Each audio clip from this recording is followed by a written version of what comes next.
Welcome to the Opie and Anthony Show.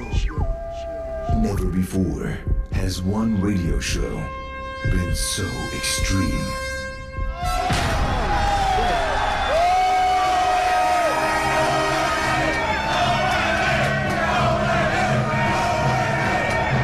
So vulgar. I'll fucking shove my face up a chick's ass in a second. Someone said we curse a lot, do we? I have no idea if we do. So flatulent.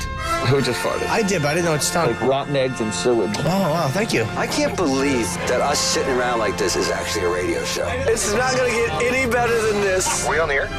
No, we are? Oh, okay. Quite simply, the greatest show in the history of broadcasting. O&A every day, that's what I say. You guys having a good time or what?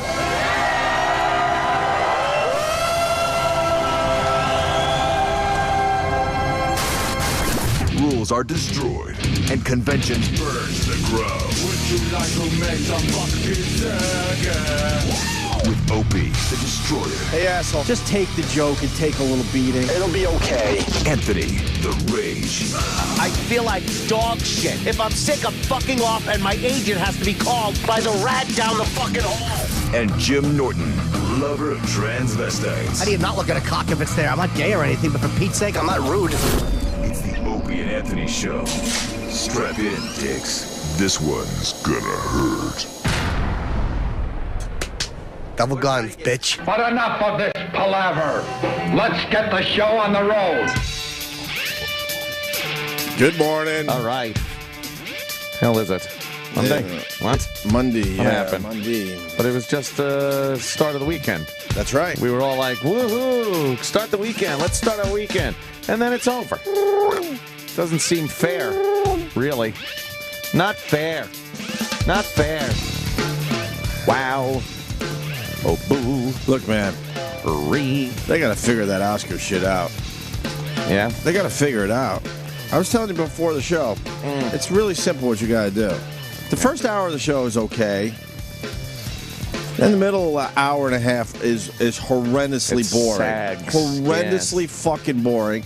And then they squeeze all the interesting awards in for the last, half hour to 40 minutes. Yeah, the big ones. You gotta give out all the major awards by 11 o'clock so everyone could go with their stupid local news, right? Yeah. But then you keep the Oscars going for whoever the fuck wants to continue watching, and throw all that garbage shit at the end. But no one's going to watch and they know Yeah, it. but who cares? As long as you get the audience until 11 is what I'm saying.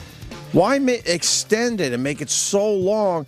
You see people, now that you got Twitter and social networking, you see everyone tapping out. You see, yeah, that's true. Good night. Well, that's it. See you tomorrow. Good night. You saw it. Yeah. The whole audience is just fading away because they don't want to wait till almost midnight on a Sunday to see who won Best Picture. There was I found out this morning. I couldn't wait.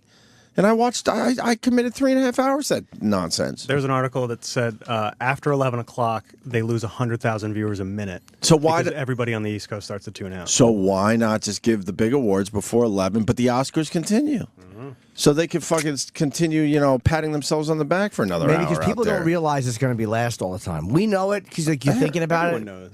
People don't think. I think everyone knows it'll be at this coming up point. soon. It'll be soon. That's the biggest awards always last. People don't realize how long it's going to take to get to. They shove it all in at the end. It's just ridiculous. Yeah. Yeah, they spend like 9 o'clock to 10 o'clock was I don't know what, but I know I didn't miss anything when I watched The Walking Dead. But I know it was like a bunch of musical stuff and a bunch of like visual and technical awards. From 8:30 to 9:30, because it started at 8:30, it was cool. Yeah. You get to see everyone, get to see cleavage and shit. Get to hear a few good jokes. Because then, like, Seth MacFarlane taps out. There's an hour there where he's barely the host anymore, too. Yeah, that is a weird thing with the hosting. Like, they just disappear for a while. Yeah, and then other people take over. That middle area is just a dead zone. Yeah. There's nothing going on there. You don't even know half the movies. There was a good sketch they did, though, with... Which one? What's her name? The fat girl... Melissa McCarthy and Paul Rudd. Boy, was that a bomb. I couldn't really hear it. How bad was that? I couldn't really hear it because I was at the cellar. I could hear part of it. It was really, really bad. It fell. I missed that one. It fell flat. They got to stop doing them. Yeah, they got to stop doing them. If actors can't pull it off, And this is what these guys do. You gotta stop having people, because they're trying to do a scene where they're reading off the fucking cue.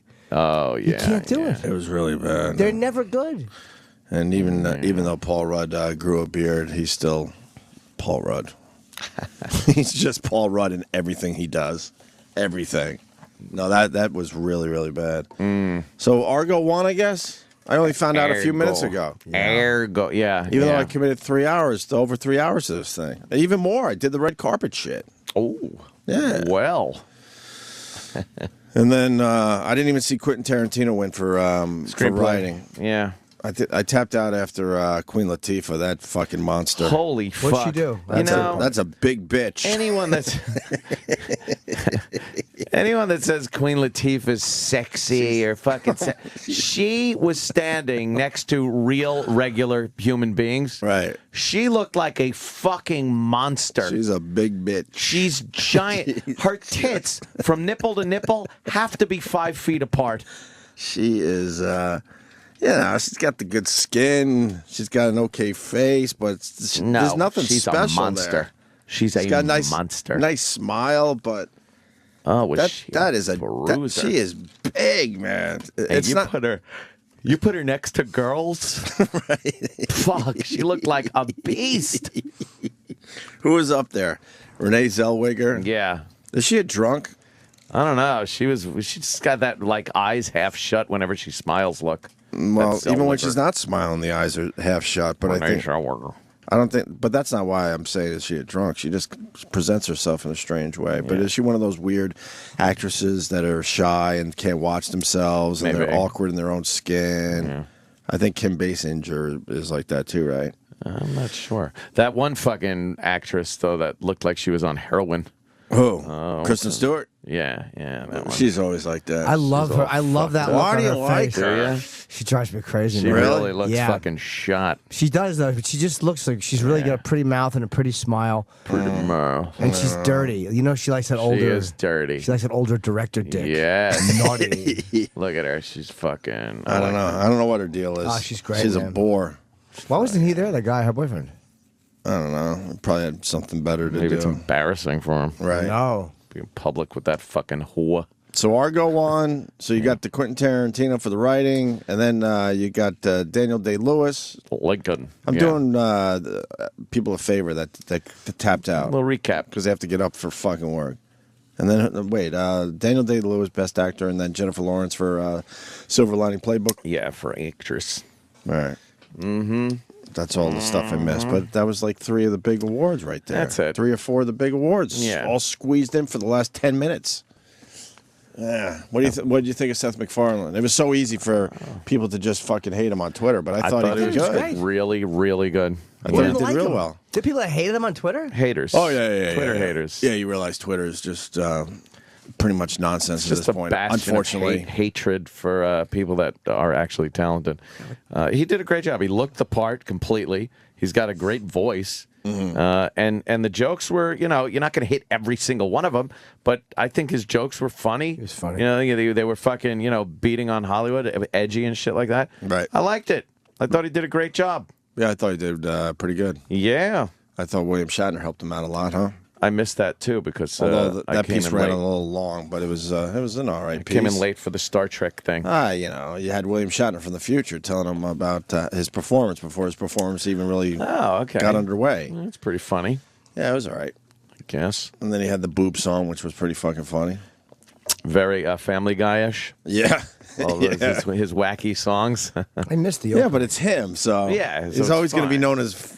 It's always going to be known as Family Guy-ish. Yeah, Family Guy is guy.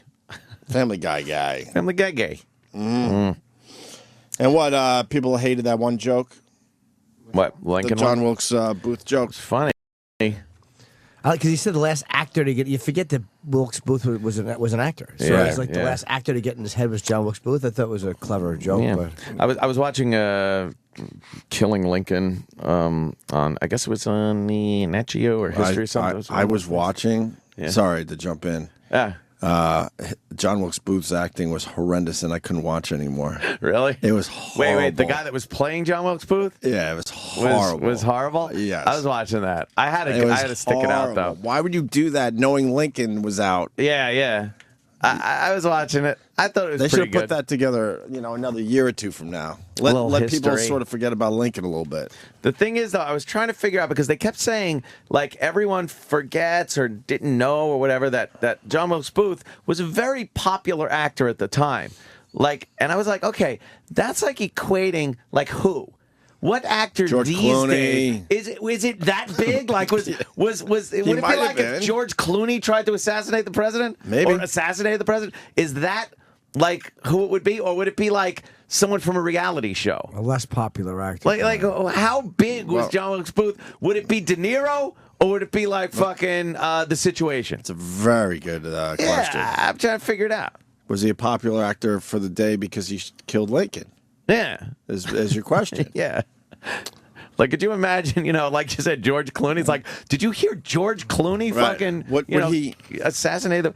Would he be considered a good actor if he never was involved with Lincoln? Right. Would he go down That's in the history question. as a Right. great actor? Who's a? I don't know how popular he was though. Name me one other actor from that era. I know, right? Who the fuck else are you going to get? Who was on stage that night for Our American Cousin? Oh. And then they showed, like, could you just put a guy at the door to Lincoln's box? It's like, how the fuck did he just walk in and blast his head off? That's where it all began. It's just stupid. No one thought that you need to protect anybody. Just put a guy at the door, for the love of Christ. I think that's where it all began right there. I think it is. When You're people right. have said, you know what, we better have a guy at the door from now on. This president thing, people seem to be a little pissed at him occasionally, and yeah. Otto has the funniest joke. This is the guy who shot Lincoln. It was the guy sitting behind him at the theater. He was 6'9" and wore a top hat. And then Otto does the guy. He goes, "Honey, I can't see the band. This cocksucker's got his hat on. I can't see the band. I can't see the band. He's got his hat on. This cocksucker. this cocksucker's got his hat on." That's great. What else? MacFarlane did all right. Yeah, definitely more than all right.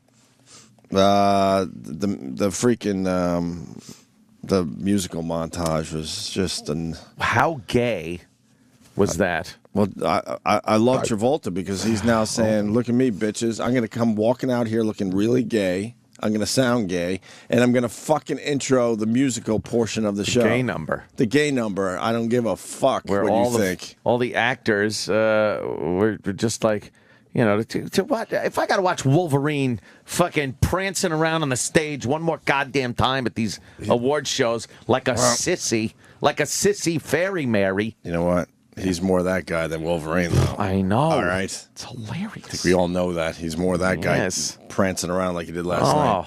Prancing. Than doing the fucking Wolverine. Yeah. What was up with Travolta's hair? Well, he was wearing the nice head of hair, not the Sharpied on, very thin cut. Yeah. He wasn't wearing velour head. Jesus. I didn't see this part, the musical portion. Oh, boy, did you miss something that was terrific. Did I miss something special? Oh, it was amazing. Very special. I fucking hate musicals. Yeah, man. I really just can't do it. It was so douchey. I tried to watch Les Mis. I got through 20 minutes. I told you I like the opening song. The rest of it I just thought stunk. It stunk. What was the problem? Too much singing, right? It's just I didn't care about it at all. Who's this dude? Oh, Anne Hathaway. I really am attracted to Anne Hathaway. Not surprised. Oh my God, what's wrong with you? I know she cut her hair for a movie, but I mean, other actresses have cut all their hair off and they still look sexy. You didn't like her in Batman? She was really sexy. She looked great. When I in told Batman. Aunt this morning, I'm like, she was really sexy in Batman, but that's not her. This is her. Can you hear her singing? I haven't heard any. This was live last night? Yeah. Oh, this bullshit. And yet with you my world has started. Oh, God. What is this now? One more day Oh, do I hate Broadway. God, this is the worst. Broadway sucks a big fat cock. Exactly. They all sing like songbirds, but who cares? What a life I might have known. I don't care about their plight ever. No. Oh, the king told me that my hat was stolen. Go fuck yourself. Oh, now the big number. The reason they all have plights is because they're walking through life singing. Yeah, exactly. What the hell is that? And all the actors are out there. Where's Travolta? He introed this whole thing. Oh. He's like, I go grease lightning. Is that Russell And then Crowe? fucking Oh, Russell Crowe. You think he wants to be there singing? Borat Yes, came out. he fought for that role. And why is Borat? Borat's in Les Mis? Was he? Yeah. Why was Borat in Les Mis? Oh.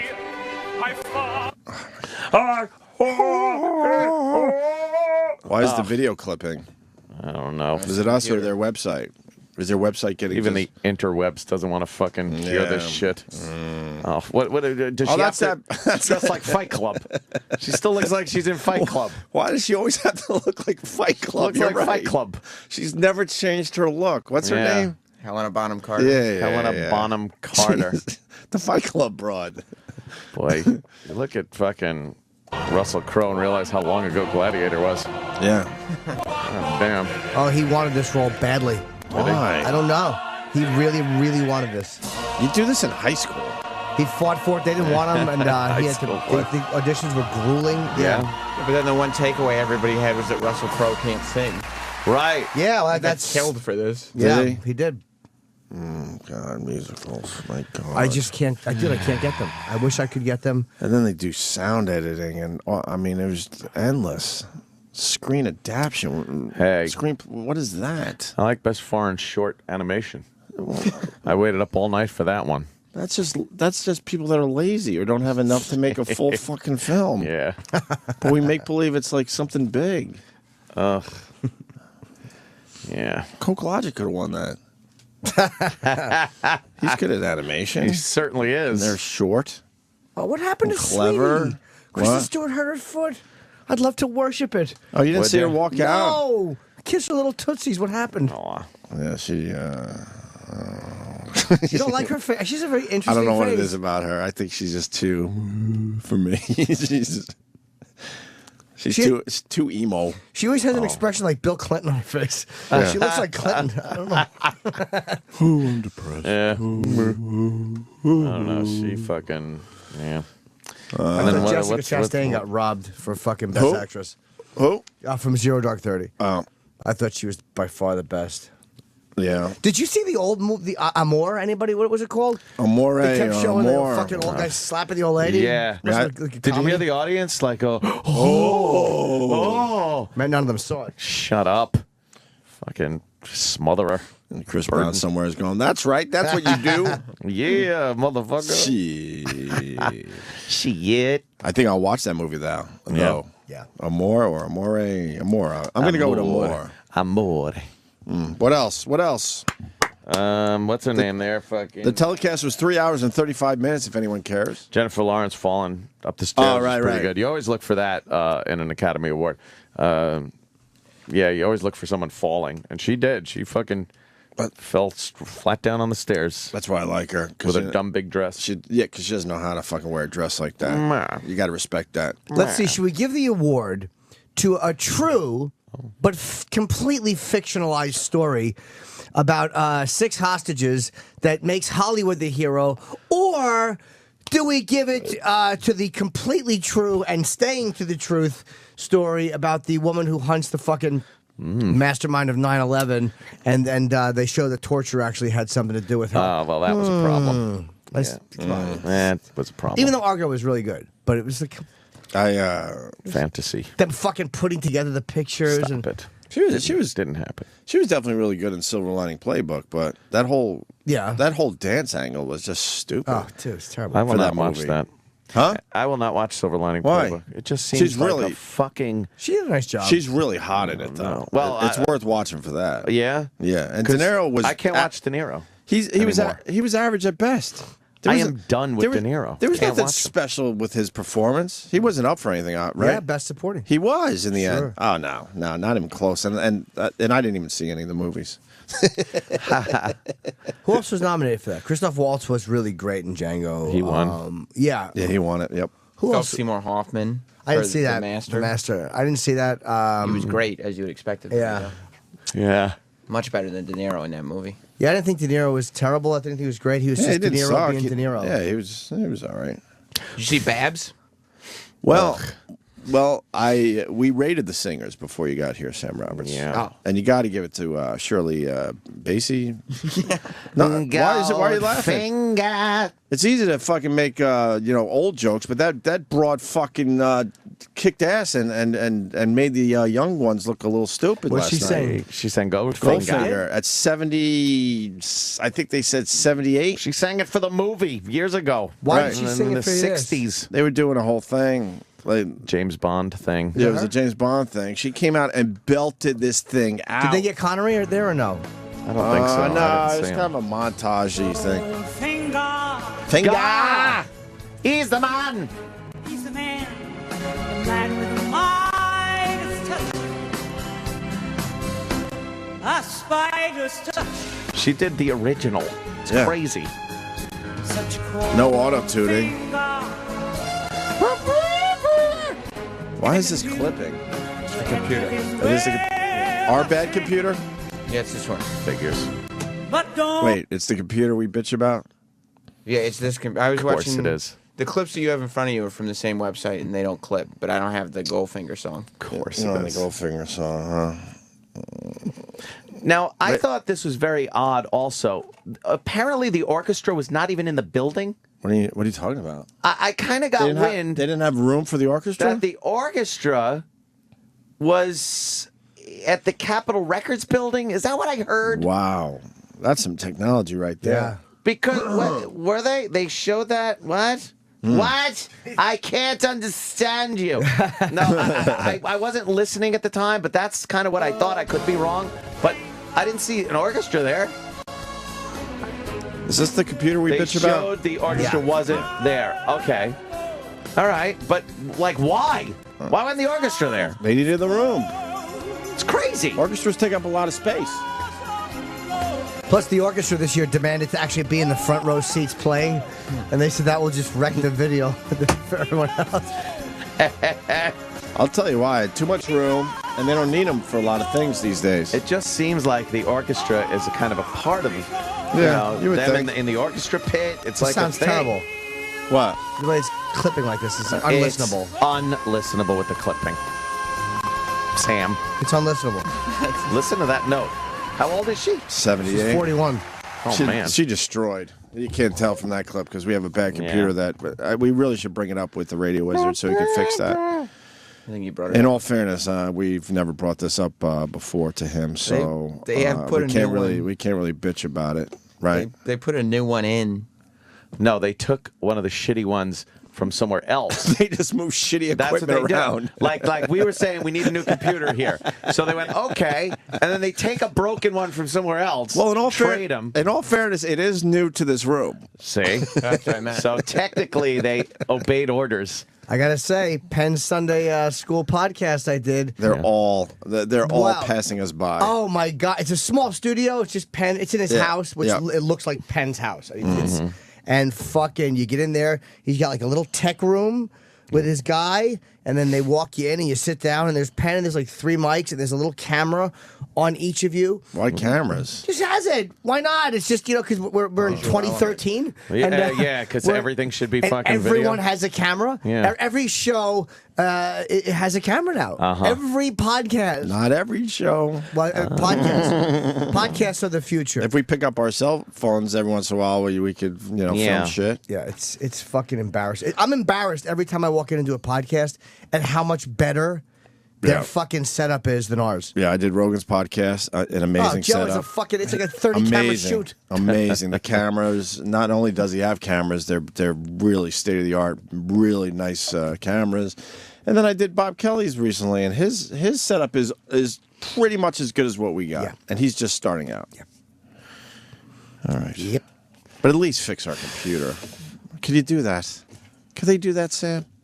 I don't. We have a computer that clips, and we like to, go to that computer to play some stuff. Mars, are they going to blame you? No. They won't blame you on this one? We'll take our word for it. Shirley Bassey, whatever her name was, kicked ass last night. Yeah, you could count on her. And then the Jennifer Hudson came out. Yeah, I'm gonna give her third place last night. You got to give it to the old broad for the top spot. She wasn't better than Jennifer Hudson.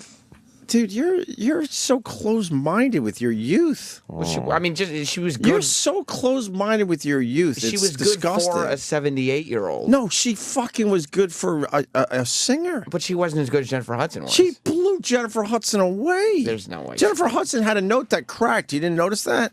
Jennifer Hudson was fantastic last night. No. What did Jennifer Hudson sing? I didn't hear her. No, Sam can't acknowledge that older people could actually be, talented and creative. Are you kidding me? It wasn't even close. Jennifer Hudson was better than. Give me Jennifer Hudson. You should play the. See, this is what Sam didn't even put her on the fucking disc. She made no impact on my life. Sam is ageist. Huh? He's ageist. You're an ageist? Man, maybe. What do you think of that broad's performance? The old broad. It was good, but it didn't blow me away. Why? It just made very little impact. It sounded very. Well, it's supposed to sound like that. It's the way she sang it back in the 60s. You didn't read his blog, Nerds to the Elderly?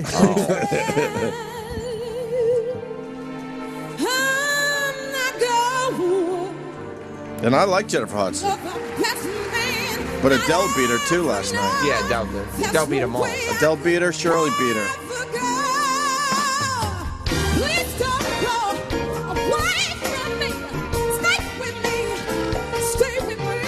This is better than the old broad. Yeah.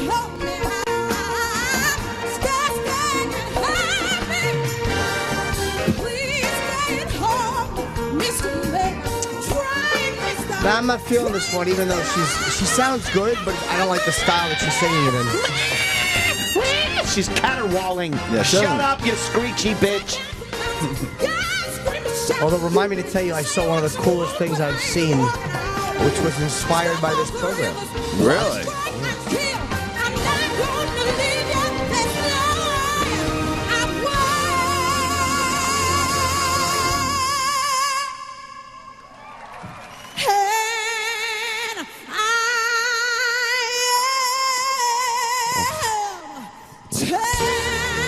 Had it with her. Oh, she's good down there.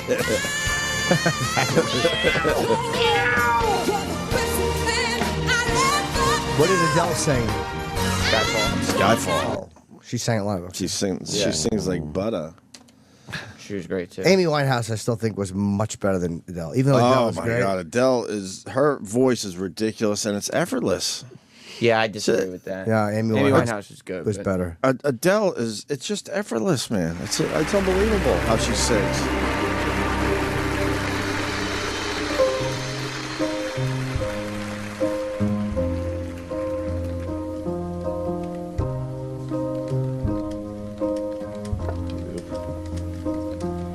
This is the end. Hold your breath and count to 10. Feel the earth move and then she's very good. Hear my heart burst again. For this is the end. I've drowned and dreamt this moment,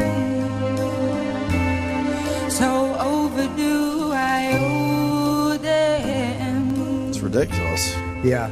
Swept away. I still say fucking Amy killed her, but. Yeah. I like the Winehouse. Let the sky fall I like her, but she's not interesting to me, even though she's got a great voice.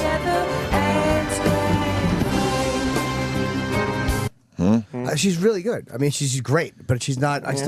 Amy Winehouse. I like just sitting there, all fucking hungover, belting out tunes with that scratchy voice. I just thought it was better. But then Adele talks and you can't believe it's the same person. Why? What is it like? Hello. Yeah, we've done this bit. How you doing? Hello. You got her from the red carpet or something? I'm trying to remember where I heard her last night. She wasn't as bad when she was accepting her award. Do you ever apologize to anyone after stepping on their foot? If you want to listen to the old broad, I think it's not clipping in a different browser. Well, just the end. Give me the end when she fucking hits it out of the fucking park. See, Sam's still trying to fight for Jennifer Hudson. No, I won't give you.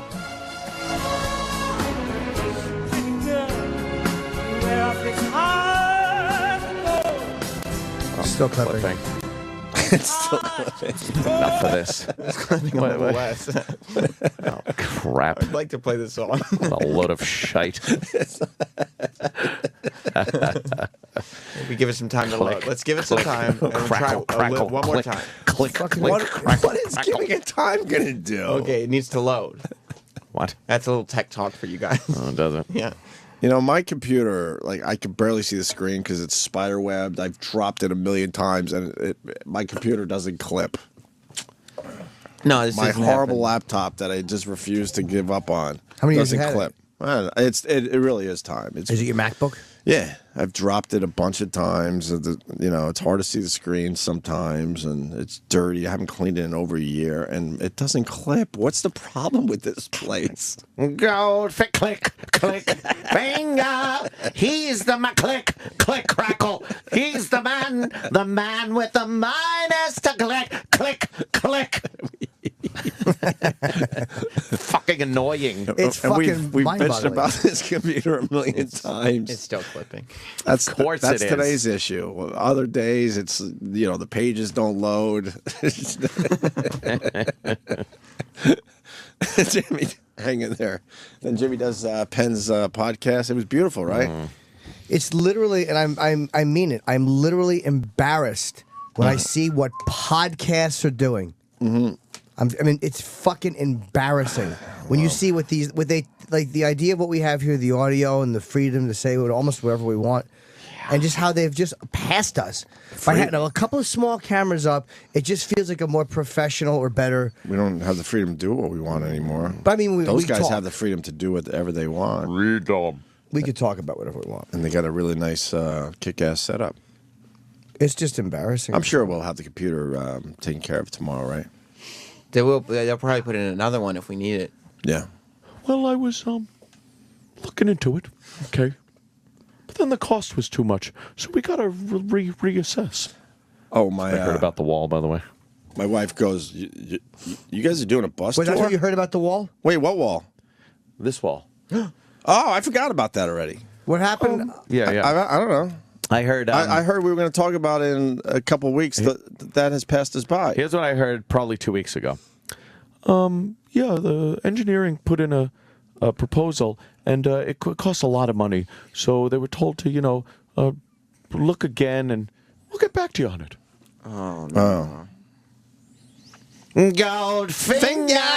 Click, click, crackle, click.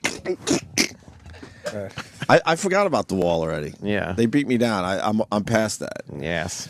When we sat down with Bladder and he goes, well, we'll have another discussion about it in 2 weeks. I'm like, what are we discussing? discussions. Are we moving the wall or not? How hard is this? Discussions. Why does everything have to be discussed? It's a simple thing. Are we moving the wall or not? Nope. No. And then Greenstein, I went to him and I said, look, we want the wall moved to right about, he goes, I could give you to right about here. I go, perfect. Look, we'd like the whole space behind us, but if you're willing to give us a little taste, that would certainly help us. He goes, all right, no problem. Consider it done. Consider it done. Consider it done. Well, is it? And what, that's their excuse this time? Too expensive? Yeah. Yeah. They have to rework the numbers. Really? Because engineering must have come in and said, all right, we're going to do this. Why is it not too expensive when they do a one and done like party/event and they fly in the original disco ball from Studio 54? Do you know what that Studio 54 party costs? Unbelievable millions of dollars. And everyone has forgotten about it. The only reason you know about it is because we're bringing it up. Everyone they had that this went to the one and Super done Bowl. amazing fucking party. Everyone that went to the Super Bowl, like, that's just a one and done. Right, so don't tell me how expensive it is. Yeah. These guys throw money around like it's nothing. They flew in the original moon doing coke thing that hung from the ceiling. Right. The moon and the spoon. Yeah, that needed its own fucking airplane. Yeah. You Holy can't fold mother that of shit up. God. No way. And here we are. Well, they, it costs a little too much, so they're gonna rework it again. Oh my God! What are they going to take a sawzall and make a hole that we have to crawl through? Mud. That's it. Mud. mud. Stuck in the mud. Oh. That's what it is. That's what it is. Yeah. Stuck in the mud. You could see the edge, and we just can't get there. I interrupted you. I apologize, but my wife goes, "Are you guys doing a bus tour?" I go, "Oh yeah, I didn't mention it to you because I just figured it would fall because it'll fall apart. It'll fall apart." Yeah. She goes, you didn't tell your family because she you goes, figured it's "Wait." not going to happen anyway. Yeah, she's cool with it and all, but she's like, "Wait, so you guys are gonna be broadcast for over a week on the road?" I'm like, I didn't bring it up because it's like everything else over there. Yeah. There's a real conversation I had, by the way, because everything just falls apart, falls through the cracks. Everything falls. That's through the why cracks. I didn't bring it up with you so we could start planning because I do have 2 little kids, so it would be important to get some coverage. But I'm like, You have that little faith. And people all excited on Twitter all weekend long, and I'm just reading these tweets going, "I'll never meet you. I'm sorry." Because they're like, "Well, if you're going to Nashville, I'm driving 3 hours to meet you guys." I'm like, "Yeah, well, that ain't happening. I wouldn't put in for the days." Yeah. When do they say it's going to happen? Oh, it's that vague. Vagary, A lot of vagary. Sometime. And this is what's gonna. This is mark my word on this, and I hate to play my hand. I wish I could just write this and put it in an envelope instead of say it on the air because they're going to be on to me. But mark my fuck. Should we do it? Oh my god. It don't matter. Oh my god. They're gonna go one or the other. What do you mean? That's gonna be their new thing. One or the other. Bus tour or move the wall. Oh god. You think they're gonna do that to us? They like doing that too.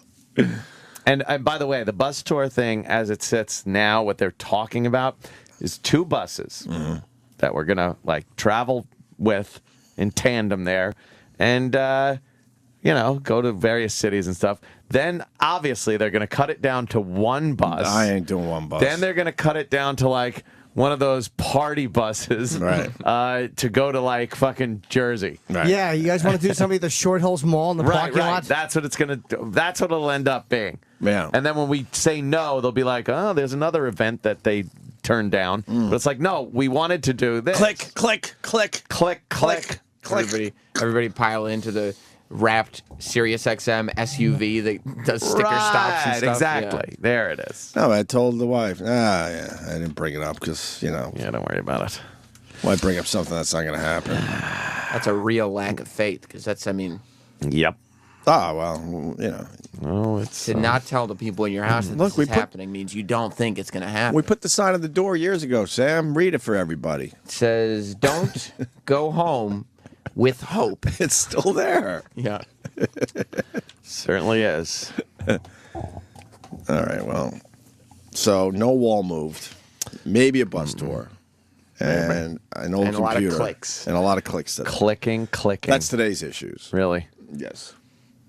The wall's not moving. All in all. I don't know.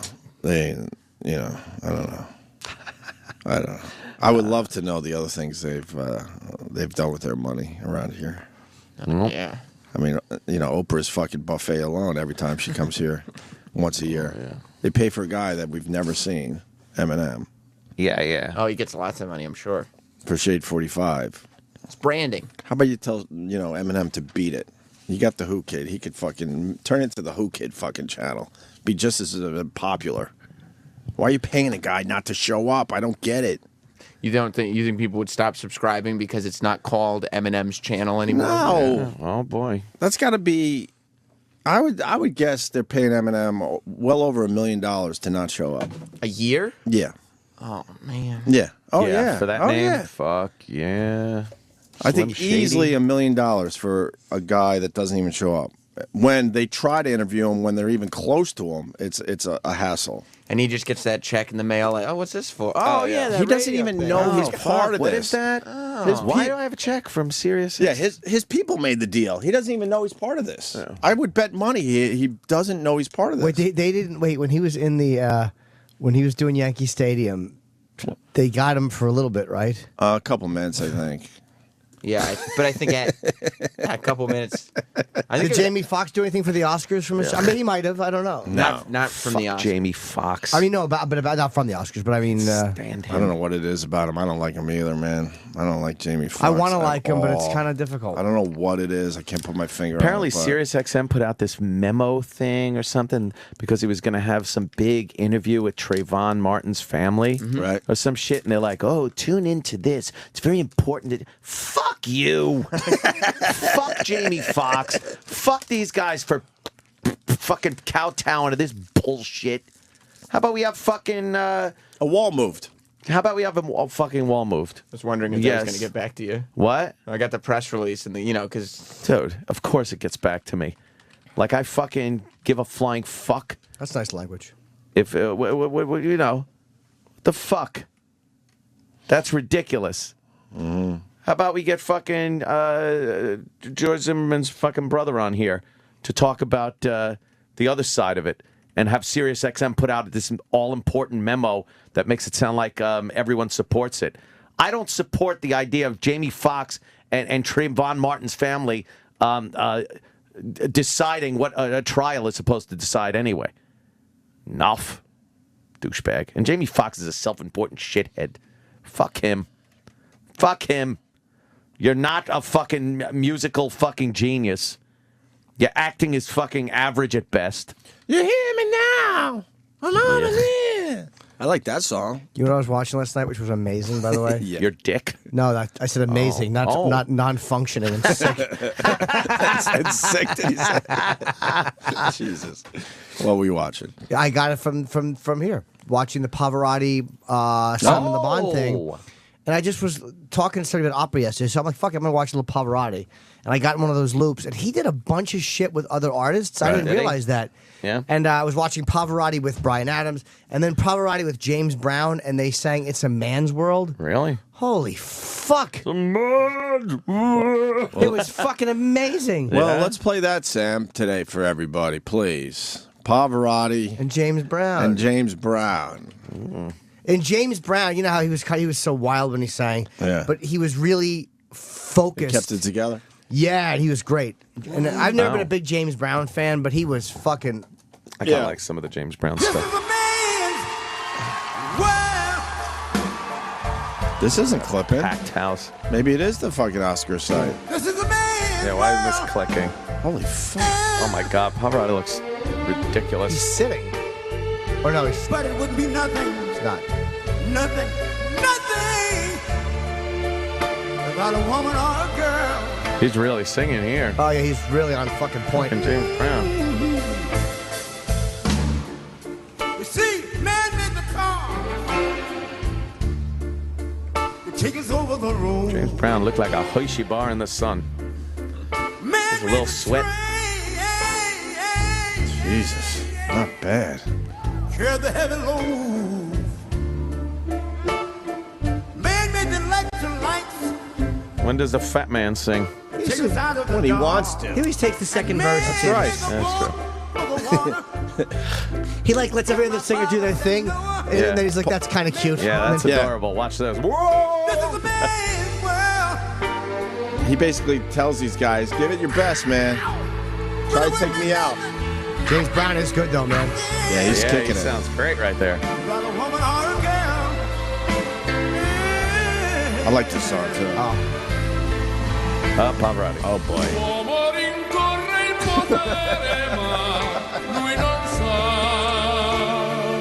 Does he even need a microphone? Motherfucker.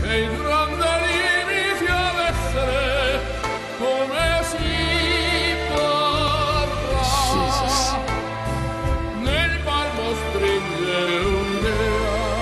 His eyebrows look like when fucking Elaine drew in Uncle Leo's eyebrows in the doctor's office. Yeah, They're that one I know. fucking like Sharpie.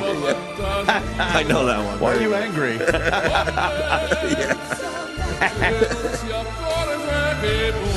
Fuck. Kidding me? Oh.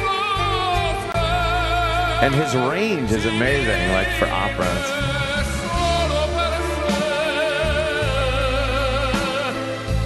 James Brown's like smiling. Respect right there. Yeah.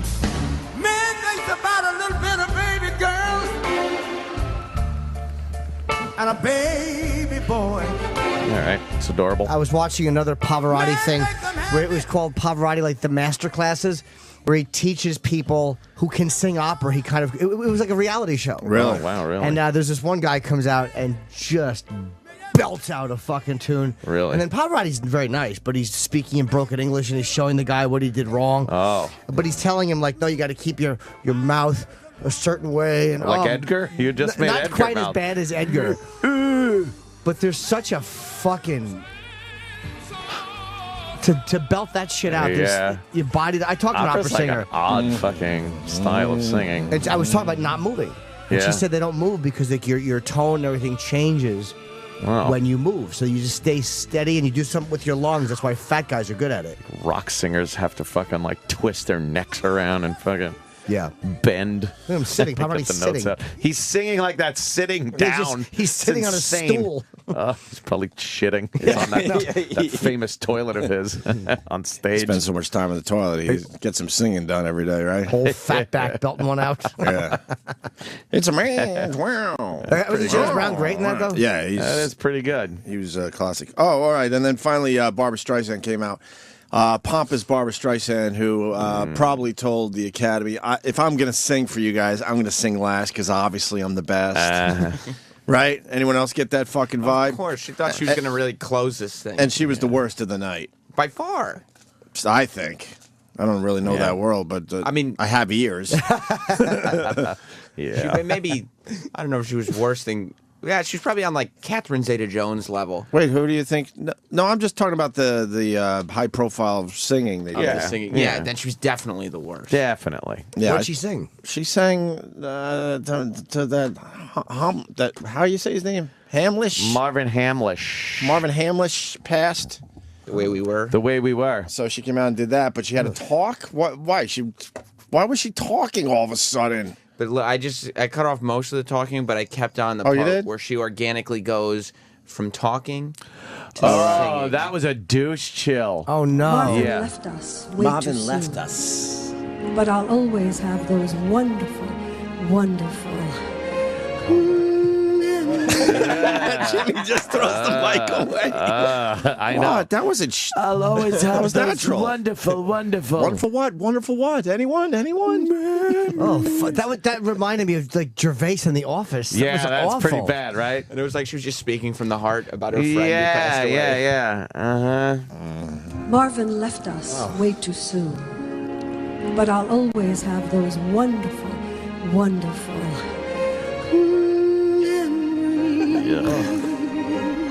Like the corner of my mind, missed what I call memories of the way we were. Got a pictures. It's the only way I sing of the song. left behind. Smile and gave to one another.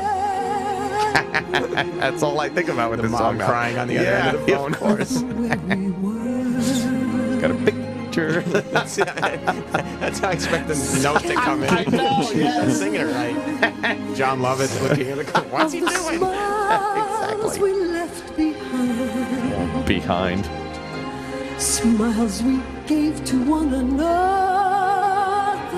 It's all right. It's Babs. But it was like minutes after Adele and Jennifer Hudson and the and the old broad. 007 Here old comes broad. Big. Can it be that it Oh, Sam. You called her old broad before I did. has time rewritten every line? If we had the chance to do it all.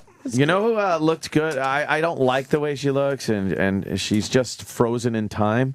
Jane Fonda. Jane Fonda looked exactly like the Jane Fonda of like the 80s. Yeah, she's. She kind of stopped aging, or she got like a Jane Fonda mask or a lot of work done. Yeah, Jesus. yeah.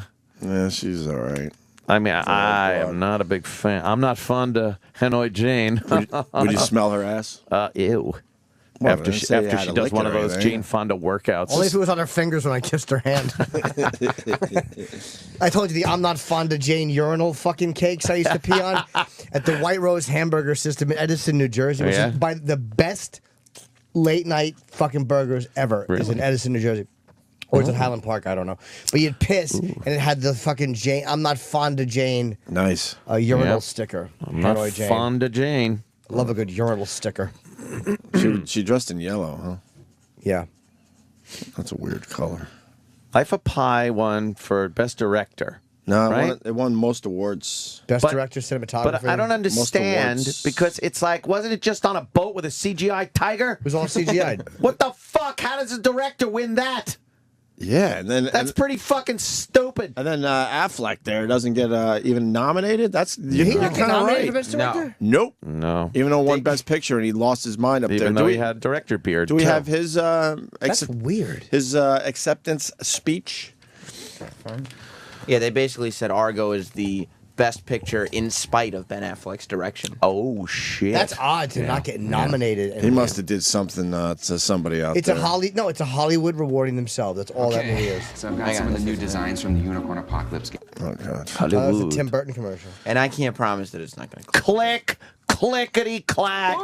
Now this one's not going to click. You clickety clack bitch. I don't think it's going to click. Actually, I'm closing deals with clients and watching the game. Maybe it is the Oscars site. Is it? Do you think it's the Oscar site? Is it clicking? Video's not going through. What? Because we have to watch the commercial first. I think everybody's downloading for their various morning shows. Maybe that's what it is. Yeah, this is a Ben Affleck interview. This ain't. Oh, here. boy, now playing. Is nominated as a bullshit. producer That's not of what it's Argo. supposed You to- may have heard Oh, that's of the him. dude that used to be on MTV. Hey, Anthony, I didn't know you produced Argo. I had to hear that. Why? Which one? Which guy It's looks that like you? guy that was in fucking True Lies. Apparently, he's a fucking big producer now. But I got that. Hey, Anthony, I didn't know. Shut the fuck up. Oh, God. Fuck. Yeah, that guy. That guy is fucking. Yeah, he was in True Lies. Here we go. I want to thank them, and I want to thank what they taught me, which is that you have to work harder than you think you possibly can. You can't hold grudges. It's hard, but you can't hold grudges. Yeah, what else?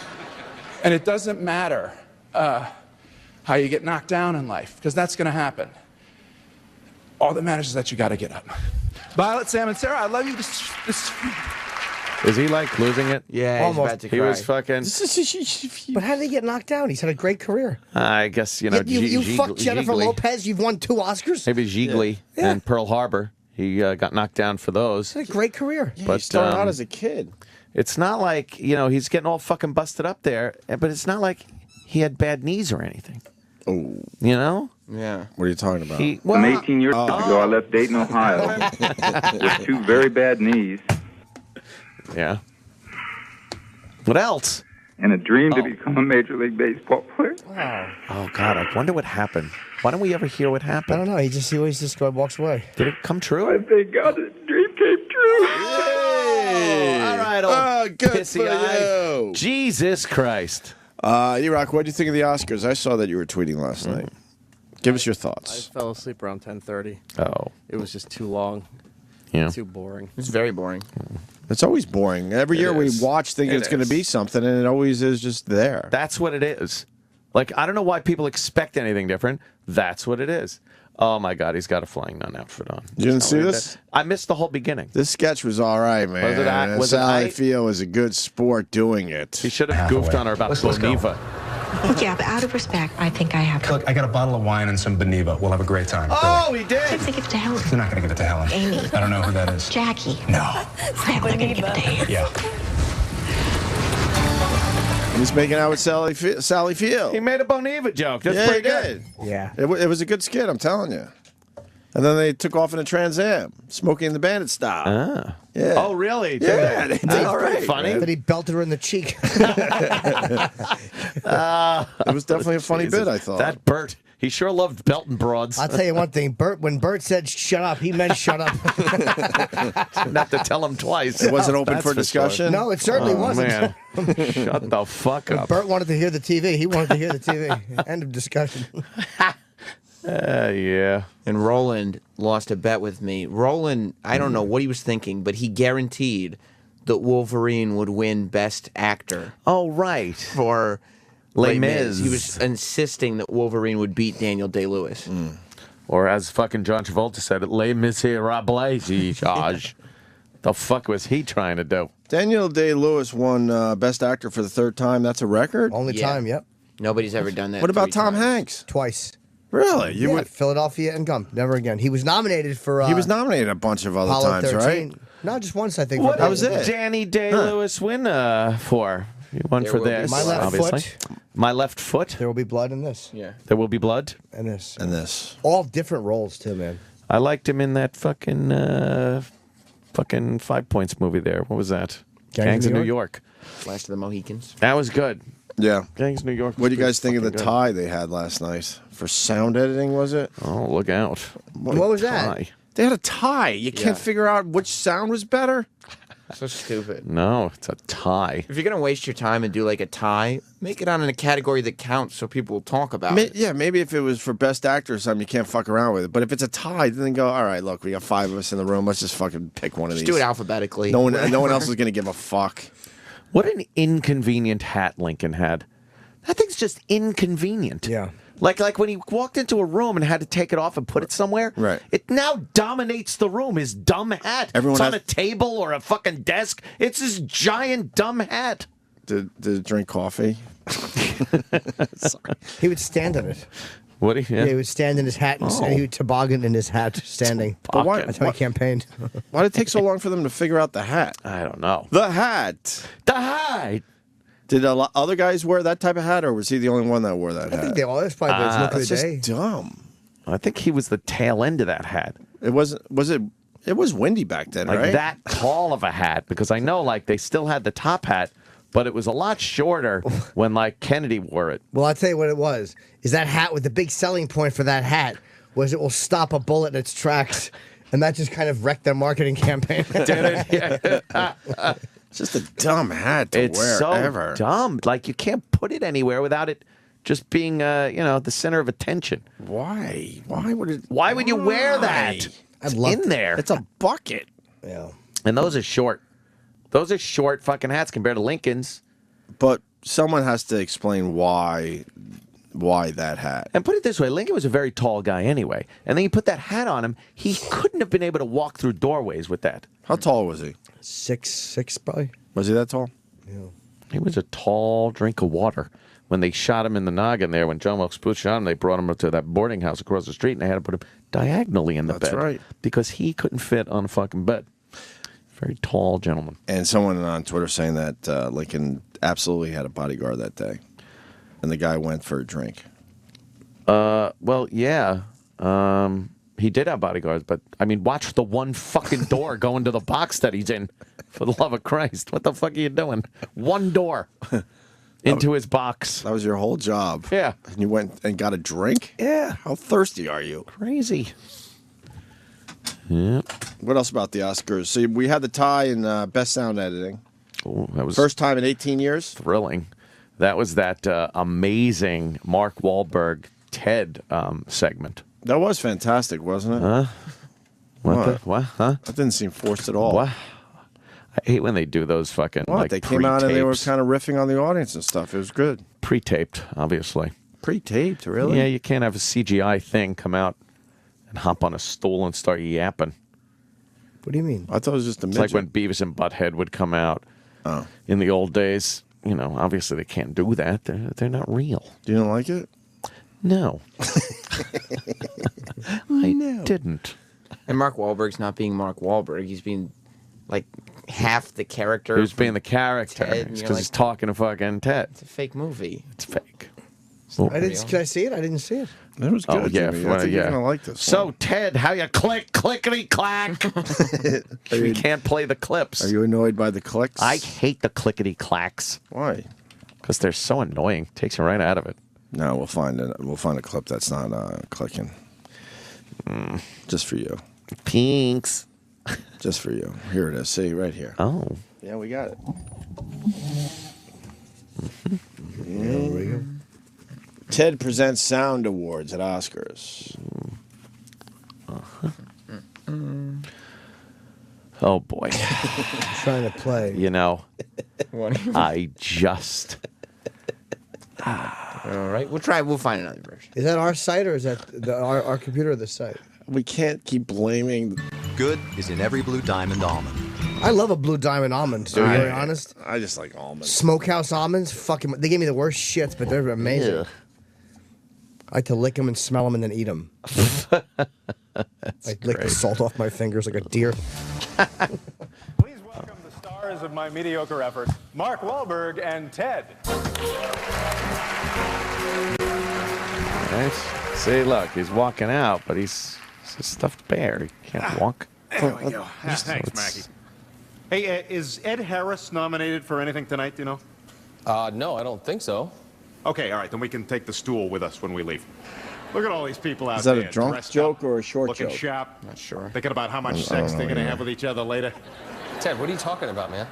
Look, all right, I'll come clean with it. I just want to be a part of it. Huh? Come on, you guys, please, just tell me where it's going to be. Look, Ted, no one knows what you're talking about, okay? Mark, the big post-Oscars Hollywood orgy. Please tell me where it is. Look, I think your imagination's gotten out of control, dude. Look, come on, you guys. I'm really good at sex, and I can Chip bring is loving sodas it. and snacks and soap and stuff. Please. Hilarious. All right, it's at Jack Nicholson's house. Yes. All right. Oh, boy, this is pretty cool, huh? You and me at the Academy Awards. This is insane, dude. Look at all this talent. All this talent in one spot. There's Daniel Day-Lewis. There's Alan Arkin. There's Joaquin Phoenix. And you know what's interesting? All those actors I just named are part Jewish. Oh, okay. What about you? You got a Berg on the end of your name. Are you Jewish? Am I Jewish? No, actually, I'm Catholic. Wrong answer. Try again. What? You want to work in this town, or don't you? Fucking Oh. Jews. Mark, Oh, because I am shit, Chip. Jewish. No, you're not. This is I am terrible. I was born Theodore Shapiro, and I would like to donate money to Israel and continue to work in Hollywood forever. Thank you. I am Jewish. You're an idiot. Yeah, well, we'll see who the idiot is when they give me my private plane at the next secret synagogue meeting. Look, I'm not doing a sequel with you, okay? Fucking Ted, don't fuck around. That was awful. That was really bad. Why? It can't be awful. It was in front of 1 billion people. Oh. That must be awful when a bit is... It's just bombs. And you can't acknowledge Not it. the worst bit of the night. What was the worst bit Melissa of the night? McCarthy. Can you find that? I saw didn't see part of it. that I one. didn't hear the People whole are thing. talking, man. I didn't see that one. And I think Melissa McCarthy's hilarious. I really do. I like Paul Rudd, too. I just didn't like... I don't like Paul Rudd. Yeah, I like Paul. I don't like him. Do you know him? No. We've met once, but... I don't know. I don't think he's as they say, all that. Oh, boy. Oh, Jesus. Not a fan of Paul Rudd. Click, or not fucking load. What do we get this time? All right. Paul Here we Rudd go. and Melissa McCarthy. No, bullshit. Here it, what? Oh, it wasn't That was it? one of those bullshit ones where there's this Hate when screen it's the grab. bullshit one. Just get you to go to a website that Oh, that something else is happening. That's right. same one. Come here and look at our ad for Bisquick or whatever it is. Bisquick. Old lady who can't improv. Go ahead, come here and look at our thing for whatever. I don't know if we have that just yet. Well, we don't have that bit. Not just yet. But everyone hated it, so Yeah, it's got to be somewhere. Well, we could take a break and figure it out. Maybe we won't even play it. I don't know. Who knows? Who the fuck knows, man? All right. I think that's it for Oscars. Uh-huh. For the Oscars. Yeah, that about covers the wonderful He is nominated as a producer of Argo. You may have heard of him. Ben Oh, That's the same guy. from MTV. I remember him from MTV. Mm-hmm. Was Clooney was involved with fucking Argo, right? Yeah, he was a producer. Producer also? He produced the Argo. Mm-hmm. He's with that piece of ass. Stacey Keebler. Keebler. It's with the Keebs. Yeah.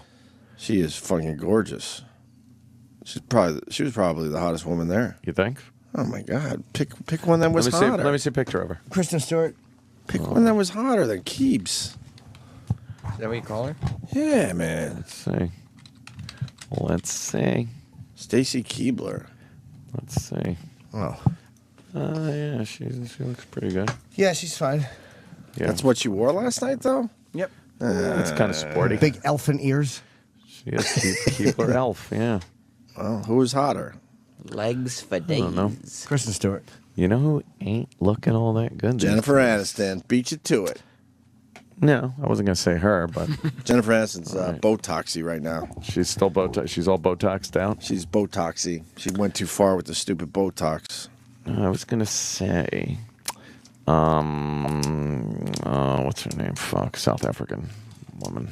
There. Oh, Betsy Turtledge? They're on. Yes, Charlize. I thought she looked amazing. What? Oh, I loved her last night. I'm not a fan of the boy haircut.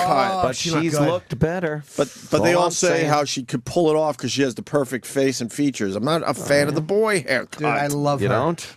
She's, I like she's it on beautiful, boys. Yeah. She is beautiful, Oh, but God, is she fucking great. I wouldn't mind hugging and kissing her and watching the sun come up. I don't know. That boy haircut's a little rough. I know. Why do I all of a sudden say I liked her, I liked Anne Hathaway, and they both have short boy haircuts? Yes. I don't. Oh, no. boy. Uh-oh. She's hotter than the Keebs, I guess. Even with the short hair, right? Got to give it to Theron. Charlize Theron. Charlize. I'm still mad at Sam. Why? Because I didn't think the 007 lady was as good as Jennifer Hudson? Yeah, you're closed-minded, I think. I didn't say she was bad. She was very good, especially for 78, but she wasn't as good as Finger. Why would you think the guy that only eats 4 foods is closed-minded? She wasn't as good. He had to go with the happening broad, but sometimes the happening broad isn't the best in the room there, Sam Roberts. Jennifer Hudson's not even that happening anymore. No, she's not. She hasn't put out any real songs other than the Dream. She's still singing the Dream Girl song. Yeah, That's her only exactly. song. But she did it better than the 007 lady. You guys sound like a bunch of homos except Jimmy. Thanks. Talking about the Oscars. Isn't that ironic? How I was just going to say that, but I had eggs in my mouth. Marky. Who's see, balls? I don't know. Marky. Something there. Hey, what's up, guys? You do sound like a bunch of fruitcakes this morning. Come on, man. Talk about something else. Look at this regular guy. Hey, talk about something else, huh? At least he's not playing a character. Forget about it. Come on. Yeah, we're a bunch of faggots in here. You're setting up comedy, man. You rock. Thank you. Hey, you know, what do I know? I go to the movies, I watch the movies, it's over for me. Go That's ahead, what this you know. guy is. What do I know? God. He is. It's one of these guys. Yeah, Like, bunch you know of- how many of these guys I worked with? Ugh. He hung up, too. Good. A bunch of fancy smancy people. Yeah. Go ahead, give yourself the award. What the hell do I know? Oof. I don't need to see it. That's regular Joe. You give me a container of coffee, I watch the movie, I go home. It's over for me. Yes. Hey, where's my award, huh? How about best guy on the job site? You don't see that? What the hell? Best What do guy I on know? the job. What do I know? We didn't. I don't think we had a choice. If a billion people watch something, you better talk about that the next day. Right. That's how I look at it. Hey, they should talk about what the union electricians did on that fucking stage. Let me tell you. Yeah. Not right. Yeah, you want to talk I about get it. something? What do I know? You're all man. Talk about guys that don't get to work on time and still want the same pay. What the hell do I know? Whole world's crazy. Oh, that guy. All right, we're gonna break. So I hope Mark's cool with that. No more Oscar talk, unless we find the Melissa McCarthy, because that was so uncomfortably bad. I want to see that. You do want to see that? You didn't see it? I didn't see it. Yeah, I think it might be worth playing. Yeah. It was a stinkeroo. All right, E-Rock, what do you got? Something good? First of all, is somebody going to the bathroom this break? I'm debating. I piss every time. Why? Because I want to see what Kenny does after what happened. Go ahead, go, and then have a full report. I don't really have to go. Go for the fake bathroom run. I want it to be authentic. Go ahead, take your fucking piss. Take your fucking piss. Thanks for calling the Opie and Anthony FU line. Here's the latest batch of FUs.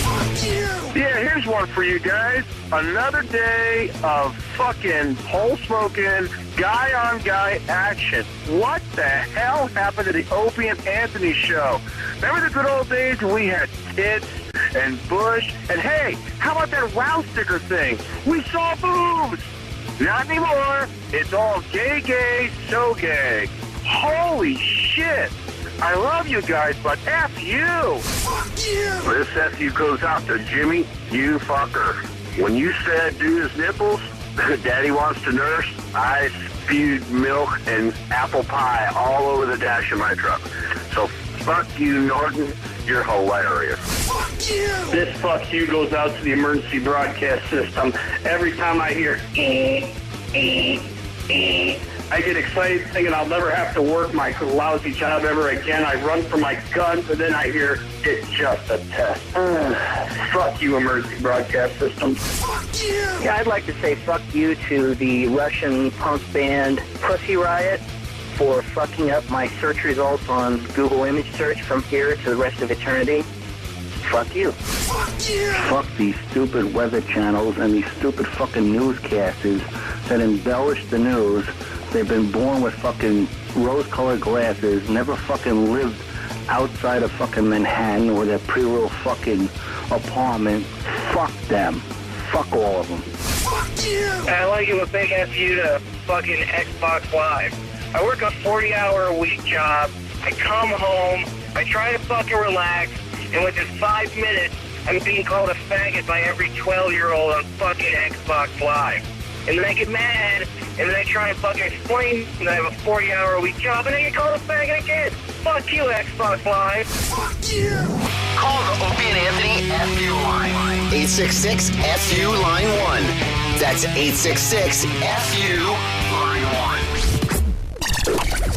SiriusXM. This is the Opie and Anthony Show.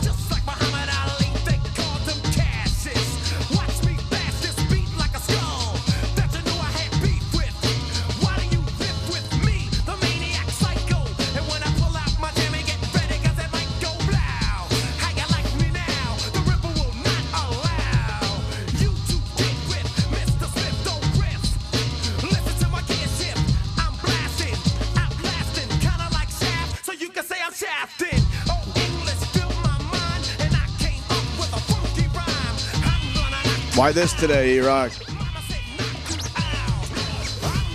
Muhammad Ali became world champ 49 years ago. Oh, fuck. Clever E-Rock. Wow. And I saw that, and I didn't put the two together. That is clever. Yeah, Ali became Alrighty, champion 49 years ago. Sonny Liston, right? All right, I like that one. Muhammad Ali become champion. Look, I know we got fans of this person in studio, but is Chelsea Handler really only 38 years old? Uh-oh. Someone has to say this. I'll be the one. Is this a typo? No, I think I would that's swear accurate. she's 48. Really? There's no way Chelsea Handler's only 38 years old. You don't think? No. Can we look it up real fast? Anyone? What, you guys scared of Chelsea Handler? No, my friend. No. People are saying she's shaving some years. I don't know. She's got to be shaving some years. There's You no think? way she's 38 years old. Or you think? It's her birthday today. It's her birthday? It's her birthday, yes. It's my birthday. Carrot Top, 46 today. Carrot Top. Yeah. Nice. What do you got on the Wikipedia for Chelsea Handler? Chelsea. Everything online is saying 1975. Just no way. Wow. All right. 75. Fair enough. What else is going on today? Good for her. You guys watched the Daytona 500? I didn't watch, but I heard Jimmy Johnson won. Yes. First time in a while, right? Yeah, 6 years, something like that. 6 years? Well, we remember when he won, like last time, right? I think he, didn't we do an interview with him? Yeah. He was our go-to driver. He certainly was. He used to do our show. He liked our show. What happened? I don't know. What happened with that one? Oh. He'd probably still do it if he was in town. Maybe. Well, he won. Let's get him on the phone. They had that big accident, though, the day before. What happened? The nationwide What happened, race. though? Did a kid take a tire to the head? I don't know. There's a bunch of fucking... I heard rumors that a tire fucking took somebody out. What did There was a anyone lot end of up dying? Debris. No one dead, but some injuries. Some good injuries. They said some bathers were possibly injured. Yeah. Speaking of which, did you like the Jaws music to get those fuckers off the stage? Yeah, that was pretty good. They had a good bit, but then they don't use it. I know. Fuck. But the one guy, they shut up. They shut him down with the They Jaws did. music. Yeah. Yeah, it was pretty good. And then everyone feels sorry for the guy, but they're all told, look, this is what's going to happen. Yeah. You go more than, I think it's a minute, we're starting the music, and we're going to shut you down. Didn't the guy come out and get one of them, though? Was there a black dude that came out and escorted someone off, or were they together on the stage? I could be He wrong. was robbing him. I don't know. Did Richard Dreyfuss go, what's this music? Did he know what it was? 30 seconds was perfect. Yeah. Dun, dun, dun, dun, dun, dun, dun, dun, dun, dun. Ah! Those beaches will be open. It's the 4th of July. The dumb anchor suit. It really was that suit. a terrible suit for the mayor of a beach where sharks eating people to be wearing with anchors on it. His anchor suit. Where's our NASCAR people? NASCAR, yeah. Where's our NASCAR people? Fucking car went into, pieces of the car went into the stands. It's amazing that they survive fence. Most of those crashes. Did you see the one car? There was nothing left of it. Yeah, the whole They didn't even front know how to was tow it off the track because there was nothing no front left. There was nothing to hook it onto. Yeah. And the guy just kind of, took his time getting out. They saunter out of it. They do, right? Those cars now. You know they're panicking inside because in the end you're a human being, but they know in front of their other NASCAR drivers they got to be cool and collective. So look at that shit, man. Yeah, that was pretty fucking brutal in the stands. Mm-hmm. Get that shit. Who the hell are they? Oh yeah, there it is. A little spin. Hits the wall, the checkered goes flag, up. be forced into that safety fencing, and pieces of that car wind up on the grandstand side of the racetrack. Yep. Larson was... Wow. That happened to me one time when I was driving. Never did. Oh, yeah, it did. Wheels came off. I was like, fuck it, I won anyway. Never did. Okay in the crash and flying from his car, but again, some 15 spectators were injured and transported to local hospitals. Very Drivers, injured. all, including winner Tony Stewart, reacting with concern after the race. Yeah, but the important thing is what's going on the front stretch right now. It's, this we've always known, and since racing was started, this is a dangerous sport. But it's really.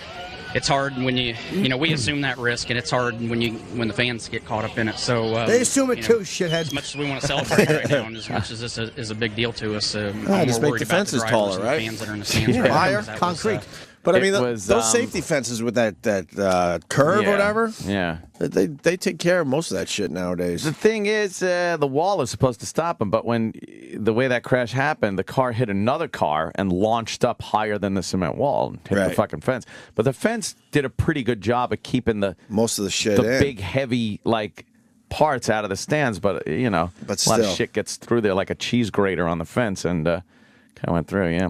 What's that? You think you would... You think it would suck to get hit in the head with a piston as you're sitting there God. at a NASCAR race? Fucking scalding, piping hot piston rod. Like, what the fuck? Oh, You're almost man. as bad as not getting hit one with watching the race. All right, here we go. Oh, this is the bit? Yeah, this is Melissa McCarthy. This get any bigger? No. And Paul Rudd. This was a terrific bit last night at the Oscars. An actor's voice. An audible chameleon. From that lone voice, 1,000 characters can emerge. Emerge. For example,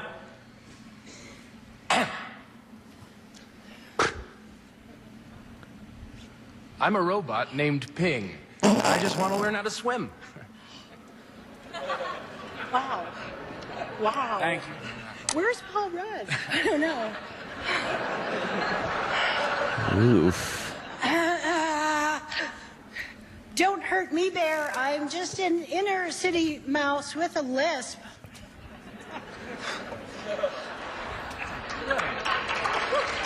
What the fuck is this? Fucking hilarious. Oh, Chippa likes it. I don't know. So you begin a lot of animation work? No, I'm actually not. I changed an email, so I'm figuring it's it's all gonna come piling in when they figure it out and stuff. Yeah. You probably are. No. How much longer? Oh, this is only the beginning. No way. Yeah. Come on. This is terrible. Maybe it could be a tower change. You never know. I mean, with all this technology, the phones. Here are the nominees for the best. Was that good? Wow. I don't know what it was. I don't understand it. Yeah. It was supposed to be, I guess. I think animation. For an animation. Animation's easy money in Hollywood, so they were using their time on the stage to audition maybe for some animation projects. I think that's what they were doing, but I'm not really sure. Horrible. Terrible. You got me by the short and curlies. I tell you, it's all Greek to me. I turn it off. I turn it right off. Yeah. I say, where's the ball game? What the hell do I know? You and your fancy dresses. Regular Joe. Give me a Carhartt jacket. That keeps you warm on the job site. You dress all fancy. What the hell do I know over here? You don't like regular Joe? No. I've worked with regular Joe too many times. Regular Joes are idiots. He's an ass? Yes. Anthony. Yeah. Halle Berry. Yeah. What do you think? No. Sorry. It doesn't do anything for me. Now the boy haircut, too. I know. Yeah. Boy haircuts are in Hollywood. No to Halle Berry. Doing that. How about this one? Helen Hunt. Helen Hunt? Yuck. Yeah. I wish her first name was Kellen. Kellen Hunt? No.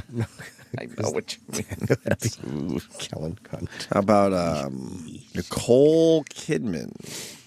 No. I like part of her name.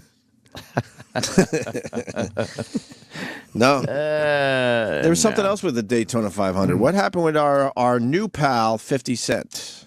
Oh, yeah. What happened? What's wrong with Erin Andrews? He tried kissing a white woman. Why wouldn't she have it? Because she's not into fucking having 50 Cent kiss her. What happened, though? What was the big deal? Well, he went in for the kiss on the cheek, and then she moved, and then she moved her head, and then he went in for like a kiss on the lips. She moved again, and then he kind of wrapped his head around for the other cheek, but you've never seen somebody avoid a kiss. It was literally just one of those awkward moments. Yeah. But, and the whole but time... who the fuck is she? Fuck that. She don't want 50 Cent kissing her. But she didn't even want to talk to him. She was trying to find Danica Patrick or some chick. Yeah, but it's 50 Cent. She probably doesn't even know who it is. Just some black guy trying to fucking sexually assault her. He loves blondes, 50 Cent. He was with Chelsea Handler. And he's trying to mack on Erin Andrews. Trying to mac? Let's see Little this. Medickin? Mm-hmm. Just trying to get some Medickin. See if we can talk to her. Of course, 50 Cent here. Well, hold up. Pause. Patrick, good to see you. What are you talking about? She didn't want to talk to him. She grabbed him over. No, keep watching. But she grabbed him over and said, and here we got 50 Cent. Yeah, talking to him doesn't mean fucking tongue kissing. Give up the puss for 50. There you go, Jimmy. You tell him. Let him jerk off looking at you through a keyhole. I didn't forget that story. She's looking for somebody, and then 50 just walks over to her. So her producer was obviously, hey, 50 Cent's there. All right, so talk to 50 Cent for a minute. Well, he makes it difficult because he rapes her cheek. Who's more popular, fucking him or her? I rest my case. Bit over. She's only famous because someone was peeping her nude body. Yeah. But no one wants to talk about that. That's why she got all those big-time gigs. Yeah. Sam. Sam. What the fuck? What the fuck's wrong with you? I'm obviously a 50 Cent fan. I think I've made that clear. But who is she? If she wasn't peeped, she would not be at Daytona 500. She wouldn't have been on that Dance with the Stars, I think she did, right? Yeah. That was all because someone looked at her nude body and she was upset by it. That's right. The only reason she got the big gigs. She is done being objectified. Ah. So you take a fucking kiss on the cheek for 50 Cent at this point. No, you don't have A to. kiss on the cheek is just polite. Yeah. She was forced into it. Exactly. Of course, 50 Cent here. I gotta go talk to Danica Patrick. Good to see you. What are you doing here? I'm enjoying myself. I'm enjoying all the festivities while we rolling. So. We're gonna go see. Slow-mo. They're doing a slow-mo. Oh, no. She's like, whoa. No. Oh, look at her. Pull her head back. No. Oh, God. That's a good slow-mo, though. That's funny. Who has it? Deadspin? Deadspin has it. Deadspin has it. We'll put it on our Facebook page, E-Rock. She's racist. All right, it's going up on our Facebook page as well, Opie and Anthony. He was going for her cheek, and then she happened to turn into his face. Yeah. He wasn't going for the lips. He was just going for her cheek like, hello. Yeah. It was one of those, you're walking down the hallway and you don't know which way to move, and the other guy doesn't know which way to move, and it's all awkward for a couple seconds. That's what happened there. That's all it was. And she wasn't blowing off 50 Cent. She was looking for Danica Patrick, then went, oh, we got 50 Cent, thinking she had time to do something with 50 Cent, but then someone obviously said, wait, we got her. You got to go now. So she's like, goodbye, 50. That's what this is about, obviously. I think she was using Danica as an excuse to get away from Fitty after that awkward almost kiss. It's our pal, 50, man. know, He was but in you know what? here. He likes us. He did our fucking theme song. That's right. We play on Fridays, by the way. I'm Team 50 in this one. I'm not dissing him. I'm just saying that she did not want him kissing her. I don't like that. She's a racist. She's a racist. Yeah. She should be charged with racism. Oh, man. Is that a kiss on the cheek? Yeah. Did you see the Virgil update over the weekend? Speaking I of sure Shakespeare? did. No, what Is that happened? real? Yeah, dude. It is absolutely real. What happened? Wait, hold with on. Virgil? Pause before everyone sees what you're about to post here. This isn't someone just fucking with him? He was Absolutely actually not. doing this? Yes. All right. Wait, I know what I was going to say. Don't look, don't look. I'll minimize it. I knew Okay, there was a okay. real reason why I paused. Okay. Yeah. The people out there need the setup because not everyone's in on the Virgil thing. Right. Well, It's come to our attention for a while now, and even Sam made a, was it a Tumblr page or it's moved on. It's lonelyvirgil.net now. lonelyvirgil.net, and basically he goes to all these signings uninvited with his own card table and sets up shop, And he charges for his autograph. He's the guy who used to come out with $1 Million Man, and he hustles so bad. Everybody's got a story of him. He's just like the people in Times Square that ask if you want a free CD, and then they sign it, Right. and then they bully you into $10. Right. Like, he goes up Yeah, because to they go, people- look, I can't fucking sell this now. It has your name on it. Exactly. Right. If you show any interest in him at one of these signings, he'll say, come here, come here. Then he'll say, why don't you take a picture? Well, let's take a picture together. Yeah, and And he then you go, says, oh, okay, let's do "Give me it. my money." And he goes, what's your name? And you go, oh, I'm Sam. And he goes, all right, you like this picture? Yeah, it's a nice picture. And he signs it. And then he goes, $50. $50. He's a con man. What? Did you pay him? I gave him 40 once. You got bamboozled? But then I created a whole thing based on, Well, and then I true. followed him from convention to convention, humiliating him There's after equity that. in that. Can we see your website before we go on with the update? Well, yeah, but you have to shut your eyes for a second because the top photo is the update. Oh, obviously. you put it up there already. Oh, Okay. of course. I mean, All right. I won't look. You don't know what this is about yet, Ed? No. Oh, my God. Not at all. Okay. And Deadspin has been covering this, Right. but they got their whole Virgil thing from me. You think? I know. They saw my blog. They saw Lonely Virgil, and then they started doing it. Yeah, and people have been Oh, sending man. you Lonely Virgil pictures from all over the place. You Right. got a picture of him here sleeping. Let's go through the pictures Okay. real fast. So this Real is in fast. Chicago. Yes. Where he's just at a convention. He's asleep because nobody's come over. And in the to him. background, you can tell it's a very busy convention, but not so much in front of Not his for table. Virgil. And there's, I guess, the $1 Million belt. Right. Is that the actual $1 million belt, or did he have one made? It's a replica. If you remember the best $1 Million belt story. Oh, of course. I know exactly which one you're going to tell. Let him tell it Well, himself. Iraq actually got lucky. Iraq? Iraq, I will comment. do your part. Yes, we've done this bit before, but I need to hear it again. I love it. Go ahead, Iraq. I was at one of those things here in New York where Ted DiBiase was actually appearing. $1 Million Man, of Yes. course. So, Because Virgil, just a little Virgil always walks around with a sign that says $1 Million Man Ted DiBiase and Virgil. And Virgil. But Ted DiBiase is rarely there with him. Right. This one that Eric went to, this was something that was billed as Ted DiBiase, no mention of Virgil. You think Ted DiBiase's had enough of Virgil fucking... Man. Virgil just shows Leech. up. I know Tick. promoters. He shows Pilot up. fish. He's not invited. Trouble. Too funny. So I was all excited. I never met the gentleman. I wanted to get my belt signed by the $1 Million Man, and I got to meet him. He signed it. It was great. And as I'm getting ready to take a photo with him, Virgil goes, oh, let me sign it too since I wore it, took the belt and signed the belt while I was taking my photo. You didn't want him to sign. I did not want him to sign it. Oh, God. It's forever ruined. And then, let me see. Well, is it really ruined, though? Yes. Okay, good. And then Eric Forever wanted a picture of him and $1 Million Man Ted DiBiase. Yeah. You want to see Eric's picture with Ted DiBiase? Yeah, Sure yeah, do. yeah. I got this off Lonely Virgil on Twitter. Okay. Oh, my God. Why is he there? And you can see how pissed off Eric is. And you can't. And you're leaning toward Ted. Toward Ted. Yeah, Because Eric's- because I know what you're thinking here. You know, if I lean a little to the right, I think I can Photoshop Yeah, you're Virgil out of definitely this. leaning. But if you look at it, you can't crop Virgil out No. properly because there's a big black hand on the $1 Million title Yes. belt, and it's Virgil's. He's holding the belt that Iraq's holding. He's holding it tight too, and Eric's trying to pull it away from him. So Virgil insists on signing the belt. He jumps into this photo.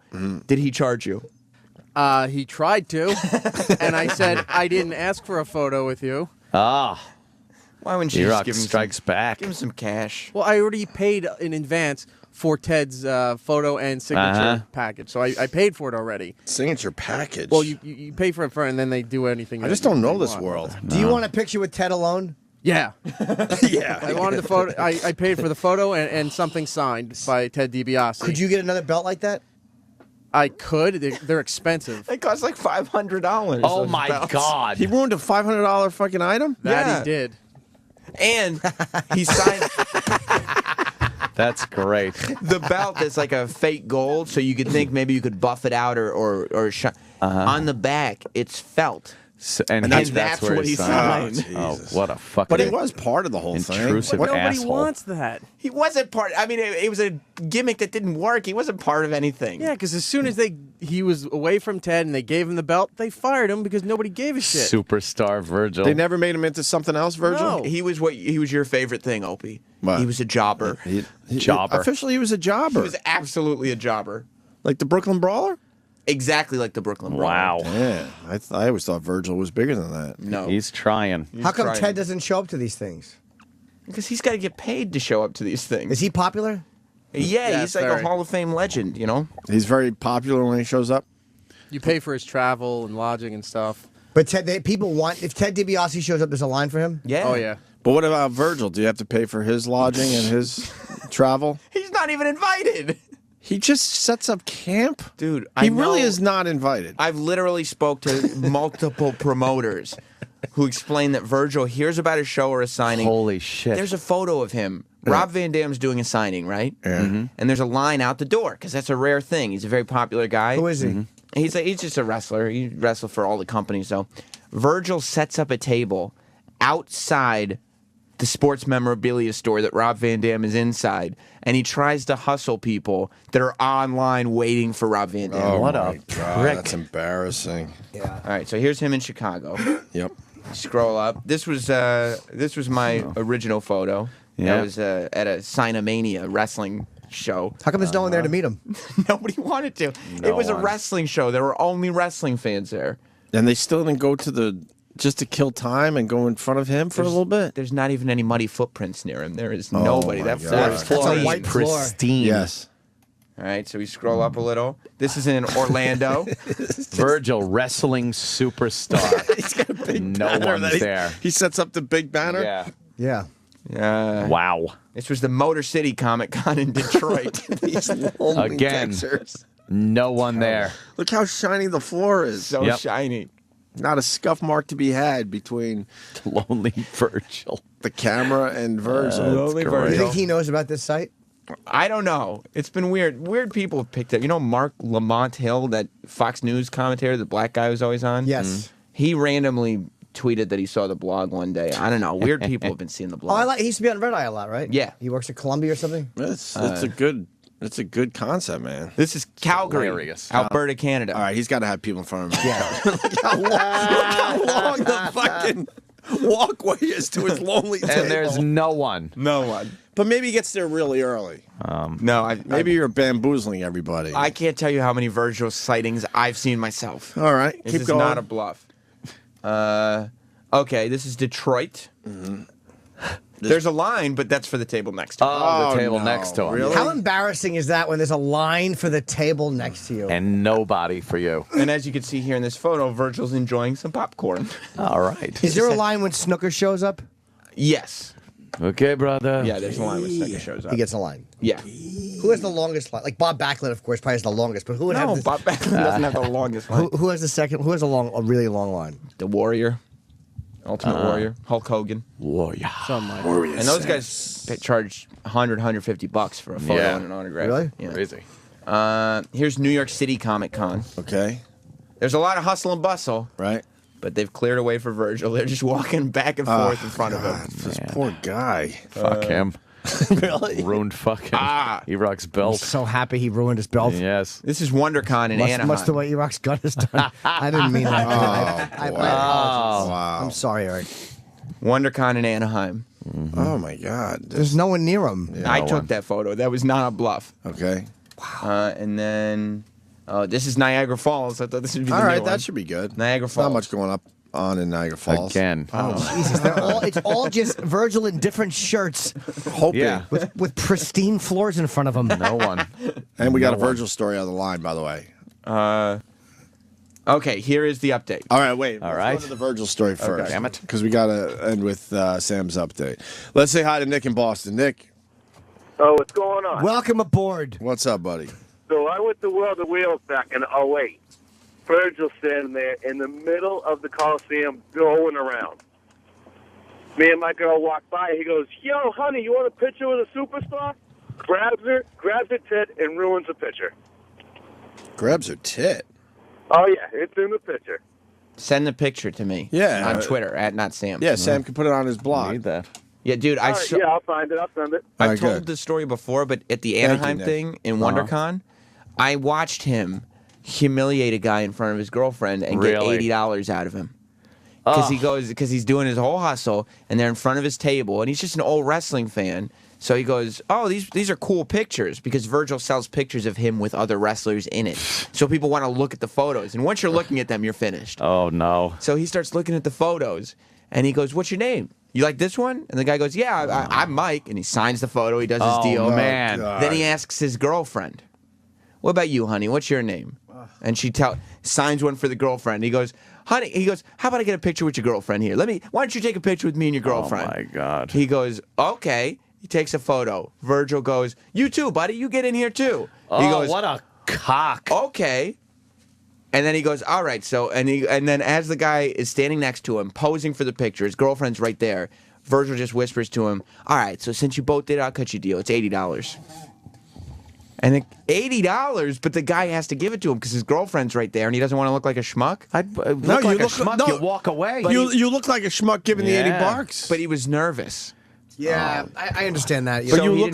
he didn't want to try to haggle him, and his girlfriend be like, There ain't no haggle just going, fuck you. Yeah, that's where you don't Walking look away. like The an fact asshole. that he got his girlfriend to go to this thing was a victory for this Yeah, guy. that's true. She's probably like, "All right, I'll go." I stood there the whole time watching this go down.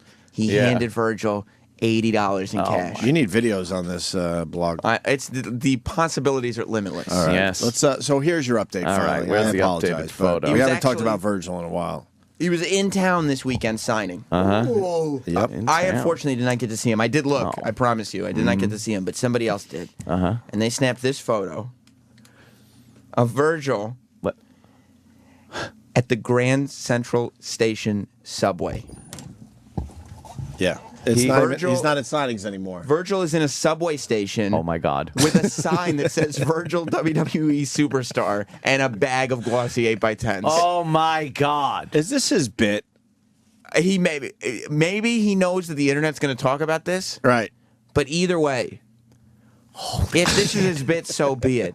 But he's in the subway, dude, selling photos in the subway. How many people would you even... The Grand Central Station subway. Next to the guy who drums with no arms. Right. Yeah. And the guy who sells deodorant and says it's for homeless people. It's Virgil selling 8x10s. Look at the little sign that says Virgil WWE Superstar. And what's there? Like a. Those are his 8x10s that he sells. One has him with Andre and Ted DiBiase, and the other one has another bunch of guys. Oh my God. He's just in the subway like any panhandler. That's all it is. Holy shit. Maybe he's smart though. Maybe he knows this will go viral. No, he's got a problem. This is sort of going viral. Should this I whole hate? thing. I find myself hating him, and I don't want to. Yeah? Yeah. He does. I mean, he absolutely is heartless when he hustles. He's just Yeah, trying yeah, to. yeah. He's trying to hustle people out of money. But life's gotten that bad for him? He's been doing this for years and years and years. How is he when you interview him? He won't do interviews. He charges. I've gone up to him at so many conventions saying whenever you want, because I badly want to talk to him at a convention. Sure. And whenever you want, I go to his table multiple times. It's like, and he comes up with these numbers, $50, $100, whatever it is. And he goes, "Can't do it right now. I'm making money." He said that to me once. Making money. You say, where? Where are the people? That's why I stood there and watched him and click, taking another picture. Good. LonelyVirgil.net, son. Oh, man. Making What if you money walk right up now. to the table and go, "Can I take a picture of you?" He'll charge you. Would he get mad? What if you just take it with your camera and walk away? You got to be stealth. Because you also need as much floor as you can. That's true. gotta You want a lot of floor in there. E-Rock, comment. I got to see him at New York Comic Con, Oh. right? And there was nobody around him for a while. I was sending Sam photos of this, right? And then I started texting Sam about what he started to do when, like, adults were at other tables and their kids would wander, like, to the next table or 2 tables over where Virgil was. He'd sneak him behind the curtain and put his fingers in there, Heine. No, Uncle Paul. They would I thought this was a good story. They'd look at the belt and the photos that he had out there. He'd start talking to the kids and asking what their names were, start signing stuff Oh, my already. God. And then tell the parents. So when the parent realizes the kid's over there and they would come over, he said, well, they came over and you got to pay me now because I signed the thing to your kid. I laugh at him. This is a picture of him in the yellow sweatsuit. Yeah. Yeah. That's outside somebody else's signing. Yeah. Oh, my God. And he just shows up in his yellow sweatsuit and yells at the people waiting in the line for somebody else. It's like a hyena. And tries to get them to buy stuff from him. Yeah, he's a vulture. See why he's Lonely Virgil. Lonely Virgil. That net. Ted DiBiase must just be like, oh, my God. Give me the I'm fuck away from embarrassed. this guy. Fucking embarrassed that I'm even attached to this Do you guy. think Ted's got to be polite when Virgil shows up? Hey, we doing a signing today? He's like, all right. Now I completely believe that picture. That one where he's just on a road. That's not in a Photoshopped. parking lot. That's really a real. Why isn't that on your blog? It is. Look at the tag on it. Yeah. Oh, it is. Okay. Yeah.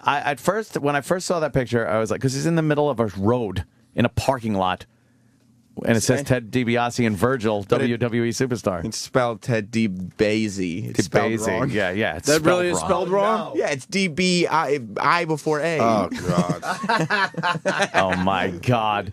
And after thought it was seeing after seeing him in the subway, now I totally believe he would do that. Yeah. But he won't do interviews. What a dumb motherfucker to not do interviews. What an idiot. Charges. No one's going to pay to talk to you. No, he's about an idiot. He has no business sense. We shot like a goofy video of Chip at Comic-Con sitting at one of the tables before people arrived. Uh-huh. It looked exactly like this photo of Virgil at Comic-Con while people are there. That was Photoshop, though. I had fucking people. It was a video. Oh, is that it? Photoshop. You can't Oh, Photoshop right. a video. Well, All right, there you go. There's your update, though. I love it. He was in the subway good for him. setting up a signing. Good for him. Yeah, there's a photo online of somebody actually took a photo with him in the subway station, but that doesn't belong on Lonely Virgil because he's with somebody. I like that from the back. Stealth. Boom. You took that actual picture, or someone? Somebody named Stadium Insider on Twitter took Nice. it. Good for everybody- him. Is Virgil on Twitter? credit. There is a Twitter account that says official Virgil, but I can't. I mean, me being the Virgil expert, Well, of course. I can't guarantee its authenticity. Can't confirm nor deny. He did post something on Friday, though, that said, "What's everybody doing for the weekend?" And then hours after that is when all this stuff about him going into subway stations to shill his photos popped up. All right, very good. There's your Virgil update. We got something about Larry King after the break, huh? Oh, my. You got to hear this question. Ooh, that's a great tease right there. If you want, I have Chris I'm Jericho there. talking about Virgil if you want to play that going to break. Really? You had it. Yeah. Well, I'm not mad. You're making a face like you ruined my tease. No, I guess what I would say is why wouldn't we play it during the whole Virgil segment? Yeah. Because you just ended it and went right to the Larry King thing to end the show. So I mean to go to break. So Did Chris Jericho talk about Virgil on our show? yes, we asked him. See, all right, I don't Was it remember him this. or Edge? No, it was Chris Jericho. How long ago was this? March of last year. How long is the clip I meant? 110. 110. All right, yeah, let's play it. We might not go to break. We might have to comment about this. Here. Do you have any Virgil stories? Oh, shit. Virgil? That's actually a good question. Virgil will always, you can't see this at home, but he'll always like hit you and like, look. And I'm looking. What do you, look. I'll come in the ring. Look. I'll give you a big arm drag. Look. Then I'll give you a big body slam. Look. And it's like I'm looking at you, and there's no such thing as a big arm drag. It's like the most basic of maneuvers. But Virgil actually, what he does is if there's like autograph signing conventions. That's why we're asking me now. He we're will all just, about like, you it. get invited to do a convention. You show up. He just brings his own table, like a picnic table, sets it up in the corner and just starts signing autographs. That's just what But he the does. problem is he's not signing autographs because we got a whole montage of pictures of him With sitting by nobody himself. in front of him. Is, and I laugh with DiBiase's son all the time. He has this sign that says "The $1 Million Man, Ted DiBiase, and Virgil." Yeah. But DiBiase's not there. No. I had no intention of being there. We laugh at this constantly. I like that one. Sucks to be Virgil, right? There's Virgil. Look. I'm signing autographs. Look. There's I'm no looking. one ever I'm in fucking front of looking him. right at you. Stop hitting me. That is exactly how he talks. Oh God, what a piece of shit. He is. He's really about is. a piece of He's shit. about a piece of shit. So you're saying we got to hear this Larry King thing? Yeah, the Larry King question. I mean, it's Larry King Hall of Fame. Is To it me. Hall of Fame? Like in the same category as like what did you do with the groceries? How important is the board? How important is the board? I put this on how important is the board level. Wow. Whoa. That's me. Wow. And I've heard them all. All right. The Opie and Anthony channel Who taught you how to do this stuff? You, all right? I learned it by watching you. on SiriusXM. Coming up this week on At the Movies with Norton and Voss, the guys review the latest Liam Neeson thriller, Taken 2. It was awful. It was great. It stunk. It was fucking great A how he terrible just beat story. everybody up. I loved it. Yeah, it was predictable garbage. Don't be scared of him. You loved it. It was terrible. It was a terrible movie. I love Liam Neeson. I think he's amazing. Her big dad, stepdad have pony. And then at the end, he brings the fucking big singer. I saved her life. Oh, it was fucking horrendous. It was good action, though. I mean, it was the good. action was good. Yeah. Yes, but so what? That's all coming up on the next At the Movies with Norton and Voss. On the next American War Stories. Battleground, Iraq. Robert Kelly deploys and within an instant realizes no man can prepare for war. We thought we were gonna starve, so we brought little bars and stuff. But there's gonna be no food. There was more. I gained 30 pounds in Iraq.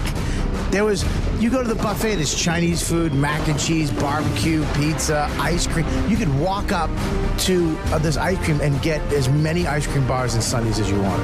But no matter how rich the rewards, every American soldier has to experience loss. I was over there. I had 2 milkshakes. One of the Marines goes, "You gonna have both of those, fatty?" So I gave him one, and then my other one fell. I had to go back and get 2 more. So tune in as we chronicle the victories and the defeats for American hero Bob Kelly I broke my knee, man. on the next American War Stories. SiriusXM.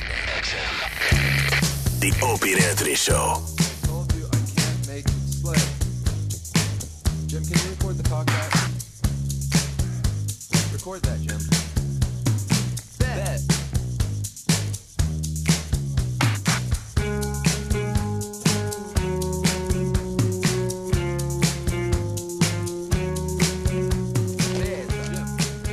I saw the Will Ferrell lookalike guy yesterday at the Museum of Natural History in New York. That's and I creeped him out by accident. The Will Ferrell lookalike guy is Chad Smith from Red Hot Chili Peppers. A great drummer, and we've talked to him over the years here and there. We get into this elevator, just packed. There had to be 20 people in there. And I was he was facing the door and I was behind him. Yeah. I was maybe 3 feet away from him. And I'm the only one that recognized that it's Chad from the Red Hot Chili Peppers. Chad. A lot of people think it's Will Ferrell because they certainly look alike. And my brother was face to face with him near the elevator door. So my brother was probably 2 feet in front of his face, staring right at him, but doesn't know who he is. So I decided to I couldn't help myself. So, the elevator's all quiet, and I just go, big fan. And then he thought that's kind of creepy. But what made it even creepier, he didn't know where it came from and thought my brother, who was right in front of him, was saying it. Yeah. And just started staring at him awkwardly, like, what the fuck? And then he couldn't get out of the elevator quick enough. I was telling Aunt during the break, though, I go to the museum a lot. When you have people coming into New York, you got things to do. It's in the area. It's I got the something to do. kids, Right. And, Do they like it, the kids? Oh, God, I like it. Yeah. I see Pretty those. cool. I see those dinosaurs every fucking time, and it's awe inspiring every time. I'm It is never pretty I'm never fucking bored cool. of it. Yeah. I still love that shit. As a kid. You should go. I probably should. I would like that. I think the last time I went was fucking like 10 years ago or something. Yeah. I reckon. Those dinosaurs are a lot older now. You're 60,582,010 today. Happy birthday. Yeah, you can't wrap your head around it. That you're looking at stuff that's millions of years old. Wasn't the Jurassic era alone? How long did dinosaurs run around and fuck everything up for? Over 2 million at this point. Long. 2 million? No. For the like the T-Rexes and stuff. I think. What was 60 million years? Yeah, they were like around for a long fucking Wasn't the Jurassic They had a era good run. But they started going away about 2 million years ago, right? Am I wrong? I don't know. Who knows Can we their look it up? history? I know. I'm so embarrassed. I think the over it. dinosaurs started going away about 2 million years ago. 65 million years Was that how long the was how long they were on Earth. all dinosaurs or Jurassic? That's a long fucking time. I guess all dinosaurs. So 65. why didn't the environment change for that long? Yeah. Meteorite? That's what they Asteroid? say. Which one? Which one is the one that hits the Asteroid. Earth? Asteroid, then it's a meteor, then it's a Hemorrhoid. meteorite. 65 million. I think dinosaurs were. I think they died out a lot longer ago than 2 million years, right? Yeah. Yeah. So what's the? They died out about 66 million years ago. Oh, okay. well then, Well, you were fuck off by me. 64 million. They might have Yeah, been but- around for 200 million years. Yeah, when it's- the beginning of the Jurassic era was 201 million years ago. They were around for about 135 million Not years. if you ask. 135 million years. They That was first- just the Jurassic era. They first started appearing in the Triassic period. Oh, yes. Approximately 230 million years ago. So Is But this they just were- off the top of your head, Sam? Yeah, it's just, Pretty I mean, good. What's the just difference knowledge between I the have. Pretty good. Triassic and Jurassic? Again, I know, but the audience doesn't. Well, so- me too. I'll explain. The Jurassic era was when dinosaurs were the dominant creatures of the Earth. That was the So what- 135 million year period. So were cavemen around for the dinosaurs? No, common misconception because of Common cartoons. misconception. no, we missed them by 63 million years. So why do they always put them together? Because it's fun that way. Yeah, you got the People caveman fucking riding around a with the- dinosaur. Dinosaurs were fucking assholes. I'll say this though: man. you had 135 million years, and you did nothing more than eat lemons and berries. Go fuck yourself. Not one. They couldn't even build a hut. That is odd. There was no fucking like Zero development. Yeah, they Do you didn't think anything develop got or better? advance. In that what is it? 35 million years? You don't think anything got a little better? Yeah, but Where it they would figured take- some shit It out. looks silly to have them like driving a car. Why? Yeah, but how Dinosaur about driving a one car. thing that keeps the rain off you in 135 million years? That is a long time for no fucking evolution whatsoever. what like any douchebags. kind of Doesn't that make you think a little bit? Like, what the fuck? wow. How is Earth able to have one thing like that for 135 million years, and then all of a sudden it just it speeds up after that? And we've only been around for a few thousand. thousand years, really, in our form now. Right. 200,000, right? Yeah. By the way, I gotta talk to the other people out there. Dinosaurs died off 2,000 years ago? What is it? Oh, right. 5,000 years ago. 5,000? dinosaurs and Last yeah. dinosaur died off in 1931, I think. Yeah, was hit by a bus. Right? That's about right. Yeah, if you're God-fearing person. Yeah, sure, because you can't, because the Bible just can't explain that type of timeline. Right. So they change it. They go, no, Christ was there riding around. He used to raise them. He was. Pterodactyls. Like Did he the really? Velociraptor. Stupid. Yeah. And then someone's calling bullshit on the meteorite killing dinosaurs. Well, what happened? What changed that the dinosaurs went away? They say the meteor. Fucking asteroid. Who's calling bullshit? Let's hear what they say. Sure. Let's go to James. I believe the meteor, by the way. James in Tennessee. Hi, James. Hey, I'm going to call bullshit on the meteorite killing dinosaurs because we just recently had a meteorite hit Russia. Didn't do shit. Small one. Oh, Nobody my died. God. No fallout. Come on. Are you serious? Come on now. Yeah. That was just small. You are really giving Tennessee a bad name. It was a little tiny fucking thing that came through the atmosphere. He watches the news reports on Russia and goes, well, that about proves it. Yeah. That showed it. They're talking about the entire Gulf of Mexico was made from a meteor hitting. Oh, really? Yeah. Like that whole thing is a crater. All right. Well, the dinosaurs that populated the entire world. Why was it that affected the other side of the world? It did affect the other side of the world. Because it kicks up so much debris and dust that it blots out the sun, and the temperature changes. And all the vegetation dies. Yeah. And these things. The dinosaurs are cold-blooded anyway. They don't need to, But they do Don't need need the sun. They do need to eat, and they do need some sun, and the temperature difference would get you. It's like talking to a child. Yeah. Don't tell me. Well, all right. Yeah. Thank you, sir. Great. Okay. The great state of Tennessee, made to look like a bunch of dolts from that one man. That's weird, though. Someone just wrote on Twitter that they ruled for what did we say, 200 million? Yeah. They were around for 200 million. They ruled for about 135 I think million. they still fucking ruled. I think they ruled for that other 65 million. They had that too. Yeah. They had a 65 million year transitional period.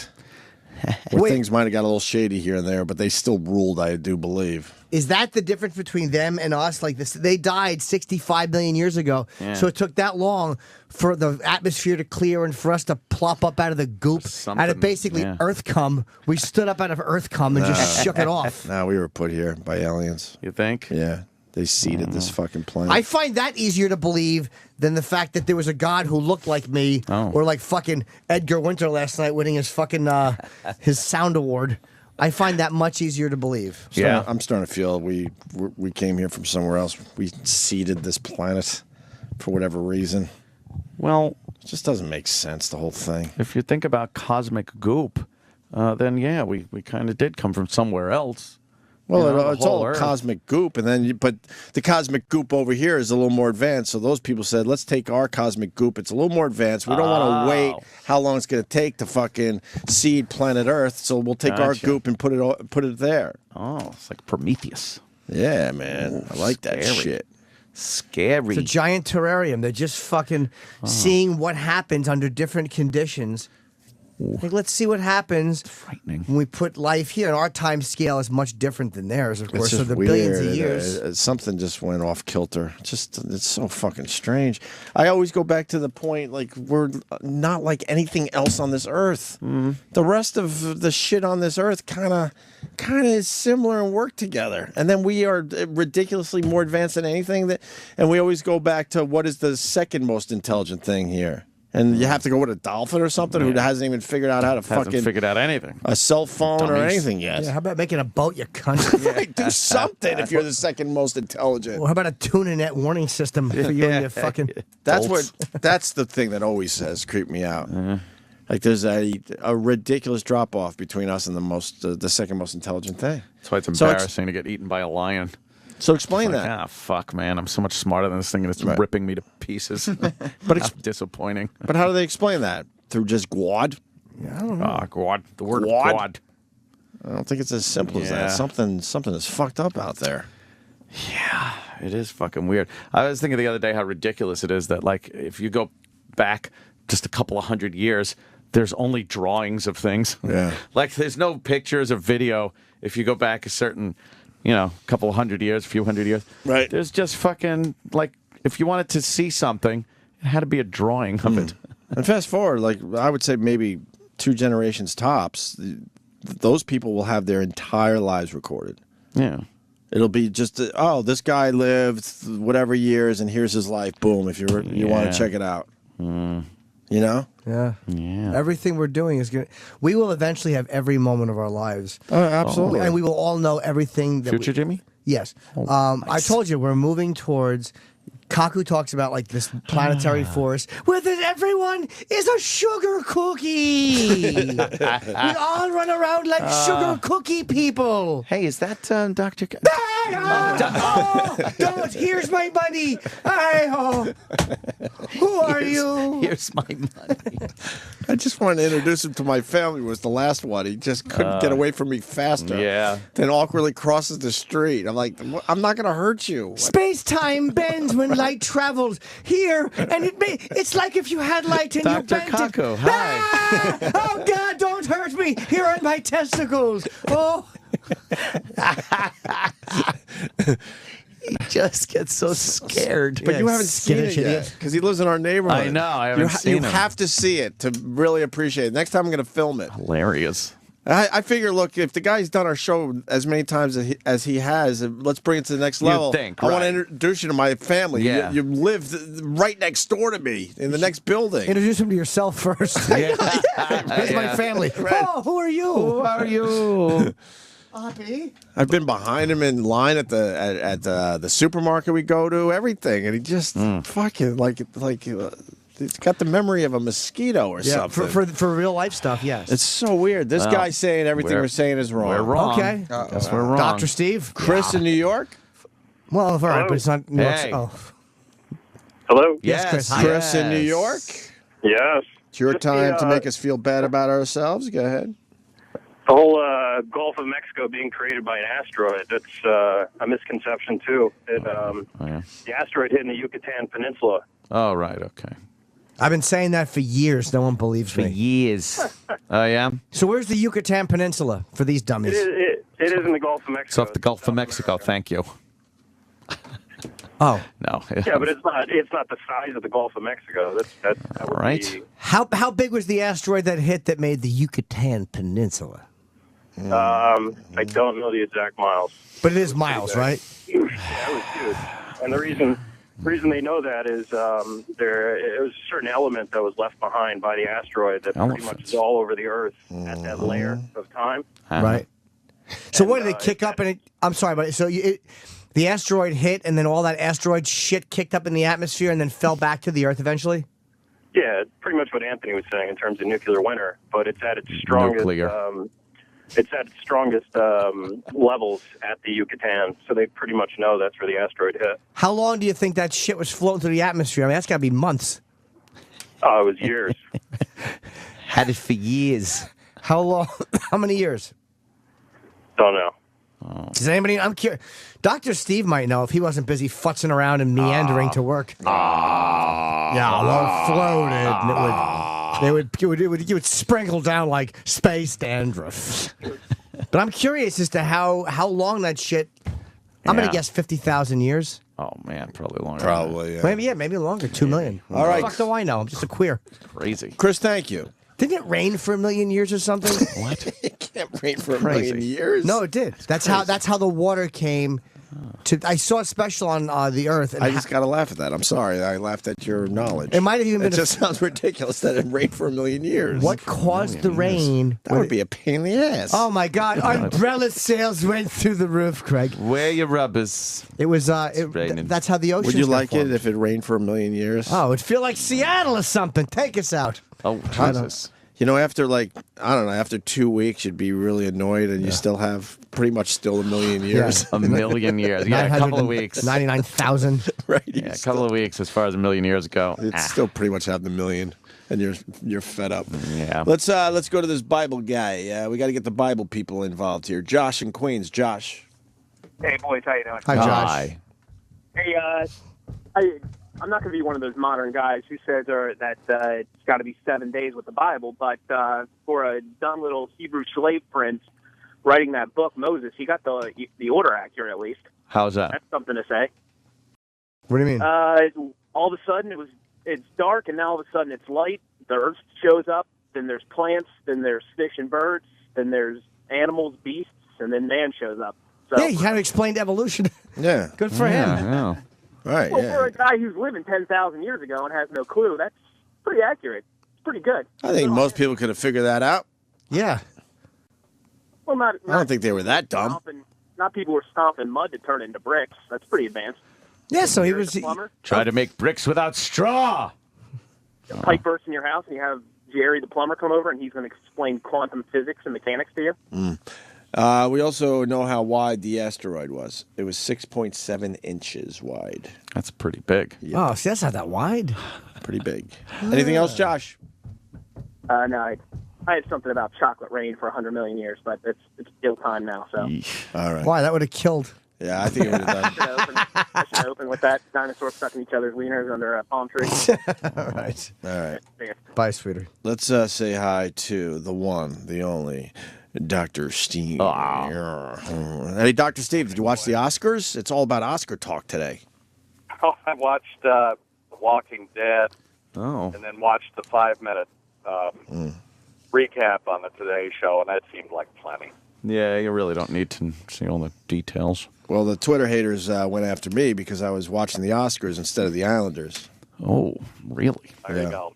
Cares about To each his own, that's what I always say. Cares about the Islanders at this point. I'm trying to get into it a little bit, but You should abandon hockey because they were pricks. Yeah, I'm not all in. I'm not back in. Yeah. Yet. But then again, I have a shitty team. If I had a good team, maybe I'd be back in.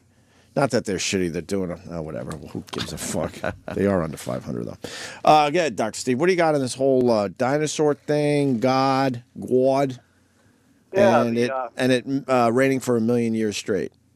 If you're looking for the crater in the Yucatan Peninsula, just Google Chicxulub. It's C-H-I-C. Chicks with lube? That?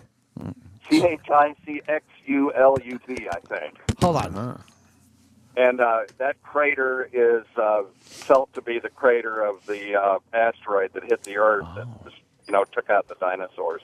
Now, you spelled it wrong, but I found it. The element that guy was talking about that was spread across the whole Earth is called iridium. And it sure did. It got rid of them. I like it. If you go anywhere on Earth and go down to that level at 65 million years ago, you will find a layer of iridium there. It completely blankets the Earth. Now, let me ask you, how far down would you have to go, and how thick is the layer? Well, it depends. So out in Arizona, the layer is up close because of erosion and stuff, because there's dinosaur bones right at the top. Oh. If you go to China or something where they haven't had as much, you may have to go down lower. But geologists are able to look at these layers and figure out which one in each part of the country represents that K layer. Wow, covers the entire Earth. And what was that layer again? It's iridium. It's a metallic element. How thick is that layer, do you think? I don't think it's very thick, because you're talking about an event that in geologic time was very brief. It may have lasted 100 years, 200 years, with the debris and the blotting out of the sun and all that stuff, but that's nothing in geologic time. Wait, is that all? Do you think it lasted? That short period? Here's the thing. I think what happened, and I'm not an expert on this, but just from the reading I've done, is that the first thing that happened was the plankton in the ocean died, and that's huge because it's producing oxygen, and so oxygen levels change. The marine life, that's the bottom of the food chain, so the marine life starts to die.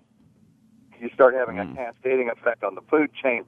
And then on top of that, you've got this nuclear winter where the climate is changing. And it doesn't take that long for the dinosaurs to just starve out because they were so fucking huge, most of them. You rock. That, they had to just eat and eat and eat to keep these bodies going. So, and they were a lot of the herbivores have to eat, a certain percentage of their body weight just to stay alive because plants don't have a lot of dense energy in them. But when the herbivores die, then the carnivores die because they don't have any other animals to eat, and eventually shit goes dies uphill. except for the fucking bird. Why don't we have giant things around anymore? For the most part, Well, there's a few, but yeah, I'm holding one. Why was there a time there were just giant things on Earth, and now we don't have as many giant things? Very few, matter of fact. Huh? Well, it wasn't very. I mean, it was successful for a long time, but it wasn't sustainable. That was the problem. What you want is a lot of variety. It was sustainable. They were around for 200 million years, giant things. I know, but their problem was one thing could take them out, and that's why, it's not very adaptable. Shit, fuck, I don't know. I mean, we're in a world where we have a lot of variety of species, little tiny things, and somewhat big things, and it seems to have been pretty successful in the 65 million years since the dinosaurs went away. So Wait. I don't know, man. Steve, why do you think the little animals live? Dinosaurs. Oh God, the song. He rocks a dinosaur. March. What do you think of that? Hold on, Steve.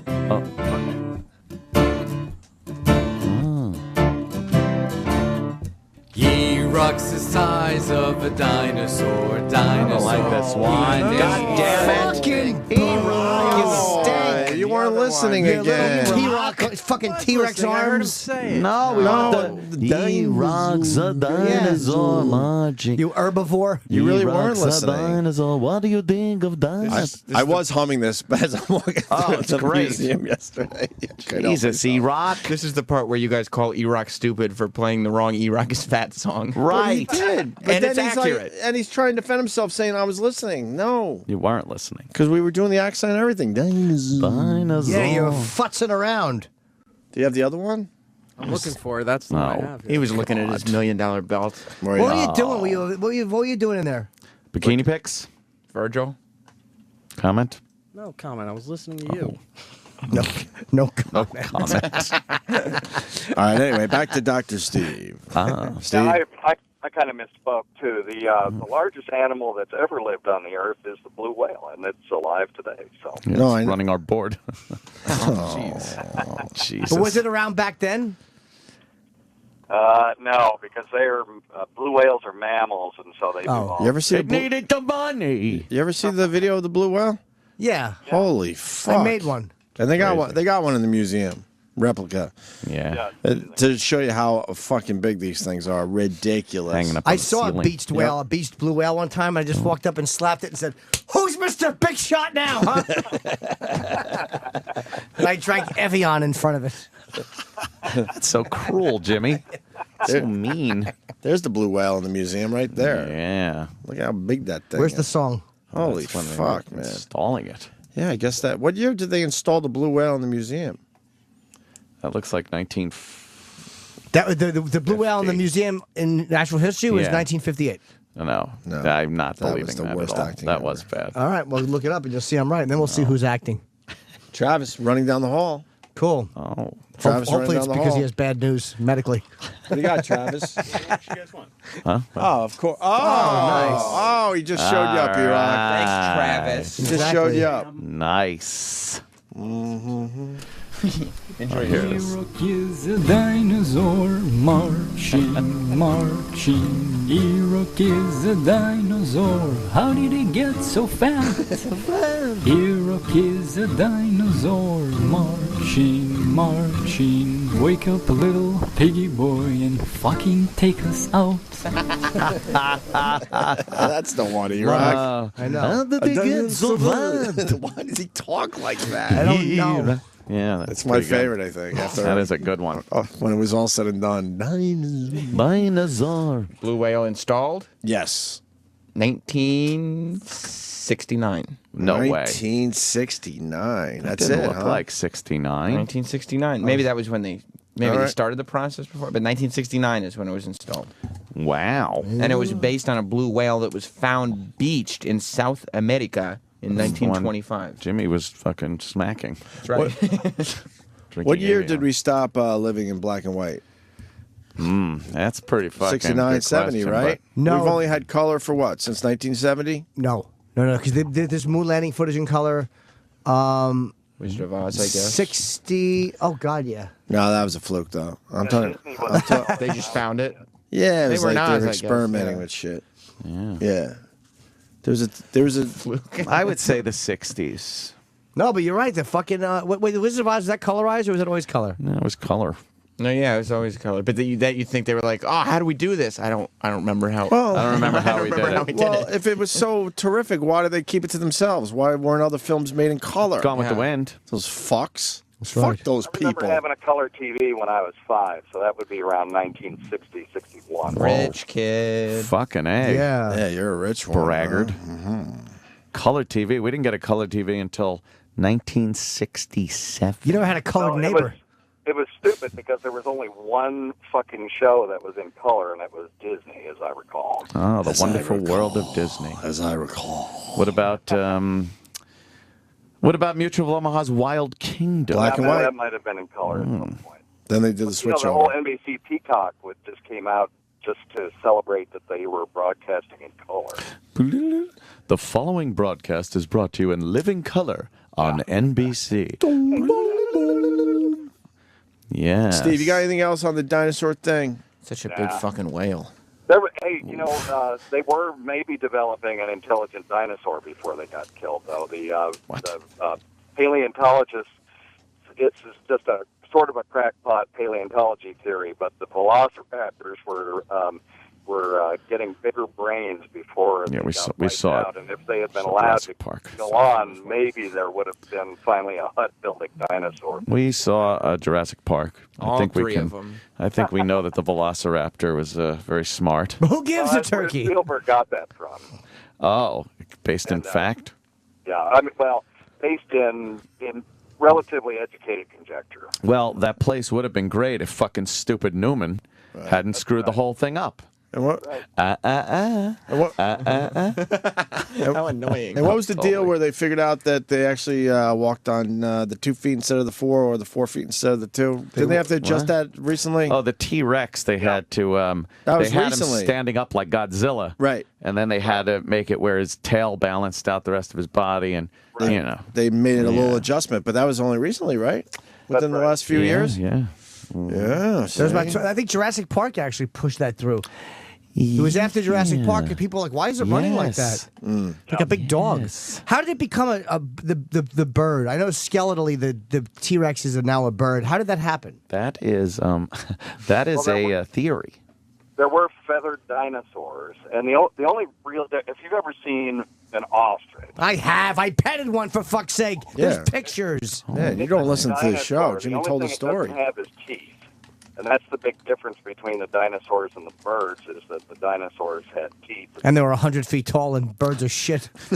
You couldn't just step on a T-Rex. There were ostrich-sized dinosaurs. There were bird-sized dinosaurs, too. You know, they ran the gamut from little lizard-looking things to big, giant monsters. Was there anything that could step on the T-Rex? I love Jimmy's an Apatosaurus, I guess, could have, but they were herbivores, so they were more likely just to get in the water to get away from And they them. were the ones with the teeny weeny heads, right? Yeah, on those big, giant bodies? neck, giant body, giant neck. Weenie heads? Teeny weeny, man. They had teeny weenie heads? Yes, that's how the That's different. scientists explain it. How big was that one compared to the Tyrannosaurus? Well, it was bigger. I don't know the... Thanks. You do realize we're counting on you to be an expert today. Play the part. Yeah, thanks, doctor. How much bigger? A lot. Oh. A whole shitload. Well, the Triceratops was used as a lawnmower, if you I remember. didn't like Ceratops. He was, and then he would eat the grass and look up and go, it's a living. Flintstones. Yeah. I hated that show. Yeah. Triceratops. Yes. Oh. That bombed terribly. Yes. He said I didn't like it, and he tried it. Got a 0. Oof. Try joke. All right, Steve, we got to get to Larry King. So you good Thank or you, what? sir. Yeah, we're good. We're good. All right, buddy. I got to go get rounds. I'll see you guys. All right, buddy. All right. The Weird Medicine podcast on Riotcast and heard on this channel as well. Well, just snake a tube down our nose, and I'll be there in an hour. Exactly. Steve's got to go to the fucking Kinko's and get toe tags printed. Oh, God. Jesus. You run out of those yet? Oh. All right, Steve. Saturdays at 9 p.m. when E-Rock doesn't run a replay inadvertently. I heard what somebody, happened? Somebody called me on Sundays, Dr. Steve, and said that you had the same Dr. Steve show on the channel the last 3 weeks. Is that true? I think it was 2 weeks. You'll have to ask Eric that. Eric, Dr. Steve obviously has an issue with you. You want to address this? Yeah, I already talked to him about this. Well, talk to us. Eric and I are good. It was human error. But What happened? I reloaded last week's show instead of this week's show. Why? Bush League? It wasn't by choice. But that's your job is to get it right. I know. It's an honest mistake for somebody the first week on the job. Yeah, exactly. What else were you doing? Comment, Eric? What? Loading the rest of the weekend. Getting too busy to go home and eat meat steaks? Getting loaded for the weekend? What? I meant to say fucking meat Oh. cocktails. Meat. Yeah. Steak But martinis. stuff like that happens around this joint. Did you see the Jimmy Kimmel tweet? No. Oh my God. Jimmy Kimmel was talking about SiriusXM and basically said that he really enjoys the music channels unless, a song is skipping for an entire weekend and no one notices. Oh, wow. Something like that. Can you find the actual tweet? It was brutal. It's embarrassing. He spanked SiriusXM. Oh, you got it ready? I love SiriusXM radio except for every weekend. Oh, every weekend. When songs skip for hours and hours and no one there seems to notice. So basically he's saying that it's sloppy programming. I was listening this morning to the when I was driving into the Why doesn't anyone notice? The Hits One Weekend Countdown. Yeah. And they run this. It's the same 3-hour show, the same way we do, but it's all weekend long. And the thing I was listening to, Spider Harrison said something like, we'll have your next big song coming up. We'll have your next big song coming up. And it was obvious that they had just left in both takes without... wow. It played that way all weekend. And no one noticed? No. See, when shit goes wrong with this channel, the listeners get involved. They start tweeting all of us, and then we fucking all start panicking when our phones texting people. And we try to take care of the situation. Yeah, Dr. Steve's show. Unless it's Dr. Steve's show where they're just rerunning again. He's only had one show on the channel ever. E-Rock just plays the same one over and over and over and over. Oh, E-Rock. That's not true at all. Oh. This problem has happened more than this time. Oh, boy. You calling out E-Rock today? Well, not necessarily. I think last time it was Sal's fault, but I always seem to hear that Dr. Steve's show gets replayed constantly. And a lot of these idiots that listen to Dr. Steve's show don't realize when they're hearing a new show. Because even Steve will say, no, this is a brand new show. These idiots were right a few times, weren't they? Well, and what's funny is that when this happened this weekend, everyone just blamed Sal automatically. To Eric's credit, he offered to come in from Long Island and fix it, but the show was half over, and it was like, just let it go. Eric lives on Long Island? I'm going to build a company anyway, so. Ooh, all right, you do that. Shouldn't have said Good luck getting the money. I probably shouldn't have said that, but anyway. Yeah. All right. Yeah. All right. I want to hear this Larry King Bye, thing. Dr. Steve. Thanks, Dr. Steve. Thanks, Steve. We're going to do that after the break, certainly. Oh, man. Yes, we are. Nice. Sometimes the road to a blissful relationship can be bumpy. Marriage No one, is no I know one's both. saying that you don't do a lot of stuff. It's like it's a I do all business. the It's a spelling. machine. One person's doing the twittering, which is Rich, and the other person is spelling all the words. It's comedy's most dysfunctional married couple, Voss and Bonnie. If passion is like a roaring fire, then Voss is peeing all over it. Is he an affectionate guy? No. Is he bad with casual, loving touching? Well, because sometimes he touches you, but it's like a toddler or a monster that doesn't hasn't figured out how to caress. And why flatter the one you love and the mother of your children when you can shatter her fragile ego? Right, Rich? Sometimes he calls my ass Margaret Cho's face. Wow, Fred. So if you think your relationship is doomed, look at Voss and Bonnie and rest a little easier knowing it could be a lot worse. I remember now what a dick he is. One time I was blowing him quite well, by the way, and he farted. That's the best thing I've ever heard. I do not hold that in. Sirius XM. You're listening to Opie and Anthony.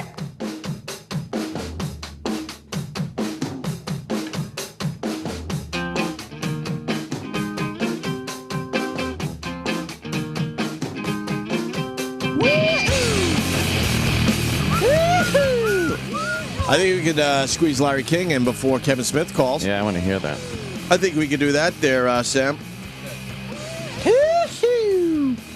And people are trying to figure out the best Larry King question ever because we got another terrific example of Larry King asking questions. Yeah. You got Matt the Aussie, excuse me. He writes, best Larry King question ever? Saying Roman Polanski murdered Sharon Tate to Sharon Tate's sister. Right. That was my favorite, for sure. When That he was a said, good one. You forgot about that one. A man who so brutally murdered your sister. Murdered your sister. How could you? She goes, no. Right. No, that's right. nuts. My favorite still is the board. I put How this- important is the board to a skateboarder? I That's like the that's pretty groceries. good.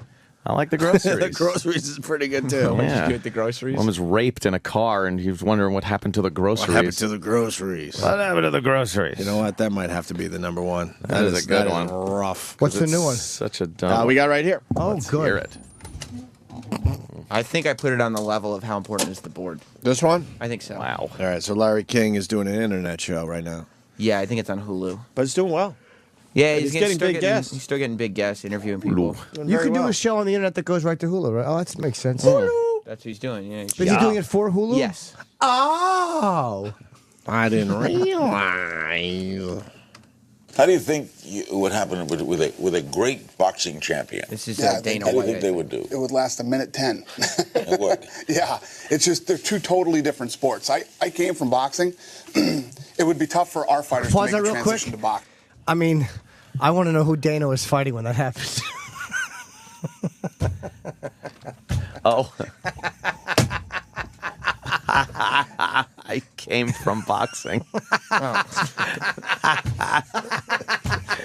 right, that's pretty good. Jesus. All right. Very good. Oh, Jimmy. It would be tough for our fighters to make the transition to boxing too. You know, if I took one of my guys and had him go over and fight a boxing match, you know, they're two totally different sports. How important are the feet? They're absolutely How important are the feet? All of a sudden, he's talking about a murder in South Africa. Yes. Oh my There it God. is. It's not a bad question, but it's just how he presents totally it. Right. a terrible question. Because boxing, it's really How important. important is foot speed? Yeah, how of important course, is of course. foot It's just how he's- of coordination? course, Not kicking. how Right. important are the feet. Very. How important are the feet? They're absolutely important. Well, I mean, if for no other reason, just walking and standing. Good thinking. Got him. Yeah. Is that Ronda Rousey? The defense goes in, some of the escapes that you do when you're on the ground, takedowns, kicks, all that plays a role. Oh no, that's she's getting a lot of. That's Liz Carmouche. Oh, Carmouche. This was before the fight, obviously. when Carmouche? I want to get Ronda Rousey in here. Yeah. She's very sexy. She got kicked in her titty. Did she? Did it hurt? I don't know. She survived. She went on to win. She's good. First round, another first round armbar, 7 in a row. Did it go honk? No, that would be funny. Bunch of Honk. fucking milk shot out. Oh shit, Chip. Yeah. Jesus. Do we have any other Larry King questions as we wait for Kevin Smith? Nah. From the archives? We haven't done this in a while. You got the disc? We have so many discs here. We have I have the board question loaded up here. If you want. Okay. Yeah, let's hear The that. Borg. Okay. Oh. To a skateboarder. So what? That's pretty great stuff. Yeah. How important is the board? The board's one of the main things. The board, the shoes, the wheels. That's so dumb. It all comes into play. You want to feel comfortable with your entire setup. The wheels. Otherwise, it's just a block of wood. Of course, Yeah. the fucking wheels. Well, he didn't want to answer that. Yeah, how important is the board? Well, you can't just have wheels. Is that what he does sometimes? Larry just comes out with things because he might not have a question on hand. How important? Yeah. The feet. Go. Feet. I also have the Roman Polanski clip. Oh, that one was bad. Yeah, let's hear this. Joining Lawrence Silver with us now is Deborah Tate, Roman Polanski's former sister-in-law, the sister of the late Sharon Tate. On a personal note, I knew Sharon Tate, had interviewed her a couple of months before her tragic murder. What do you want to see happen? I would like to see this whole thing go away. I think that there's been a lot of time that has passed, and we need to bring it to an end. You ever talked to Roman Polanski? I have. Wow, how can you have a civil conversation with someone who so brutally murdered your sister? Roman didn't murder my sister. No, I mean, well, I'm sorry, but when the fact that he would have this terrible thing happen to him after the death of your sister to once again focus you into the public light. And then he That's what I tries to meant. cover up. I don't have any problem. What? He just made a mistake. Yeah, yeah. Oh, Yeah, you know, Larry. it happens, right? And then he's like, oh, no, what I meant was... He didn't mean that. It's my favorite moment in broadcasting. That's a good one. It's on the level. I laughed as hard at that as I would have if it wasn't me saying Adam Walsh. Adam Walsh. If it had been somebody else. That's it a bad been. one. Yeah. You take it after Larry King. I guess so. Adam Walsh. Adam Walsh. John, hi, John. Hello, John. Jimmy just trying to clean up everything. I was Mike Mop. Yeah.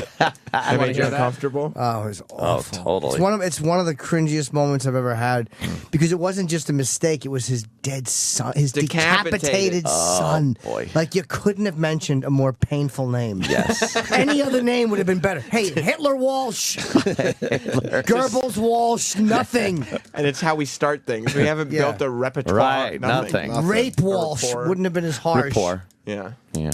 Corrected myself. I saw that. They cancel the show?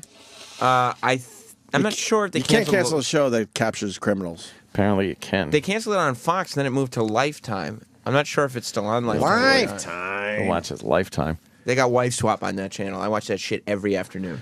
I bet there's a lot of crooks that don't give a shit that they're featured now. Yeah, no, fucking Lifetime. Who's Yeah, watching? no kidding. Bunch of house frowns. Yeah. Kevin just tweeted that he's calling us, so we're in a weird...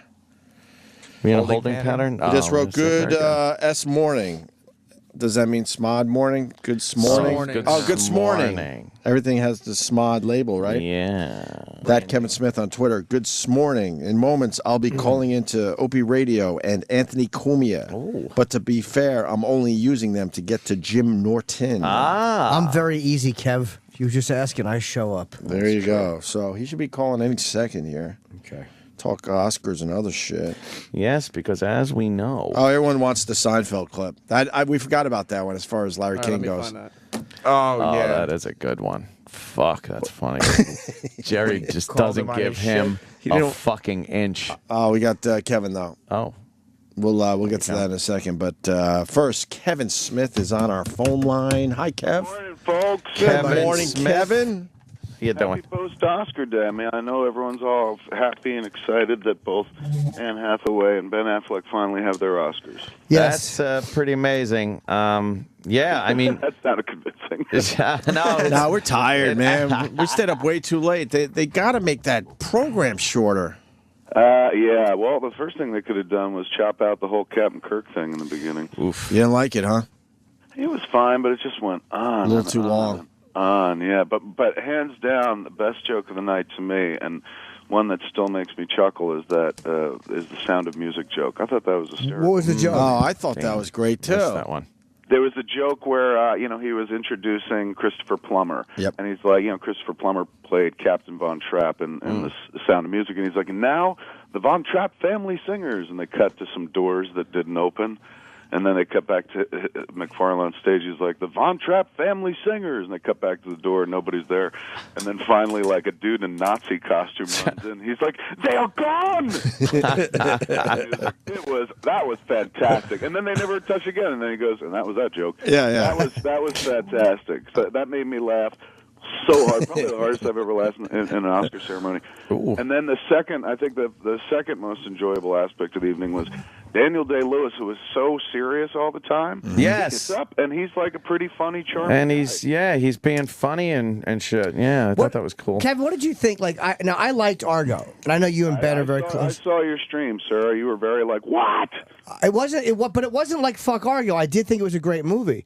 I liked you. I think you summed it up best when you said, like, if they were giving away an award for the third best movie of the year, then Argo should have won. That's what your tweet. I loved it. Of course, a friend of mine made it. But I'll be honest with you, my favorite movie of the year was Life of Pi.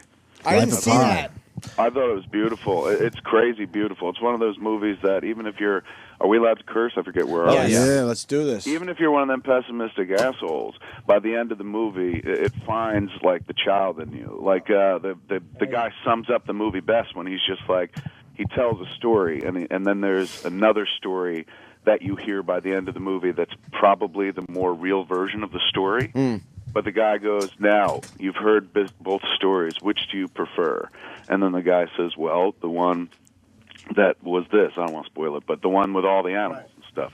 And then the guy says, like, and so it is with God. It's a really powerful flick. The CG work was phenomenal. You're talking about, like, pretty much one actor alone with a bunch of CG, and Rhythm and Hughes, the effects house that created all the tiger, all the animal stuff and whatnot, all the whale jumping over the boat, all the amazing things you see in the movie, just filed for bankruptcy recently. Wow. Why? With that guy, the guy who won the award last night for for, I think it was for effects or visual effects. I forget what he won exactly for, but he was trying to give a shout out to Rhythm and Hughes. He might have been the DP who won for Life of Pi. I can't remember, but he was trying to give a shout out to Rhythm and Hughes and talk about, hey man, the VFX houses are hurting right now, and they just kind of played them off. I thought that the playoff music was funny. They used Jaws. Yeah. But like, if you're not doing a long opening dance sequence or a long singing sequence, that guy could have said his 2 bits. I mean, these cats working their whole lives to get to the moment. Well, maybe not. Presumably, they're not working their whole lives to get to this moment. But this is a big moment for you. You win an Oscar.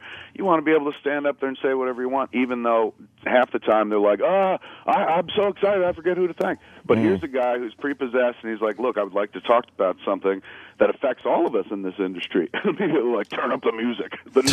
Get him off. Did you think? Hey, did you like Zero Dark 30, Kevin? I'll be honest with you, and this is one of those things you're not supposed to say as a filmmaker. People are like, oh, he's no filmmaker. Well, they've been saying that for years, so I guess I can go forward and say it. There are some flicks that I have not seen. I abstained from voting this year because, number one, it was tough. I had 2 people that I dearly love up for awards, man. I love Affleck and I love Quentin Tarantino, and so I didn't want. And me in the middle, I loved Life of Pi, so I just abstained from voting altogether at that point. Also, part of the reason was there's a bunch of movies that I didn't see and see till the end. So, like, that's one thing they ask you to do. To like, look, if you haven't seen all the flicks, like, just don't go in there and be like, oh, I like this one, it's better than this one, unless you've seen them all. So some stuff I didn't see. I'll go over to Best Pictures and tell you what I didn't see if I could find it. So you were being honorable, because I would assume a lot of the people in the room would just vote for their friends and pals. Yeah, but I mean, they tell you up and down like how important this is. Like in all the literature they send out, and let's be honest, it's not the end of the world. It's not like insanely important, but they say like if you haven't seen all the flicks, you can't really vote, because like let's say you got 10 Best Picture categories here, 10 Best Picture nominations in the Best Picture category. I didn't see them more. I still haven't watched all of Lincoln. I was watching the first 20, 30 minutes of that, and he was great, but then I fell asleep, and not because the movie was boring, but just because it was late at night. I was like, why the fuck am I trying to watch Lincoln at 12? But to be fair, a lot of people have said that movie is really slow. Yeah, a little long. I mean, and it's not Steven Spielberg, an insanely gifted filmmaker, but how many times are we going to hear about Abe Lincoln, for heaven's sake? You know what I'm saying? It's one more variation on the Abe Lincoln story, and you're like, all right, well, I'm pretty sure. And by the time, like, where I fell asleep in the movie, I was like, yep, this is everything I knew about Lincoln up till now. Let me ask you, are you surprised that Tarantino wasn't nominated for Best Director? No, because I think with that flick it would have been tough. He was already catching some heat for using the N-word and stuff like that. I think most cats think of him as a writer first and foremost. I think he thinks of himself as a writer first and foremost. I don't think he seemed particularly bugged that he wasn't nominated. I think in a world where Affleck didn't get nominated for directing Argo, I'm sure he felt like, well, they missed a few of us this year. Did you see, I'm sorry to interrupt you, saw Silver Linings Playbook?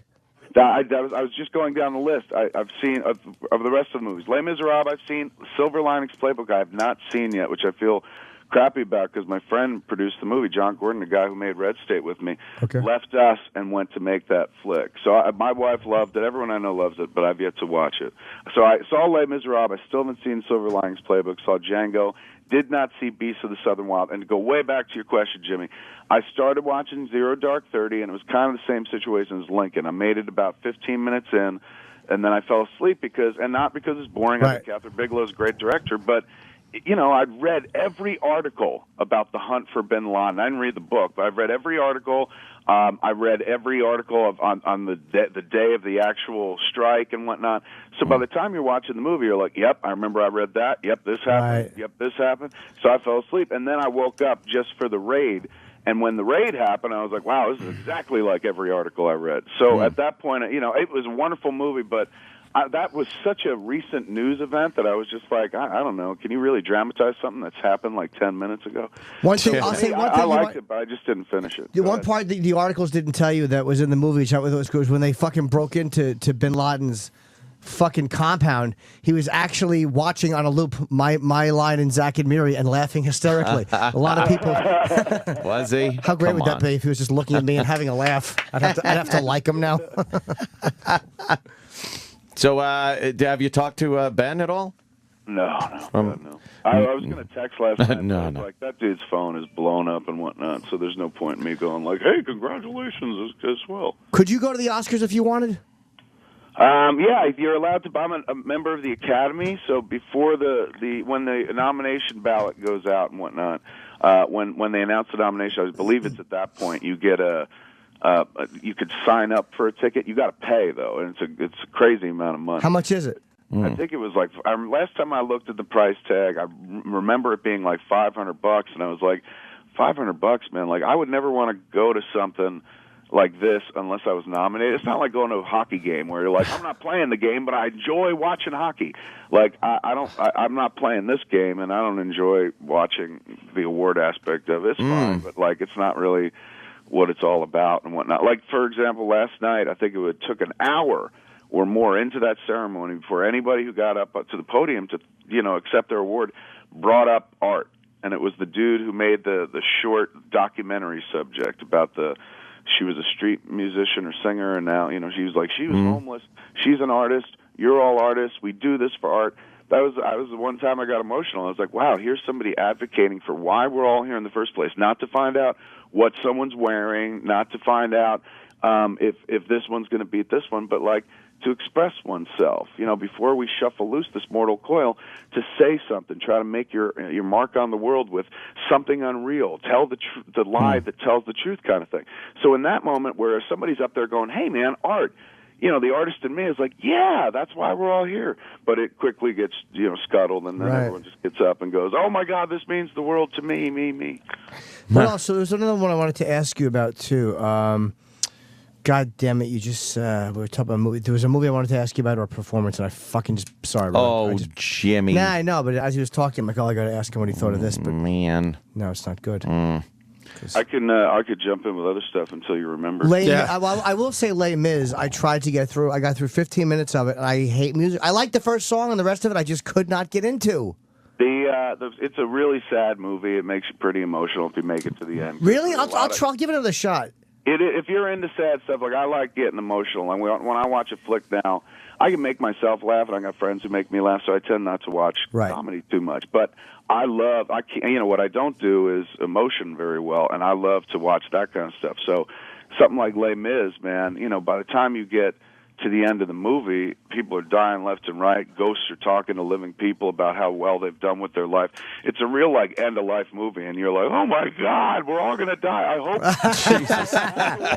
with a bad haircut visits me on my deathbed. It's very emotional.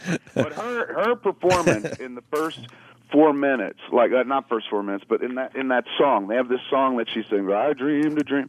And everybody, of course, remembers the song from when the lady sang it in the British TV show. Susan Boyle, and she came out, and they're like, oh, she looks like a troll. And then this beautiful voice came out of her, and like, who knew that fat people could sing? This was some sort of revelation. But anyway, that song was very popular by her. Of course, it was from Les Mis. But when Anne Hathaway sings it for the movie, I remember before I saw the flick, I was like, there is no way, unless she's singing it while juggling cats and doing it completely naked and riding a unicycle, how are you ever going to forget the Susan Boyle version, man? Especially all the elements that surrounded that, with her coming out on stage and people not thinking she was going to be able to pull it off or do anything worthwhile.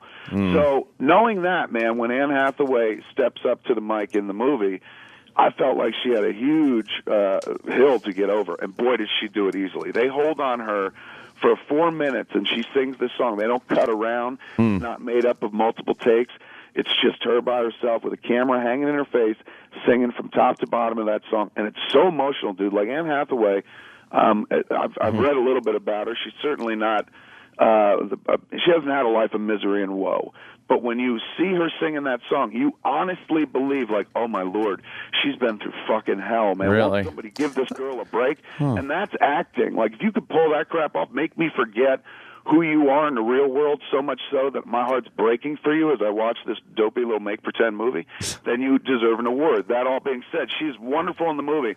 I thought her acceptance speech was the most disappointing of the evening. Why? Really? I didn't see hers. It fell flat. I was getting jerked off for money. Oh, yeah? Jimmy goes, yeah. For somebody who, like, you know, it was a big deal for her. It's a big deal for everybody to win an Oscar, I guess. But, you know, she's well into acting, and she's been doing fantastic performances for, like, the last 5-7 years or whatever the heck. Now she's, like, cruised up to her moment where she gets an Oscar. And her acceptance speech was very perfunctory. It was listing everybody. It was a list of names of people who she was thanking. Yeah, a lot of people do that. It's like no one cares. Circle, you know, you want to do a little payback. Yeah, but say so something. Many names, yeah, so many names, and nothing really about, like, you know. Oh my God! When I was a little kid, man, my whole life has been about this. I'll be honest with you. Like, all I've ever wanted was just give me a little something up there, and you know, instead it was like, you know, hopefully one day nobody will have to die in the French Revolution ever again. Yeah, she did say that. I mean, you know, it was kind of a weird thing, but I would have liked a better acceptance speech from her. This show is not about giving out awards for acceptance speeches, so it doesn't matter. You just turned me on to Les Mis. I think I got to see this freaking but Kevin's movie made me want to watch it from beginning to end. I had no desire to see this. I was watching her get raped in a wheelbarrow. I was like, oh fucking who? But I got to watch it. Hey, Kev, what do you think of Seth MacFarlane's job there? As you know, host. honestly, going in, I don't watch Family Guy, and he's taken a shot or two at me on the show, so I'm not, you know, a wild, enthusiastic Seth MacFarlane supporter. I'm not against him. He's not really in my world whatsoever. So going into it, I had my arms crossed, like, well, this better be impressive. I thought he actually did okay, man. He made me laugh a few times. I think he's easy to look at. Damn, he's like, he could sing and dance, and he's attractive. He should be. I tweeted last night, that dude should be playing the lead in Book of Mormon, man. Elder Price. He looks squeaky clean. He looks the part. He can sing. He can dance. He knows that. He knows he has good timing and stuff.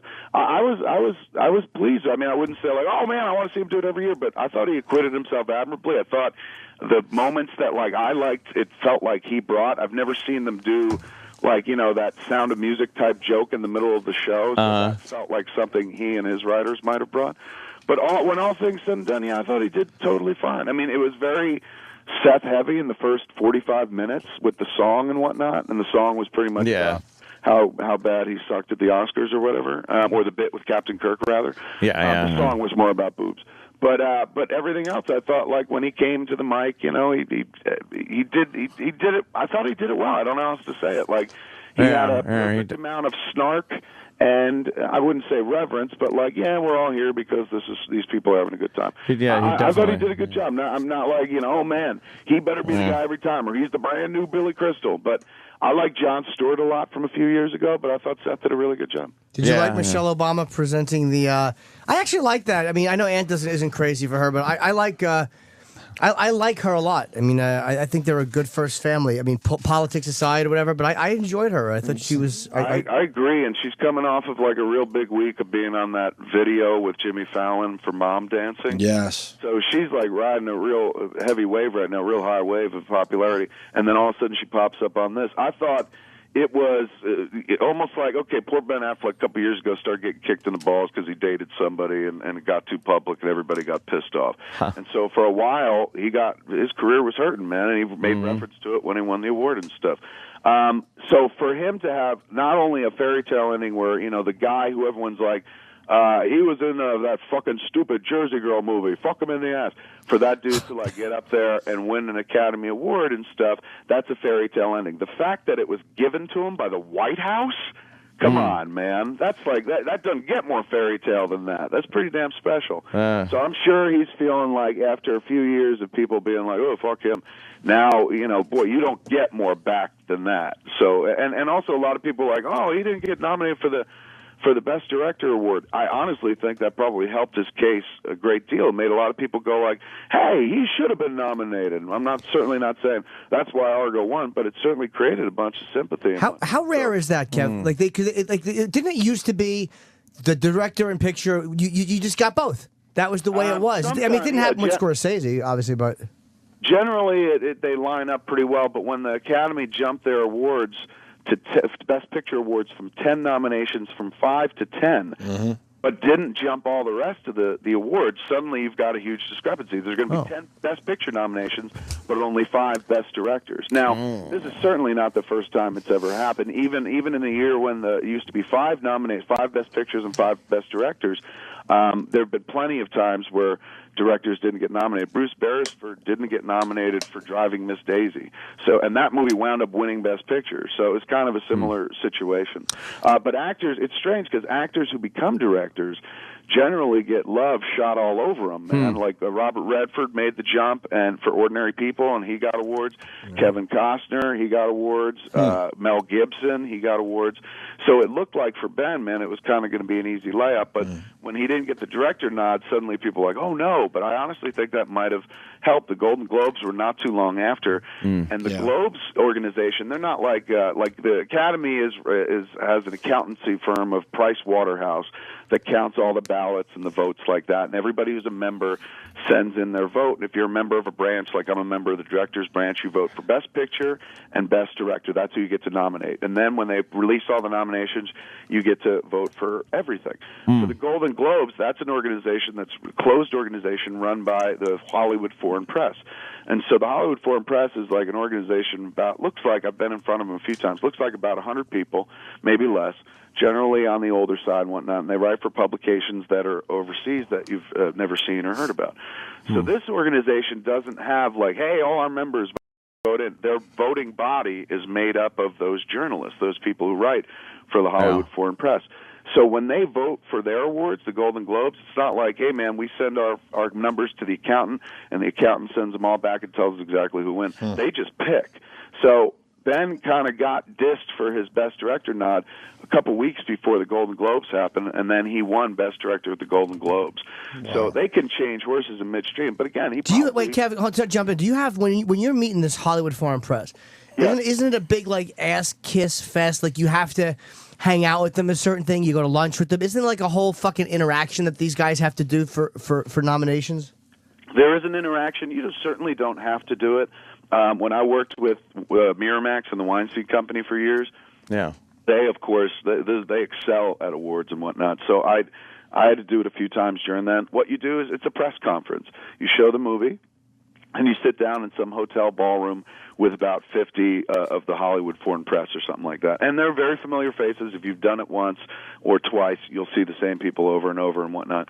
So you sit down, and they ask you questions. It's a Q&A type situation or a press conference kind of situation. You chit-chat with them, and then you go. There have been some people in the past, like Sharon Stone back in the day, would send them all monogram pens and stuff like that, very expensive payola-type things, and then they got rid of that. They were like, you can't give gifts during awards season. Right. But you don't have to. It's not like jump through these hoops with these people. But if you want to win a Golden Globe, that's definitely part of it. I mean more of an unspoken rule, like not one that would be written down, but one where we all kind of know, you know what I mean? Like one of those things. Nudge. Sure, and that's the only organization that you can really do it with. Like the Academy, there's nobody you can buddy up with because it's all votes from the membership. So you'd have to buddy up with everybody in the membership to sway your vote. With the Golden Globe people, there's a certain amount of them, and I guess if you ingratiate yourself with them, they probably remember you more fondly than the people that don't. Sure. Hey, Kev, could you settle something for me, please? Fire away, brother. Who was the best singer of the night? Okay. We've been discussing this morning, and I'm not talking about the musical montage. Okay, so wait. So tell me who my options are. Is that you got the Jennifer Hudson, you got the Adele, you got the Barbara, the Babs, and you got that Shirley. The older lady, Bassey. Thank you. Yes, and you got Bassey. Who was the best of the night? Let me see. Thinking about it. I honestly, I thought Jennifer Hudson, when she sang her number, she literally brought the house down and brought everyone. Well, not literally, figuratively brought the house down. And she literally brought everyone to their feet, like it was a standing O. And it felt like it was the end. And then you're sitting there going, "Is it a 2-song montage?" But it was so big that you were like, "Who's going to follow this?" And then the only way to top that was to bring up the entire cast of Les Miserables to do that song from the middle of the movie. So at that point, oh my Lord, you're watching Jennifer Hudson sing by herself versus 30 people singing about the French Revolution. So I'd say it was between those two, but I'll give it to Jennifer Hudson because a woman alone on a stage singing the song that made her famous, that she's won awards for and whatnot, in front of that crowd, she didn't really. I thought she did a great job. But also a close second. Yeah. And again, it doesn't come because I'm a huge fan of this guy. But I was blown away at what a good singer Seth MacFarlane was. I just got faced. I said the Goldfinger broad. What? Shirley Bassey? Yeah, man. She's 78 years old. She belted it out. That was cool. Yeah, I mean, I told you. You have no idea. I mean, we've been kind of battling this back and forth all morning, and Sam said Hudson. I said the Goldfinger broad. Good for. I mean, absolutely great for her because, as you pointed out, man, I lost so bad. Older. But at the same time, you know, I've heard that song a zillion times, and you know, it's a wonderful song, but it's not that difficult to sing.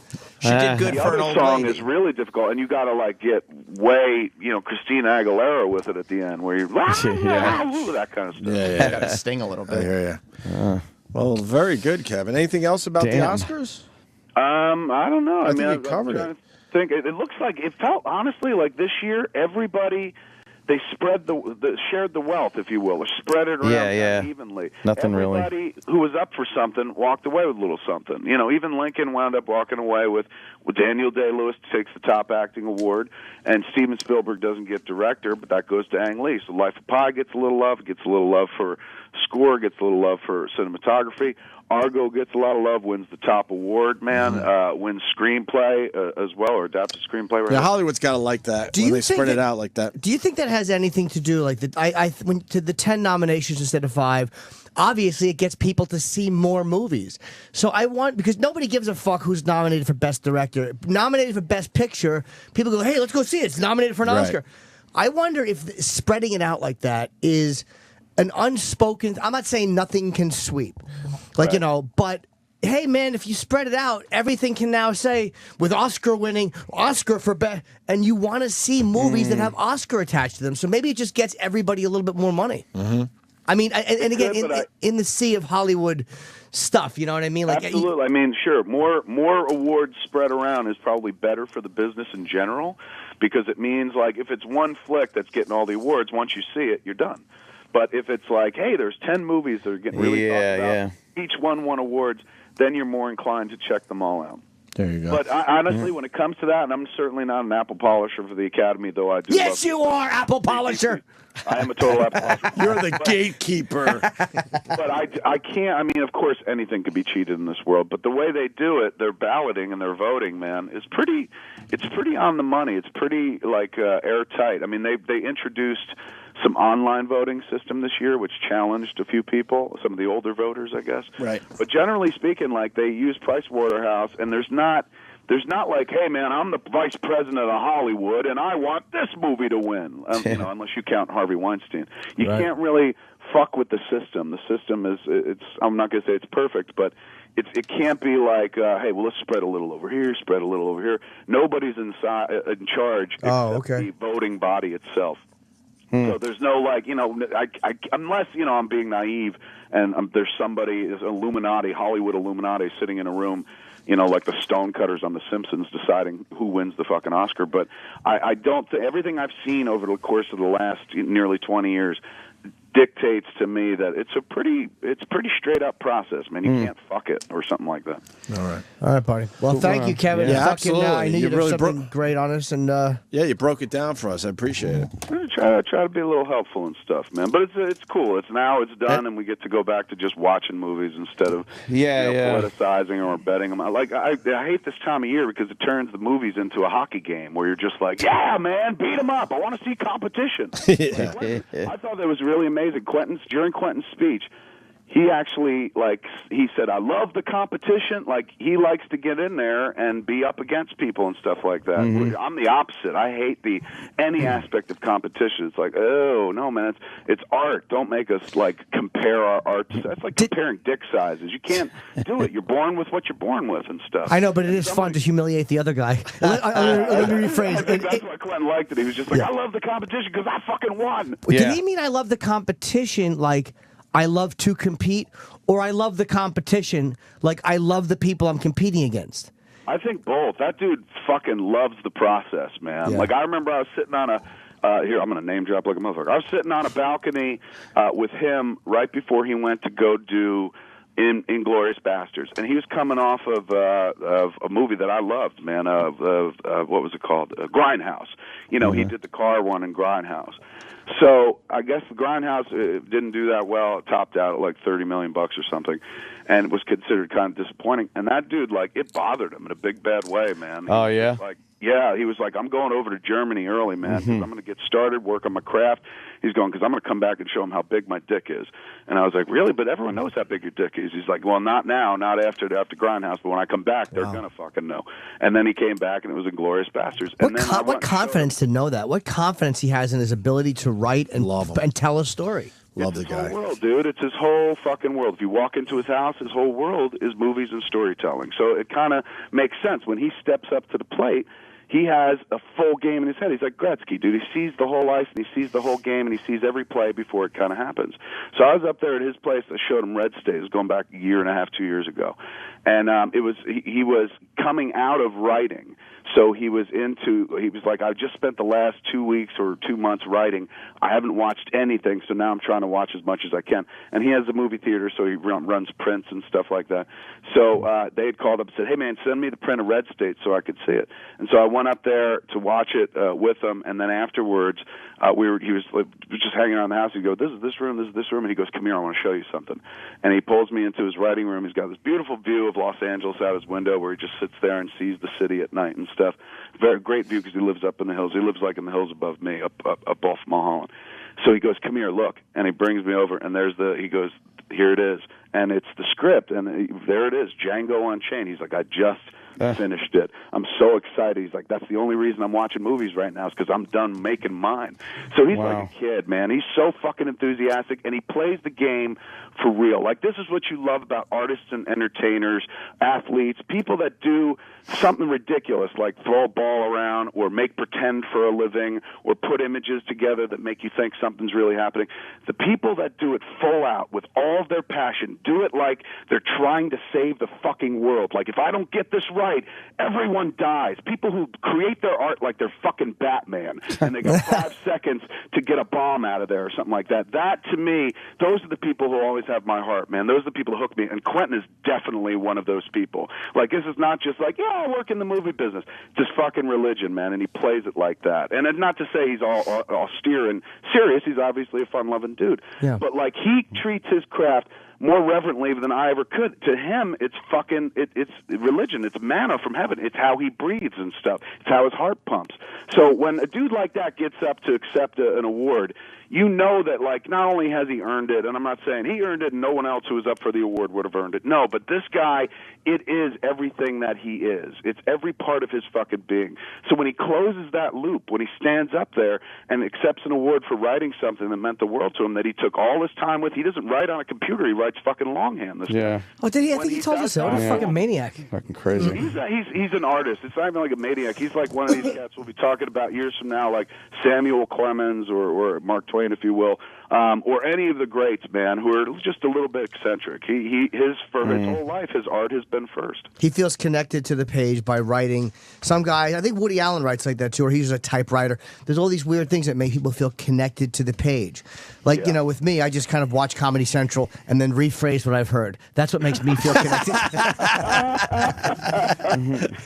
All right, we got to wrap up. Yeah, right. We're closing the show in 15 minutes. Good talking to you. Hey, look, this Friday we're going to drop a trailer for Jay and Silent Bob's super groovy cartoon movie. It's a movie like Red State. I took out and toured.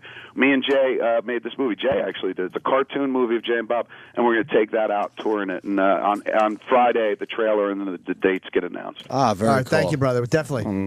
All right, guys, have fun. See you soon, Kev. Bye-bye. Bye. Our pal Kevin Smith. He always has a really... He's got a great take on shit. And that Tarantino stuff was really interesting. Like, absolutely. It's nice to know, like, the directors will sit and, yeah, right. you know, fucking talk, and the one director gets excited. Like, I would never show Tarantino my movie. I'd be too, like, ashamed that he wouldn't like it. Or... Should be. But he just... yeah, you're right. That's fair enough. He just brought us into Quentin Tarantino's house right there. You can just visualize that whole thing, how he said that.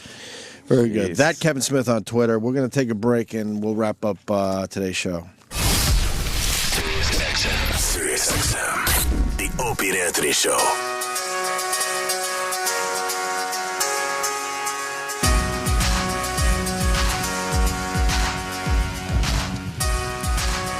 I want to thank Kevin Smith for calling in. Breaking it down for us. What happened with James Franco? Is there a big deal how he did the Daytona 500 start? First of all, why? I want to comment on the Kevin Smith interview. Mm-hmm. Yeah, what's up? You think that maybe you guys were liking the lady because she was old and I was the one who was looking at it open-mindedly now? No. Me and Kevin Smith are both Just because he ageist. agrees with you doesn't mean that's what happened. You said I was ageist. No, Jimmy said that. Yes. I just think you're stupid. Fucking home run, Hughes. Thank you. Yeah, no, James Franco. Just because Kevin Smith agrees with you, it hurt a little, but I could go to my Twitter and say that, I picked the right singer last night. Yeah, but your Twitter followers all sound like that guy. No, they don't. Only a small percentage. And then you point out those guys get really mad, I noticed. They do? They don't like the voice? boy. What do they say? They get really mad. They pick up on maybe it's them. Yeah, I think they're like, wait a minute here. So then they try to make it hurt extra more. Does it? Yeah, no. No, it doesn't. You guys going to Tom's tonight, by the way? No, I don't believe in it. All right. What about that? I want to fun go, time. but I want to go, but what time is it? 7. Because I'm going to just sleep like a motherfucker. Yeah, I might. I don't know. I either could put on the white hat or the black hat. The white hat is go to meditation and work on myself, or put on the black hat and hang out with comics that are all fighting addictions. You'll have much more fun at the Tom Popper. Where is it a good time, Jimmy? I've never gone. Not the exact address, but I'll tell you. It's where in the is city. It's in the Manhattan. You got to stay in. Yeah. I'm just you got to go wondering- downtown a little It's bit. in Manhattan, south of here. or if, it's Westchester. Is it a good time? Tom Papa puts on a good shindig. Yeah, I will say this. Tom puts on a good fucking get together. Yeah, it's in Manhattan on the west side. It's on. I'll tell you the street. Some snobbery. The street. Okay. Wait, it's a little downtown. Yeah. Really? Yeah. Well, we did discuss the cheese platter on Friday. So. It's very good. He has the wheel. Yeah, he Tom said always he has has good snacks. He said he's going to have the wheel of cheese, the cheese wheel. And Roland said he's going and is going to make sure that the snacks are to his liking. Yeah. And he has high standards as far as snacks go. Roland, where's my Sunday gravy? What's going You're on? asking that every day. Because I want it.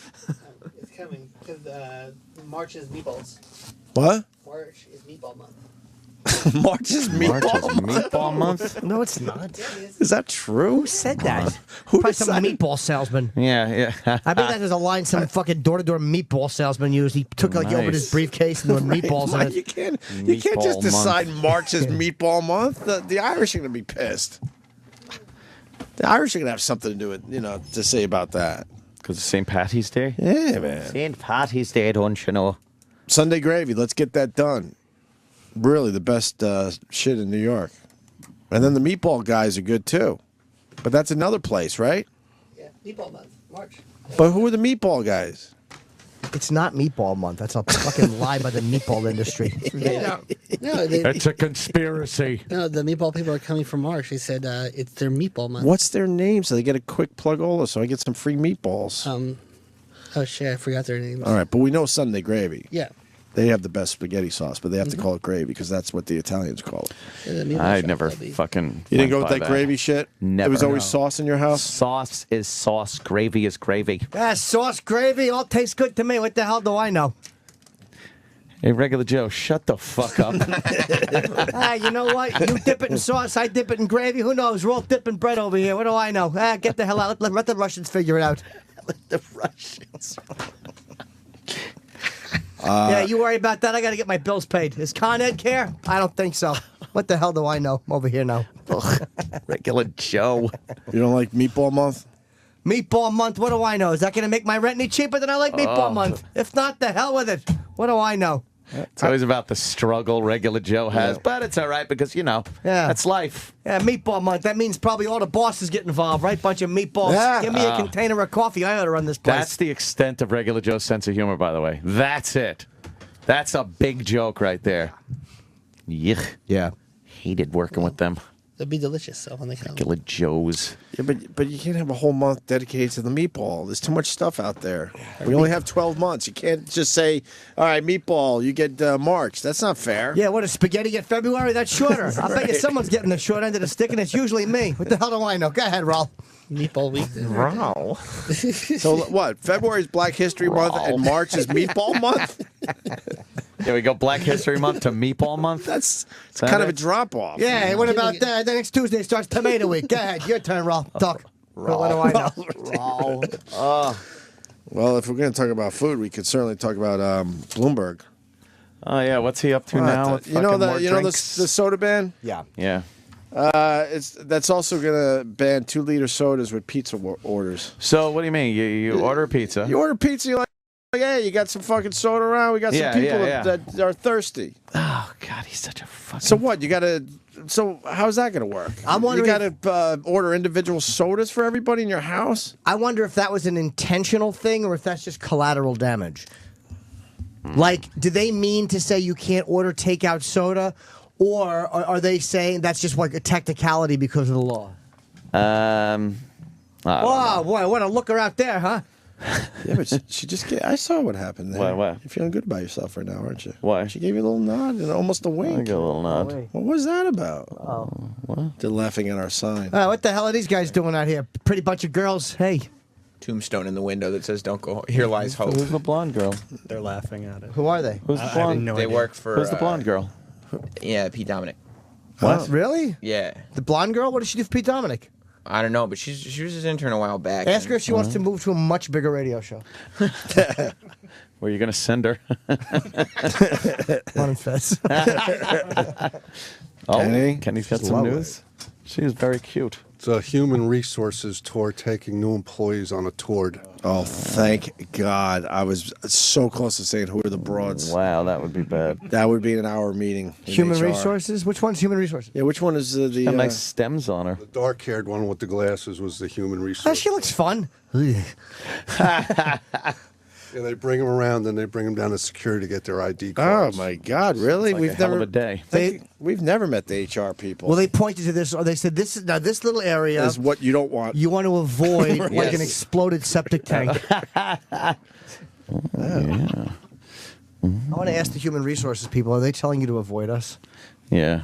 Are you guys telling them to avoid You us? think Human Resources is glad that they bring new employees around and they stop at a window to look at a tombstone that says SiriusXM, here lies hope? Yeah. Now, that's not true, and No, they've been we're talking about very that. hopeful here. We have a lot of hope here, Shut it. especially if you're being harassed.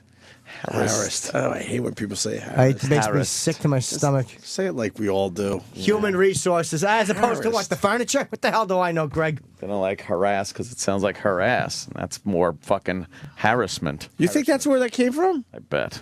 I bet you're right. But they don't like harass. Because it's harass. Harass. And that's Harris. Harris. Yeah, but then harassment, then you're like, well, what did Harris say? Andrew had a joke about that back in the day. Did he? Yeah. Harass meant I should fuck it.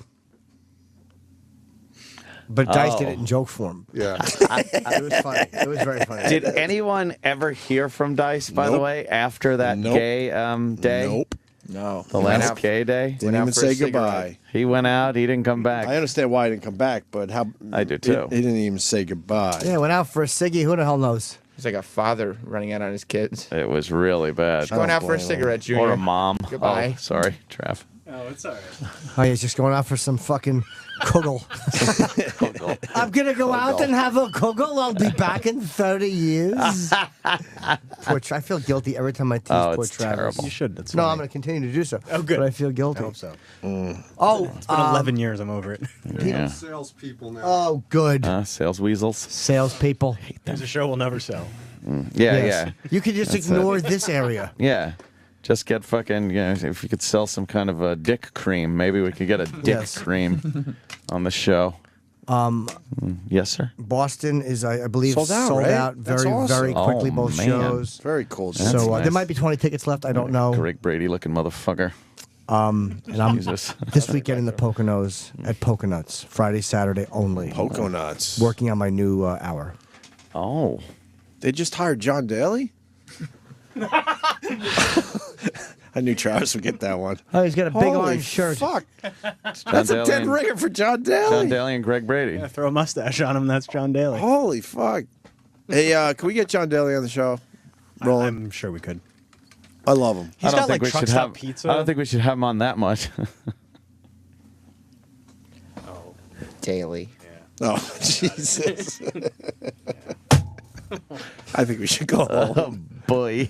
I don't know what was work. What was work? Jimmy. I was a Freudian slip. Of course, you don't know work. Never did a hard day's work in your life. Oh, God. Am I right or wrong, Trav? Regular Joe. Wrong, I guess.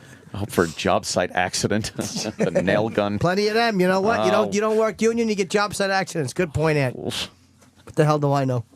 All right, so we People learned hate regular Joe. Oh, they do. He's an ass. What a dullard. We learned about the meatballs. March is Meatball Month. Hey, Roland, what do you think of the Oscars? You're a movie guy. Oh, yeah, Roland. Yeah, let's wrap up our Oscar coverage Enough of with your something from you. clipboard. You owe somebody lunch, huh? Oh. I do. Who was the best singer last night? I love Adele. Yeah. Yeah. Can't Yeah, go she's wrong great. with the Adele choice. to be I honest said with Adele you. was the best. Yeah, and then I love Jennifer Lawrence too, and Hathaway. I loved Les Mis. It was a good movie. I wish Really? I want to Why see was it Les again. Mis good? It's like a Les Mis- musical sad chick flick. Well, you know what? All right. That's a good He's review. not wrong. Yeah, because she goes. That should be, that should be a slug line for the What movie about- poster after the re-release. What about Silver Linings Playbook? I haven't seen that one. That's the only one I haven't seen yet. What about Argo? What was that about? I didn't know it was a true story. I was like, Wasn't. If you watch the movie. Somebody twittered something funny about it was about a boring movie about 6 Americans standing in a line. Like that really Yes. is what Argo That's is pretty about. much what it is. Yeah. Yeah. yeah, They had a great plan if they needed it. They didn't. Yeah, That's pretty basically, much a what guy happened. created it was. I'll say it again. Thanks to my manager for pointing out, it was Hollywood rewarding the contribution of Hollywood. Exactly. What was Argo about to you, Roland? just people talking politics and fires were on the streets and shooting people and stuff. Very good. That's exactly right. See that. What about Lincoln? That was too long for me. Yeah. But then you don't even see him get shot, though. You just see him laying in bed, and they go, Well, "Oh, he never got shot. That's why you didn't see him get Yeah. shot. That doesn't exist. Shoot that piece of shit. But he was laying in bed. He's like, Lincoln's dead. I'm like, that's it. 3 hours? That's it. Why wouldn't they show him getting shot? What's Just what's an that artistic about? choice because it's been done so many times, and they misled you. You're in the theater and somebody yells, so you see the kid's reaction instead. In Lincoln, they go to the theater, and you hear like somebody's on the stage, so you think he's about to be killed, Spoiler alert. but it's really somebody making the announcement that he's been shot in another theater. Yeah, Oh, really? yeah. How many plays are going on in one night? Oh, it was fucking well. They crazy. were on what they called Play Square, where it was a Oh. bunch of plays happening. It was long, too long. Oh, I do believe. Yes, it was Our American Cousin.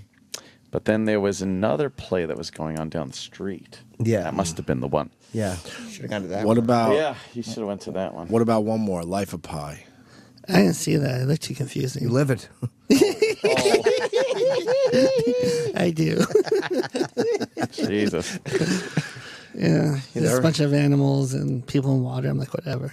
I want to see it, but it's so annoying knowing it was CGI. Like, not that it's I guess a lot of movies are, but I want to see the fucking kid petting a real tiger It's for people. all But CGI. know how long they would have to wait around to get a whale to jump over the boat? Fair, that's a good point. Probably would have taken quite a while. Throwing fish up in the air for weeks. Yeah. Just trying I know. everything. We can't get this even goddamn get- whale out of the we water. can't even get one to go to break on time. Eric Nagel. He drives the boat, though. Pretty cool, huh? I didn't mean that. Pretty cool, huh? I Oh, apologize. look at this. What, are we going to be bushwhacked when we fucking leave? Can I do line of the day? Oh, yeah, whack the Get rest out of of us, here too. with- Oh, we have Get us our do we have pubes. what? How many lines of the day? 3 runners up. Holy fuck! For real? Funny show. Well, if you want to go to a meeting, I can just No, go you down do. to one. Fair enough. Point made. Sam will do line of the day, but it Okay. is brought to you by Mask Sexual Flavors, the new way to foreplay. Available in 4 tantalizing flavors. These oral gel strips will be the spark to light your bedroom flame. Wow. Visit sexualflavors.com to purchase or find a retailer near you. We'll see you tomorrow. SiriusXM. And now, the Opie and Anthony Show continues. This is After O&A Live. Here's your host, Sam Roberts. It's really fucking annoying replay promo. Yeah, it is. That's way worse. Any of the commercials that ever get complained about that are on the channel are all better than that replay promo. How long is it? It's just shy of a minute. Why would it be that long? Just, I guess, to fill time. What do we need to fill time for? Sometimes we got to fill time in between breaks. So we made a longer one. I mean, all that does is make me say, you know what, I enjoyed the show today, and I was going to listen to the replay to check out what I didn't hear, and now I'm not going to. In case that promo gets replayed on the replay. I need to avoid that at all costs. Because I just feel like a minute of my life was robbed from me. Like, I feel like I underwent a rape for 60 seconds. Oh, you have very shallow skin. Yeah. It affects me, E-Rock. These things affect me a lot. It's invasive. You understand that radio is a medium that seeps into your life? And when you have something like that on, it invades your life. It's an invasive thing. It's a minute long, and he's just saying replay over and over again. Tell him to knock it off. Like Hits 1. I'm tired of hearing about it. Yeah, that's what it sounds like. We were making fun of Hits 1. Coming up next. It's coming up next. Right, because Spider Harrison on the Weekend Countdown, I heard it. It must have played all weekend. He left all of his takes. They left all of his takes in the one shot. So he said coming up next like 4 times in a row. And I was like, this is supposed to be Hits 1. It's supposed to be quick. But then I put my headphones on, and I thought you were doubling up the brakes or something. I was about to yell at you because I was like, this can't possibly be a real thing that's going on. They just keep saying replay over and over again. Well, it's after Opie and Anthony. Yeah, I'm glad we got to the bottom of that. It's just a horrible, horrible replay promo. It's after Opie and Anthony live. We got early callers. 302, you're on the air. Hello, Sammy. What's up, buddy? Man, this is Hollywood primetime Sammy Sweetheart, the F. and Roberts professional broadcast. This is Larry. Yes, of course it is. Of course it is. I really am kind of chagrined.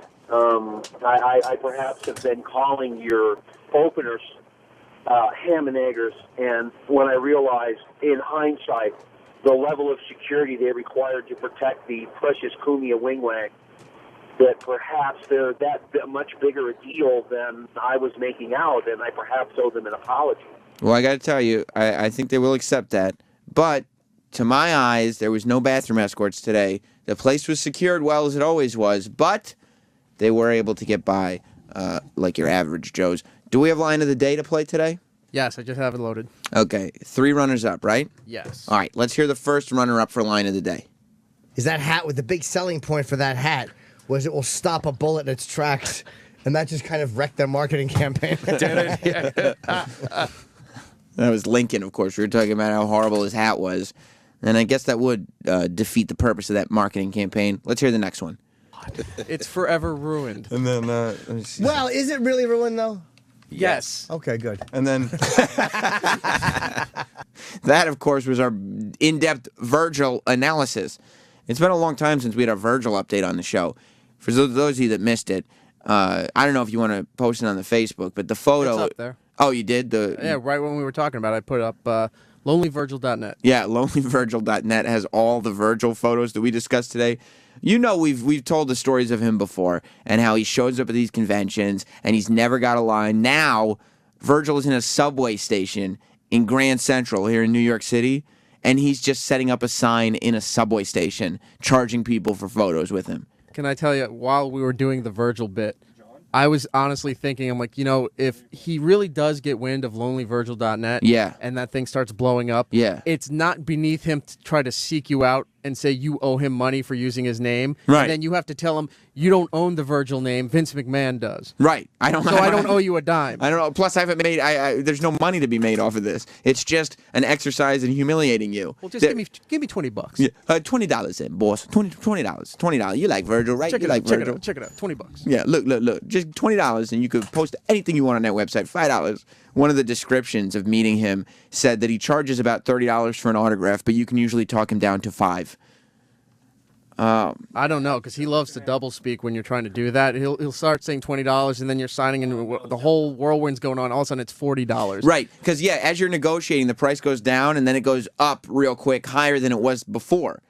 It's amazing. It's amazing to see. If you ever see Virgil, first of all, take a picture of him by himself and tweet it to me, and then go to negotiate with him. Go haggle with him, just as an exercise. The other thing, too, was at New York Comic Con, his table wasn't anywhere near where the bigger, older wrestlers were. Mm-hmm. And over in that section was Tito Santana, Greg the Hammer Valentine, and Brutus Beefcake. Mm-hmm. Yeah, you had to pay to take your photos and get your stuff signed. But anytime there was an interview, they dropped everything and they would do the interview. Virgil for won't TV do it. or whatever. Yeah, he charges for everything, and no one wants to talk to him. No, except me. And I keep going up to him, making money, boss. You come back later. I'm making money right now, boss. I'm making money. You're not making any money. I made at your table. I made a whole website about how you're not making any money. You're not making money. Well, you owe me $20 for that. $20 for the website. And the other thing is, I now know how like small businesses feel. Like I know how a mom and pop record company feels when Best Buy comes to town and just destroys their store. Because Deadspin, which is a hilarious and massive sports blog, Deadspin, like a few months ago, maybe over the summer, started talking about Virgil. And when Deadspin started talking about it, they go, we found this great Lonely Virgil website. And it's got all these pictures of Virgil, and he's so pathetic, and blah, blah, blah. And they write this whole thing, and they say it's based on the blog that I started. Now, they've taken the concept and ran with it to the point that everybody associates it with them. They stopped crediting the original blog a long time ago. You don't see any more Lonely Virgil plugs on Deadspin anymore. And they just go with it. They go, yeah, send us all your Virgil stories. Send us all your stories about wrestlers. And we'll just post them. Never mind the fact that what about me? What about my little website that could? Why don't you confront them then? Because what am I going to do? They're the machine. They're the machine. I'm just Sam Roberts. All right, do we have another runner? But for the record, nobody tell me that Deadspin is on top of this Virgil thing. I'm on top of it. I informed Deadspin. I'm a brilliant thinker. I'm the one who thinks of these things, not Deadspin. All right, let's hear the other runner-up. This is the last runner-up. Okay, last runner-up. I came from boxing. It would be tough for our fighters Pause to make that a real transition quick. to boxing. I mean, I want to know who Dano is fighting when that happens. It took a minute. So let it sit with you. Dana came from boxing. Oh, very funny. Very funny. Let me go to Snowy in Michigan. What's up, Snowy? Hey, how you doing, Samuel? Good. Before I get to my what I learned today, I've been meaning to tell you this. Years ago, Mhm. I met Virgil. And this is like, probably late 90s or whatnot. And I was real low on money, and I really couldn't. I mean, So was he. I like meeting the older wrestlers, Yeah. talking to them and shaking their hand. Sure. I'm surprised the fucker didn't charge me to shake his hand. He's just looking for a buck, dude. Anything he could on me. And I was like, I really, I like, I mean, I got George Animal Steel. I got a photograph of him choking me. It cost me $7, and he didn't even charge for an autograph as long as you had like your own photograph. He didn't charge. I mean, he's. There are guys you go to. I swear, I've had interactions with people where I'm like, well, how much is it to take a picture? And they go, a picture's just a picture. Come on, we'll take a photo. Virgil is like, how much you got in your pocket? How much you got on you?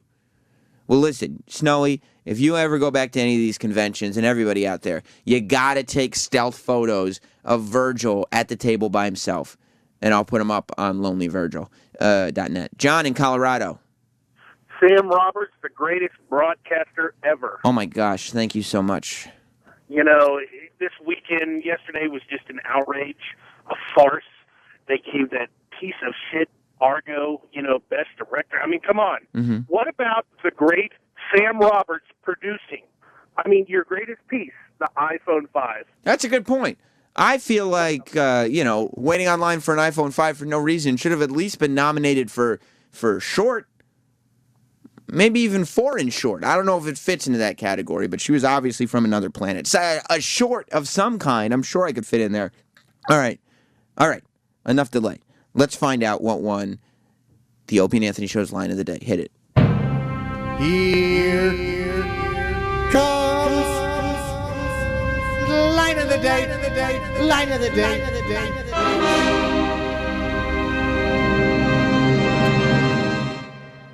It's like if you had light and you Dr. bent it. Kaku, hi. Ah! Oh, God, don't hurt me. Here are my testicles. Oh, hey, what's the hullabaloo? Dr. Kaku and his testicles. He does. He gets he gets so nervous. And it's funny because like Opie says, because they all, Dr. Kaku. He's the Asian guy who's the physicist. He's been in here a bunch of times and he calls in. He used to call in anyway. He's all about string theory and dumbing down these theories. Opie lives near him, and he's said that he's seen him so many times, and now Dr. Kaku won't even acknowledge Opie anymore, just because he's afraid of people. We've only been nice to him on the show. How come he hasn't been on in a while? I don't know. We can't even get him on the phone anymore. He won't answer the call. He does, and he won't return voicemails? Nope, emails, nothing. We have his info, but it doesn't come on anymore. I guess you got to be out of your mind if like you care that much, like you're that deep into physics, and you shouldn't know how things work as well as he does. Some things you just have to take for granted that they just exist as they are. Let me go to Jason. Jason in Detroit, you're on After Opie and Anthony live. Hey Sam. I used to be an independent wrestler back in Detroit in the mid. What was your name? 90s. Just Big Jason Fuller. That's why. Never heard of me. Yeah, that's why you didn't make it, because that's a terrible name. Oh, I'm sorry. It should have been like, William the Refrigerator Perry or something like that. I could have done that, but it was already taken. Oh. Anyway, long story short, I was working a show with Virgil and actually the Bushwhackers. And, well, I was still a fan at heart, because that's why we get into it. Of course. And I got my photos taken with the Bushwhackers because I asked them in the back politely, and they said, okay, no problem. And you're working on a show with these guys, so you think they're like, oh, yeah, he's one of the boys, whatever. Exactly. I mean, I wasn't, the main event, but I wasn't a curtain jerker either. And I go up to Virgil, and I, politely ask him, and he's like, meet me at the table, and whatever. And I go to the table later, and he's like trying to charge me, like, I'm one of the boys. And he's like, he goes, $5. I'm like, okay, I'm like, whatever. And I've met other wrestlers and stuff like that, and he's the only guy in the history. You're sitting there, you're looking at Virgil, and you're saying, Virgil, we're in the same business. I only make $15 to work on this show. You're going to charge me to take a photo with you. $5, buddy, $5. Exactly. I mean, I've met other guys. I mean, I had a chance once to meet The Rock. Greatest guy ever. I mean, I was like a low nobody, and at the time he was the Intercontinental Champ, 1,000 times better. It just proves to you the guys who have only had a taste of think they're a lot better than the guys who were truly great champions. Yeah, dude. All right, thanks a lot, buddy. All right. I would love to know if Virgil is aware of this, like if he knows that the internet is talking about him, and he's doing this on purpose. Like if he knew, I need to know. Did Virgil show up in that subway because he knew that people would take pictures and it would get all over the internet? Or is he legit like, I'm in town, I'm in New York, got to get that paper, got to make that money. Virgil knows where it's at. Or was he coming back from a convention or somewhere and was in New York and ran out of money? So he had to start selling this stuff just to get train fare or bus fare to go back home or to wherever he was going. You think he literally was like one of those teenagers that's on the street in New York with a cardboard sign that says, stuck in New York, stranded, need money for bus fare back home. Yeah, something along that. Oh, that would be so funny if he came here for whatever reason and didn't raise enough money to get back home. There's got to be some reason he's down there. Maybe he's like in New York and he's looking at the bums that are begging, and he's like, damn, them's getting money. I can't let them get all the money. Virgil's got to get in on this action. Virgil would make more money if he just put on sunglasses, sat down, and had an open briefcase. Yeah. People would just think he's blind and throw money in rather than, I'm not buying a photo from Virgil. Literally. If Virgil were smart, if he is aware of this internet stuff and he's doing this subway thing on purpose, he's still an idiot. Because if he were smart, he would just hold up a sign that said, somebody made a website dedicated to the fact that nobody likes me. I'm down on my luck. Please give me some money. And he would make tons of money.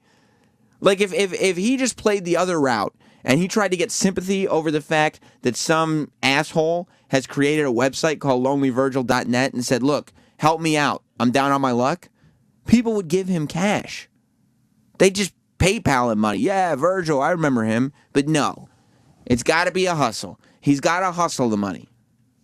And people don't have a lot of money. It's not just Virgil. The economy's tough. What do you spend your money on, E-Rock? Lots of things. What's one of the big things that just suck your money away that doesn't need to happen? DVDs. DVDs do that, sure. DVDs do that. Are you talking people in general or just me specifically? You specifically. Sometimes Lego sets can be pricey. Oh, Jesus, with the Lego sets. There's just no reason for They're them. over $100. What Lego sets are you buying? I haven't bought any in a while, but there's a new one coming out I'm definitely going to get. They're releasing Ghostbusters. All right, I mean, I can't even I'm going to insult get the Firehouse and Ecto-1. Well, look, you know what? We're not in the same tax bracket, so I don't have the problem of Legos being expensive because I'm not even looking at them like that's something I can spend money on. But you know what I do have a problem with that, like, my money is just disappearing? Bills? Razor blades. Wow. Month after month. I never thought of that. I'm spending all this money on razor. Well, the problem is, Eric, that, like, you watch these commercials and you get convinced that you need everything they're selling you. And the point is, you don't. You don't need a vibrating handle on the razor. You don't need a back scratcher. You don't need 10 blades to get a good shave. They're screwing you. How much are you paying for razors? $40-$50. How much? You got to buy them in the double packs. Is that in pesos? No, American dollars. And we do this every month, Eric. That's what I'm talking about. For the rest of our lives as men, we do this every single month. This, ladies and gentlemen, is your Dollar Shave Club moment. Save the money. Get yourself some Legos. Don't spend it on razor blades. It's time for you to join all the After Opie and Anthony Live listeners who discovered DollarShaveClub.com. Here's what all the buzz is about. It's like found money. All us guys want is a great shave without shelling out $20 month after month. Here's another 20. Here's another 20. If you're in E-Rock's case, he was saying he spends $50 a month on razors. That's because he's got so much more area to cover that the blades go out quicker. You'll never have that problem. Dollar Shave Club is genius. You'd be crazy not to do it. You send them a couple bucks a month, and they deliver these amazing quality razor blades right to your door. You save a fortune, and you always have fresh blades on hand. It's not a matter of like, oh, they're cheaper, but I'm still going to run out. No. They send you enough, and then they replenish before you've even used all the blades. They literally give you a plethora of blades. They send them right to your door. You save a fortune. It's great. No more zombieing out your face with old blades because you can't afford or forgot to buy new ones. Join the rest of the After Opie and Anthony Live listeners. Get a great shave and keep your cash at DollarShaveClub.com. DollarShaveClub.com. That's DollarShaveClub.com. I've been wasting my money. Yeah. You know how much more Legos you could be buying? I know. Now you could get Slimer, too. It comes with it. Of course it comes with it. That was a dumb thing for me to bring up. I would also like to say that I would like to thank Kevin Smith. A great phone call on today's Opie and Anthony show, and I believe that he cleared my name. There's no way. Opie and Anthony earlier today, I don't know if you watched the Oscars. I couldn't watch all of them because it's a very boring show. And Kevin Smith was right about that. I guess the guys didn't see the very beginning of the show. Opie did, I think. But Seth MacFarlane's William Shatner bit is 12 minutes long. We could have had that done in 4. Yeah. It was too long. Why did they start at 8:30? I've never heard of an award show. They usually start at 8 o'clock on the hour. Yeah. To get the East Coast involved. Well, what they do now, and this is, I think they did this last year too. I think they just got money to make in the red carpet coverage. Well, because they're trying to extend. Because what they do now, first last year, they did. They started at 8:30. But E's coverage ended at 8. So you have to turn on ABC, and then they give you a half hour of their red carpet coverage. This year, ABC blocked everybody out. So at 7:30, E had to stop covering. And from 7:30 to 8:30, because you got to see your red carpet pre-show, right? From 7:30 to 8:30, the only game in town was ABC. They were doing that stupid mystery box.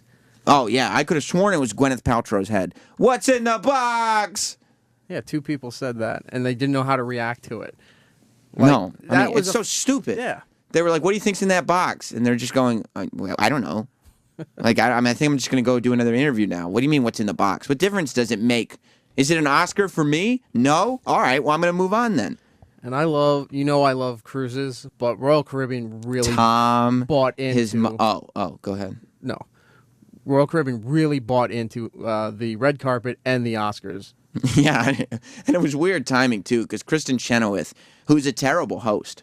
Yeah, she was on the red carpet, and then I didn't see the ending of the Oscars, but I was looking up online. She did a number or something with Seth at the end. Yeah, she did a song at the end. It was The Losers. I think I have it. And I don't think she would have been involved with this at all had Royal Caribbean not bought into this whole award thing so heavily. Yeah, that made her the godmother of a new What is a godmother of a cruise? Is she going to be on the cruise ship? It's a title that they usually give to like political leaders, where they when they're ready to christen the ship on its maiden voyage, they smash the ship with a bottle of champagne. Like ambassadors? Something like that. But it's always political figures that do this. This is the first time they're having some dippy celebrity. Here's a taste of the number that Seth MacFarlane and Kristen Chenoweth did last night at the end of the show. All right, there were a lot of winners here tonight. And this was like 11:30 at night, so everybody was fed up with it. Disappointed and upset. 11:30. So we want to kind of cheer you up. I was saying after 12. Maybe it was. She opened the red carpet show, and now she's going to close with me because you're all sick to death of this guy, the lovely Kristen Chenoweth. How are you? Good. And we just want to say, here's to the losers. Yes, the losers. Argo, man, come on. Argo. We love that Argo. We do. But it's a long opening, huh? It's a long one. Here's to all the losing works of art, from Lincoln to Amore.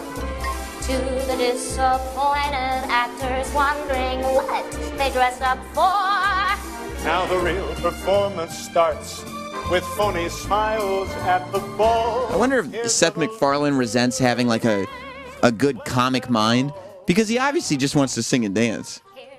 And he's not bad at it. No, this is all he wants to do, and he's good at it. But yeah, Kristen Chenoweth, she became famous on Broadway, and they've been but there was no reason for her to be involved with this whatsoever. Right, they've been trying to work her into TV for a little while now. And I mean, I guess she could be a movie star, but she's just not a good host. She was terrible interviewing people on the red carpet. She looked very strange. She's very intense. She always has like a vein in her forehead, ready to burst.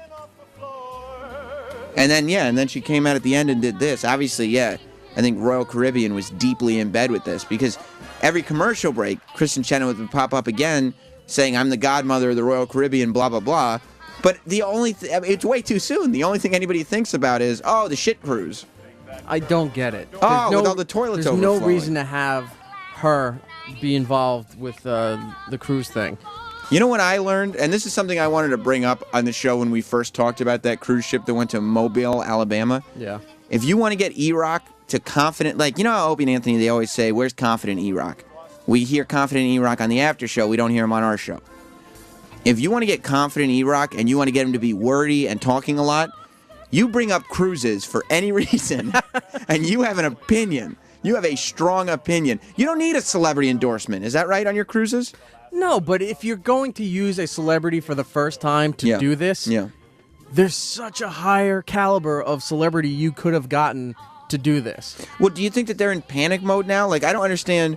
Why wait 2 weeks after the big shit cruise story to get your name? Like, wouldn't it be smarter if right now they just tried to lay low for a little bit? Yeah, but because of Carnival's big fuck up, the whole industry gets looked at as like, I'm never taking a cruise, doesn't matter what cruise line. And you don't like that. So Royal Caribbean, no, if anything, I want to go on one now, because most people don't want to go on it, and it'll be a lot cheaper to go. Plus, you want to save the cruise industry. Yes. I mean, you're a guy who, you endorse the cruise industry in a big, big way. I do.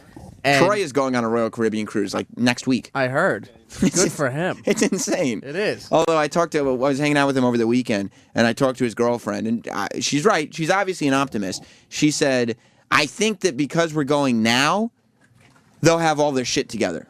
Well, Royal Caribbean always did have all their shit together. No, they didn't. Remember, it was all their shit all over the boat. No, that was Carnival. Oh, that was Carnival. Are you doing Carnival? I'm doing Carnival. I leave. My cruise is this Oh, Thursday. no. Oh, my God. You're supposed to get stuck. Now, I talked to your girlfriend over the weekend. Yeah. Optimistic, saying that you guys feel that since this bullshit already happened, they'll have all their ships They're gonna be ready on to top of their fucking game. go. Yeah, they're going to be on top of their game. Now, are you worried about partying this ship into the ground? No. You're not? No. Carnival's the party, the cruise line.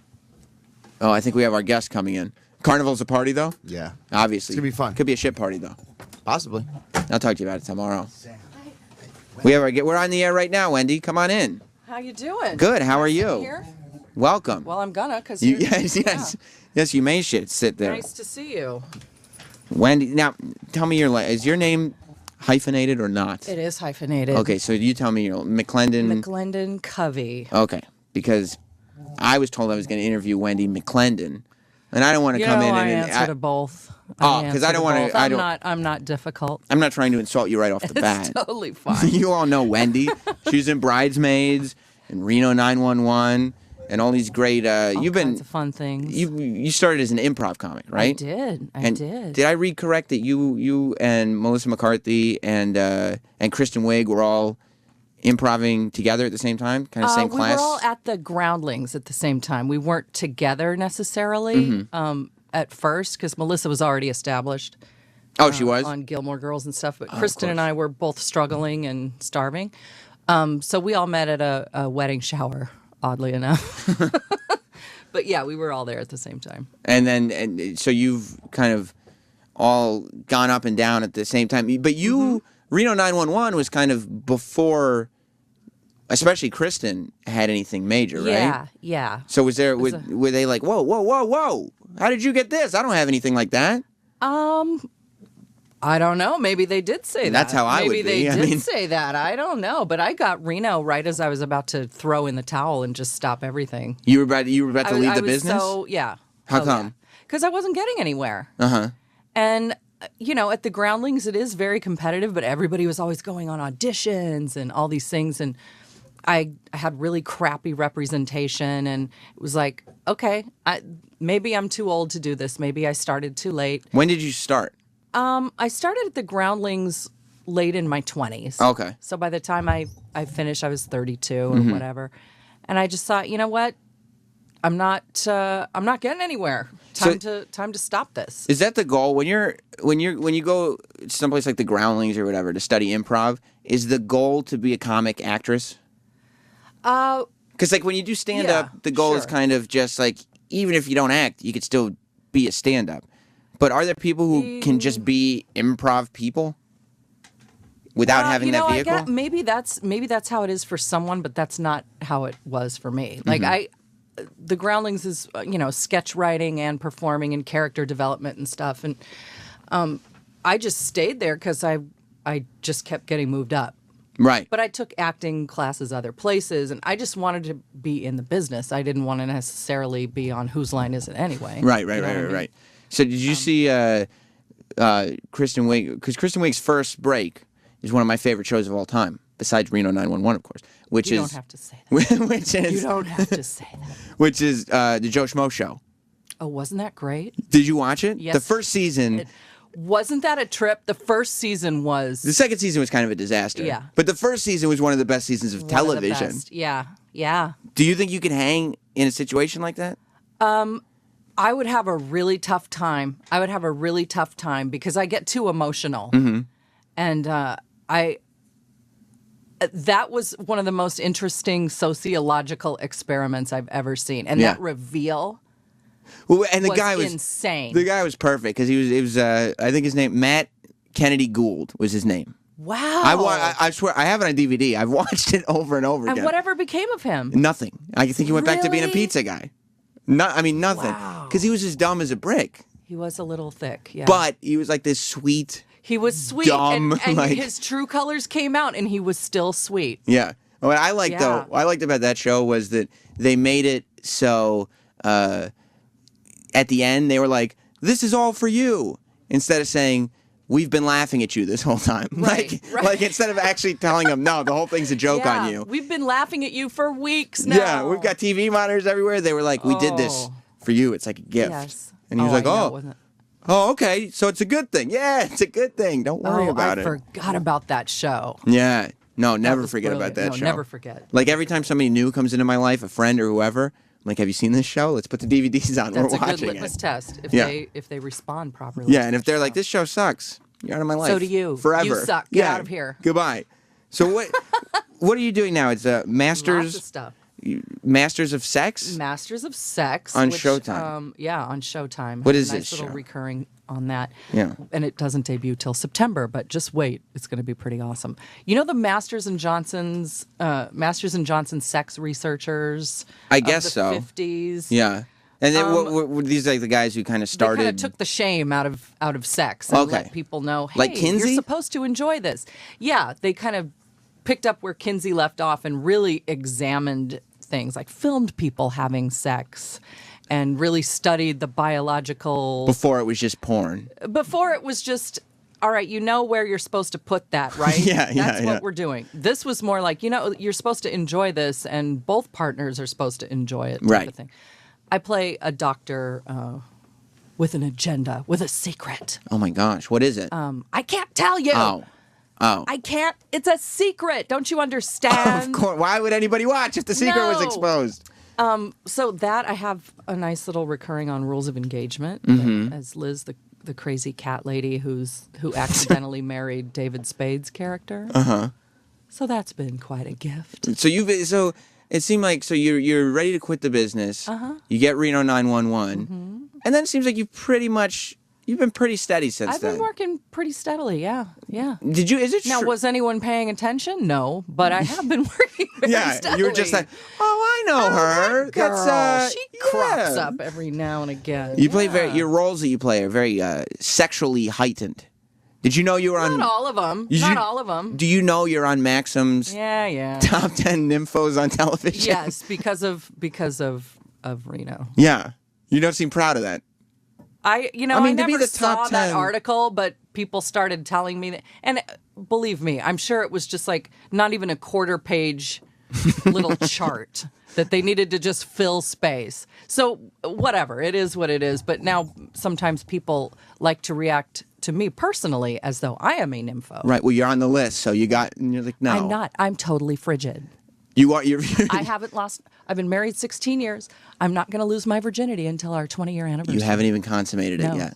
So you couldn't be less like these characters. It's just acting. Yeah, you guys, it's acting. And plus, Mona from Who's the Boss is also on the list.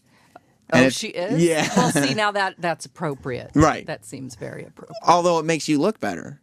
Does it? I think so. I mean, Mona's like an old lady. Like it makes you like, but okay. I'm number 10. I think I'm the last. That's fine. Unless I'll take it. Maybe it's reverse type of thing. Right. Well, maybe. I don't know for sure. Is it true? Look at you trying to make me feel better about this whole thing. I want you to feel good and feel comfortable and feel like this was a good idea. Is it true? Because people don't do that to you always. I read that you got fired from Reno 911 by email. Is that true? Yes. What type of stuff? What is that? You were on the show for how long? 5 seasons, right? 5 seasons. An email. And then it... You're not even supposed to bring that up because you're not even supposed to cancel on on plans with somebody by email. Like if you're not going to dinner with somebody, and yet you call I them. do. I'm very passive aggressive. You've been conditioned, and though. I hate to talk on the phone. So you do. It's all fine. Mm-hmm.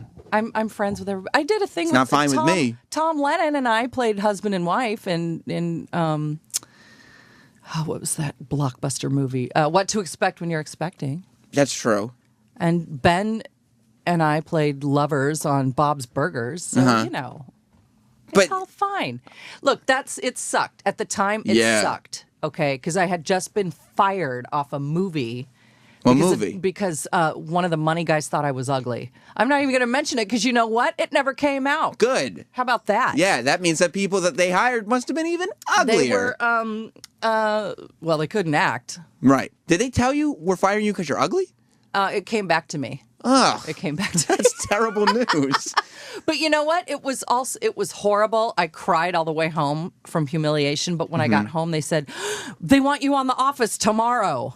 And you were guess like, what? Yeah. I got to be on The Office, which everybody saw. Nobody saw this stupid movie. It didn't even get made. Because it hasn't been released. It will never be released. It was one of those things where I was spared. I would have had to stay in Michigan for 5 weeks. Michigan.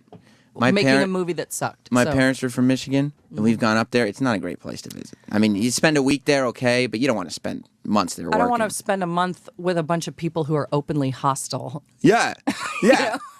And they obviously don't respect... Making a crappy movie. The art form of acting. Yeah. And so then, and also, the Reno thing worked out for the better, too, because let's be honest, after season 5, the show had kind of run its course. It kind of had.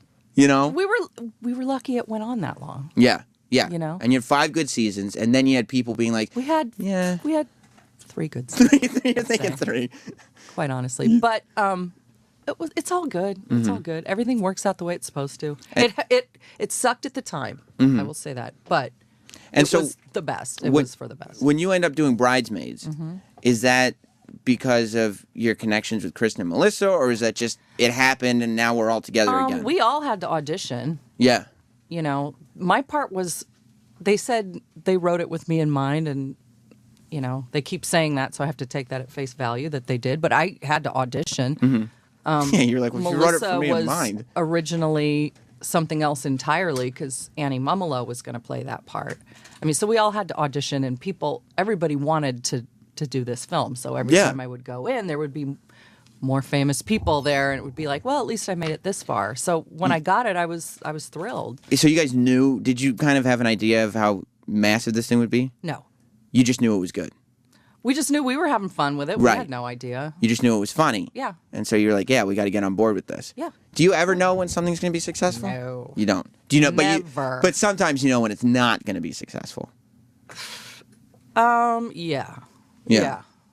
Have you ever been part of something that like halfway through you're going, I Get should me have out of here? Yeah, I Yes. should have said no to Yes. this. Uh-huh. Do you remember? Plenty of times. What was it? I'm not saying. Why not? Just, you know. Ooh, don't you try to trick We'll me. just say like Don't one you quick trick thing. me. We'll just do one thing. No. And then- okay, all right. We No. won't say anything. I can't. I Google searched you, and you know what comes up after your name? Like under related searches? The word feet. Do people have a thing for your feet? I didn't think so, You but gotta you know be- what? My feet are devastating. Are they great? They're pretty good. Yeah, obviously, because you They're should. pretty good. You know, does it have pictures of me barefoot at the Oscars last year because I couldn't get my shoes back on? Was that what it was? I don't know. I don't know, because I don't know. I didn't click the I feet didn't thing. know my I'm not feet were like that a interesting, but foot fetish guy, personally. when really it's my, it's kind of my elbows that I thought were my my best. You're an elbow feature. girl. You're- Yeah, oh, yeah. Look at Always these. trying to highlight those. Keep moisturizing them and stuff. Keep moisturizing them. Yeah. Just walking around. Yeah. Just like, hey. There are guys out there with elbow fetishes, so I'd be careful if I were you. Did you? So you were at the Oscars last year. Yeah. We presented. Did you watch them last night? I watched some of. I fell asleep during part of it. Yeah. I don't know anybody who watched the entire Why can't that broadcast. show be 3 more hours longer, you guys? Seriously, there's no reason for the Oscars to go on for more than 2 hours because Yeah. all anybody wants to see is who won. Right, and there's maybe Cut the bits. there's maybe 6 categories that people talk about. Yeah. Like if we're not looking at who won why put it on television? Why put it on television? And Why I do mean, we keep retreading these? Ugh, and Seth, I don't know. Seth MacFarlane's like, no. This is an opportunity for me to sing and dance a lot. A lot. Now look, I thought he was funny. I Yeah. thought he did a good job. But did that William Shatner thing have to go on for Did 12 it have minutes? to go on for 20 minutes? And at the end of 20 minutes, Shatner goes, "Go on, start the show." And I was like, "What? We haven't started? It's 9 o'clock at night. What? I gotta be up tomorrow morning." Come on, yeah. I mean, just get dressed up, look pretty, Mm-hmm. give out the awards, and let's go home. Yeah. And the red carpet coverage starts at what, 2? It's Yeah. too much. Oh, my God. It's too much. I do a show on Sundays from 4 to 6.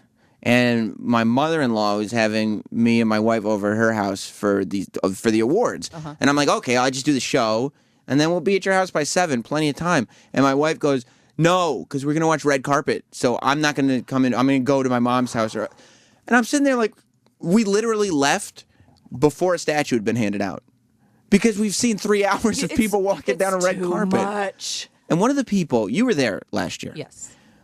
The people who get there at like 5 o'clock or 3 hours before it starts, whatever that is, West Coast time, and start doing these interviews on the red carpet. What do you do until the show starts? Okay, do you know that it takes at least 2 hours to go down that carpet? 2 hours? I'm not kidding. Where does all this footage go? I did. It's worldwide. I mean, you end up talking to like Philippine extra. You know, you talk to everybody, and it takes forever. So yes, then once you get in and you're already tired, you've still got 10 hours to go for the evening. Yeah, they have food and booze and whatever. Once you can get past this onslaught. But yeah, once you can get past that, but you know, you start getting ready. People were telling me like, "Oh, your makeup guy's going to get there at 10 a.m." 10 a.m. Yeah, I'm going to look like a melted wax figure by the time the show starts. And it's so weird to see people like the Charlize Therons and the Clooneys and the people that are there for every single award show every year. Because you're like, this is like prom or planning a wedding every day. We went to every award show last year. Okay. Mm-hmm. The first 2 months of the year were just spent getting dressed and going to shows. And I was so exhausted by the end. You're like, I don't want to do hit movies no more anymore. Hairspray. No more hairspray. I don't want to. Please. I'm tired of people touching me. Let me go. Yeah, let me go back to when I was just that girl from something. Yeah. I don't want this. Remember when I used to work? Yeah. I need to make a living. Yeah. We've done nothing for the first 2 months. Yeah. Is there any money involved in doing all this press? Oh, no. So when you're on these press tours, you're just like, hopefully I made enough money on that other. It's part of the deal. Yeah. You when you sign your contract to do something, it's part of the deal. You got to do press, which I love. I truly love it. We're having a great time right now. I could be having a better time. Yeah, I'm not doing a great job. I'm kidding. No, I'm having a great time. No, I love it. But yeah, it's like, well, I hope there's something waiting for me when I get back because Grandma has to make some money. Yeah. Yeah. Did you see Melissa presenting last night? Mm-hmm. It seemed like the audience thought it was weird. They didn't seem like they really knew. Once again, those little bits. Yeah. No one cares. Yeah. Nobody cares. And when it goes on for longer than 20 seconds, everybody's just looking at their watches like, this show's never going to end. Yeah. So yeah. Do you feel for her up there going like, it's not her fault. She's got to get off this stage. Like, well, I remember last year they had a bit where all 5 of us came out and there were some funny words exchanged and then, you know, blah, blah, blah. We each, in sets of 2, would come out and hand out an award. Mm-hmm. And people were, part of our little group was like, this isn't funny. We need to punch it up and make it funnier. And Ellie Kemper and I were just saying, just say it. Just say it. Yeah. And say it quickly. Like, this isn't about you. Yeah. This isn't about you. Doesn't matter how you punch this up. No one cares because we come out at hour 2.5. Yeah. And the longer you go, the angrier people are going to be tomorrow. Exactly. And we're going to be part of conversations like you and I are having right now going like, did they have to go on? You can't win with that. You absolutely can't win. Yeah. And it screws everybody up who has to accept their award at the end of the night. Well, no one's as happy for them. They're hungry and they want to go home. You're watching guys accept awards that are never going to be on that stage again, and the Jaws music is playing to get them off stage. That was insane. And you're going like, if I were accepting an award, if somebody would give me an award for something, and I were there, I'd be like, did Seth really have to do 12 minutes? I can't have an extra 20 seconds. Yeah. I had to sit through that tap dance, and you can't wait for me to thank my attorney. Yeah, he did a lot for me, and he gets 10% of this. Exactly. 15 maybe. Exactly. Wow. And you're also doing a Tyler Perry movie. Yeah. Right? Yeah. Single Moms Club. Is he in the movie as Medea? He is in the movie as a man. What? Yeah.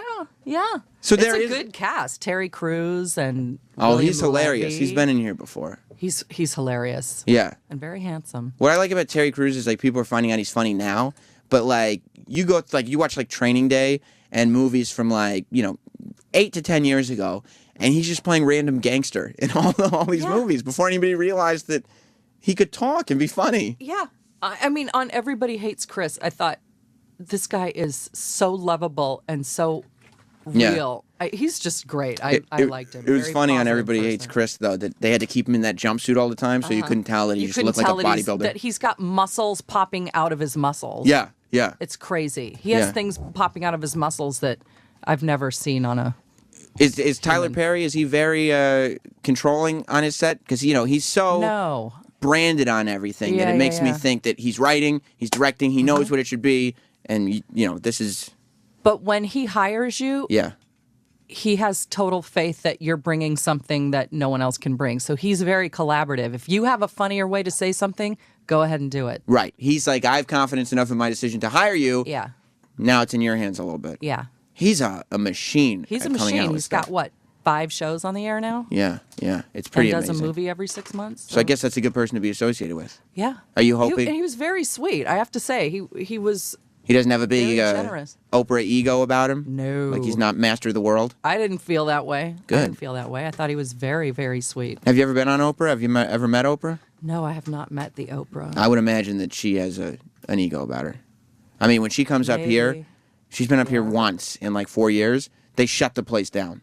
The whole lobby, like we who work here can't go in the lobby of the building. Because what, will crazy middle-aged women try to like break the doors down? I don't know. You'd think they wouldn't. That's what it is. You'd think everybody who was hired to work here could maintain that, but maybe not. But the rabid fans from the street. Just Is running that up. what it is? No, I mean the lobby of this floor. Of this floor. Oh, we can't even. Oh, that's we weird. can't even go down the hall. Well, I think you're all trustworthy. Thank you. That seems very stupid to me. Well, Wendy, I'm glad you're here. Are you on Twitter? I am on Twitter. What's your Twitter? Wendy McClendon Co. C-O? C-O. Okay, Yeah. Wendy McClendon Co. on Twitter. And then people can... The Tyler Perry movie will be out. Yeah. Look on my IMDb. And all that stuff is I'm coming. not, which is such a rashy thing to say, but I don't have a website or anything. I'm not that. So that's what you're here to Polluted. promote. You got a whole bunch of shit coming out. Whole bunch of stuff. So be coming on the out. lookout for me. Modern Family. Oh my God. Rules of Engagement. A movie with Rashida Jones called Cuban Fury. Claire's Cambodia. I got like. Do you play the I got Cuban? some stuff. I play the Cuban. Congratulations. And I'm furious. Congratulations. It's some of my best work. Thanks. Well, thank you for stopping by, and we will see you all tomorrow. Goodbye, everybody. The Opie and Anthony Show is now over. For real this time.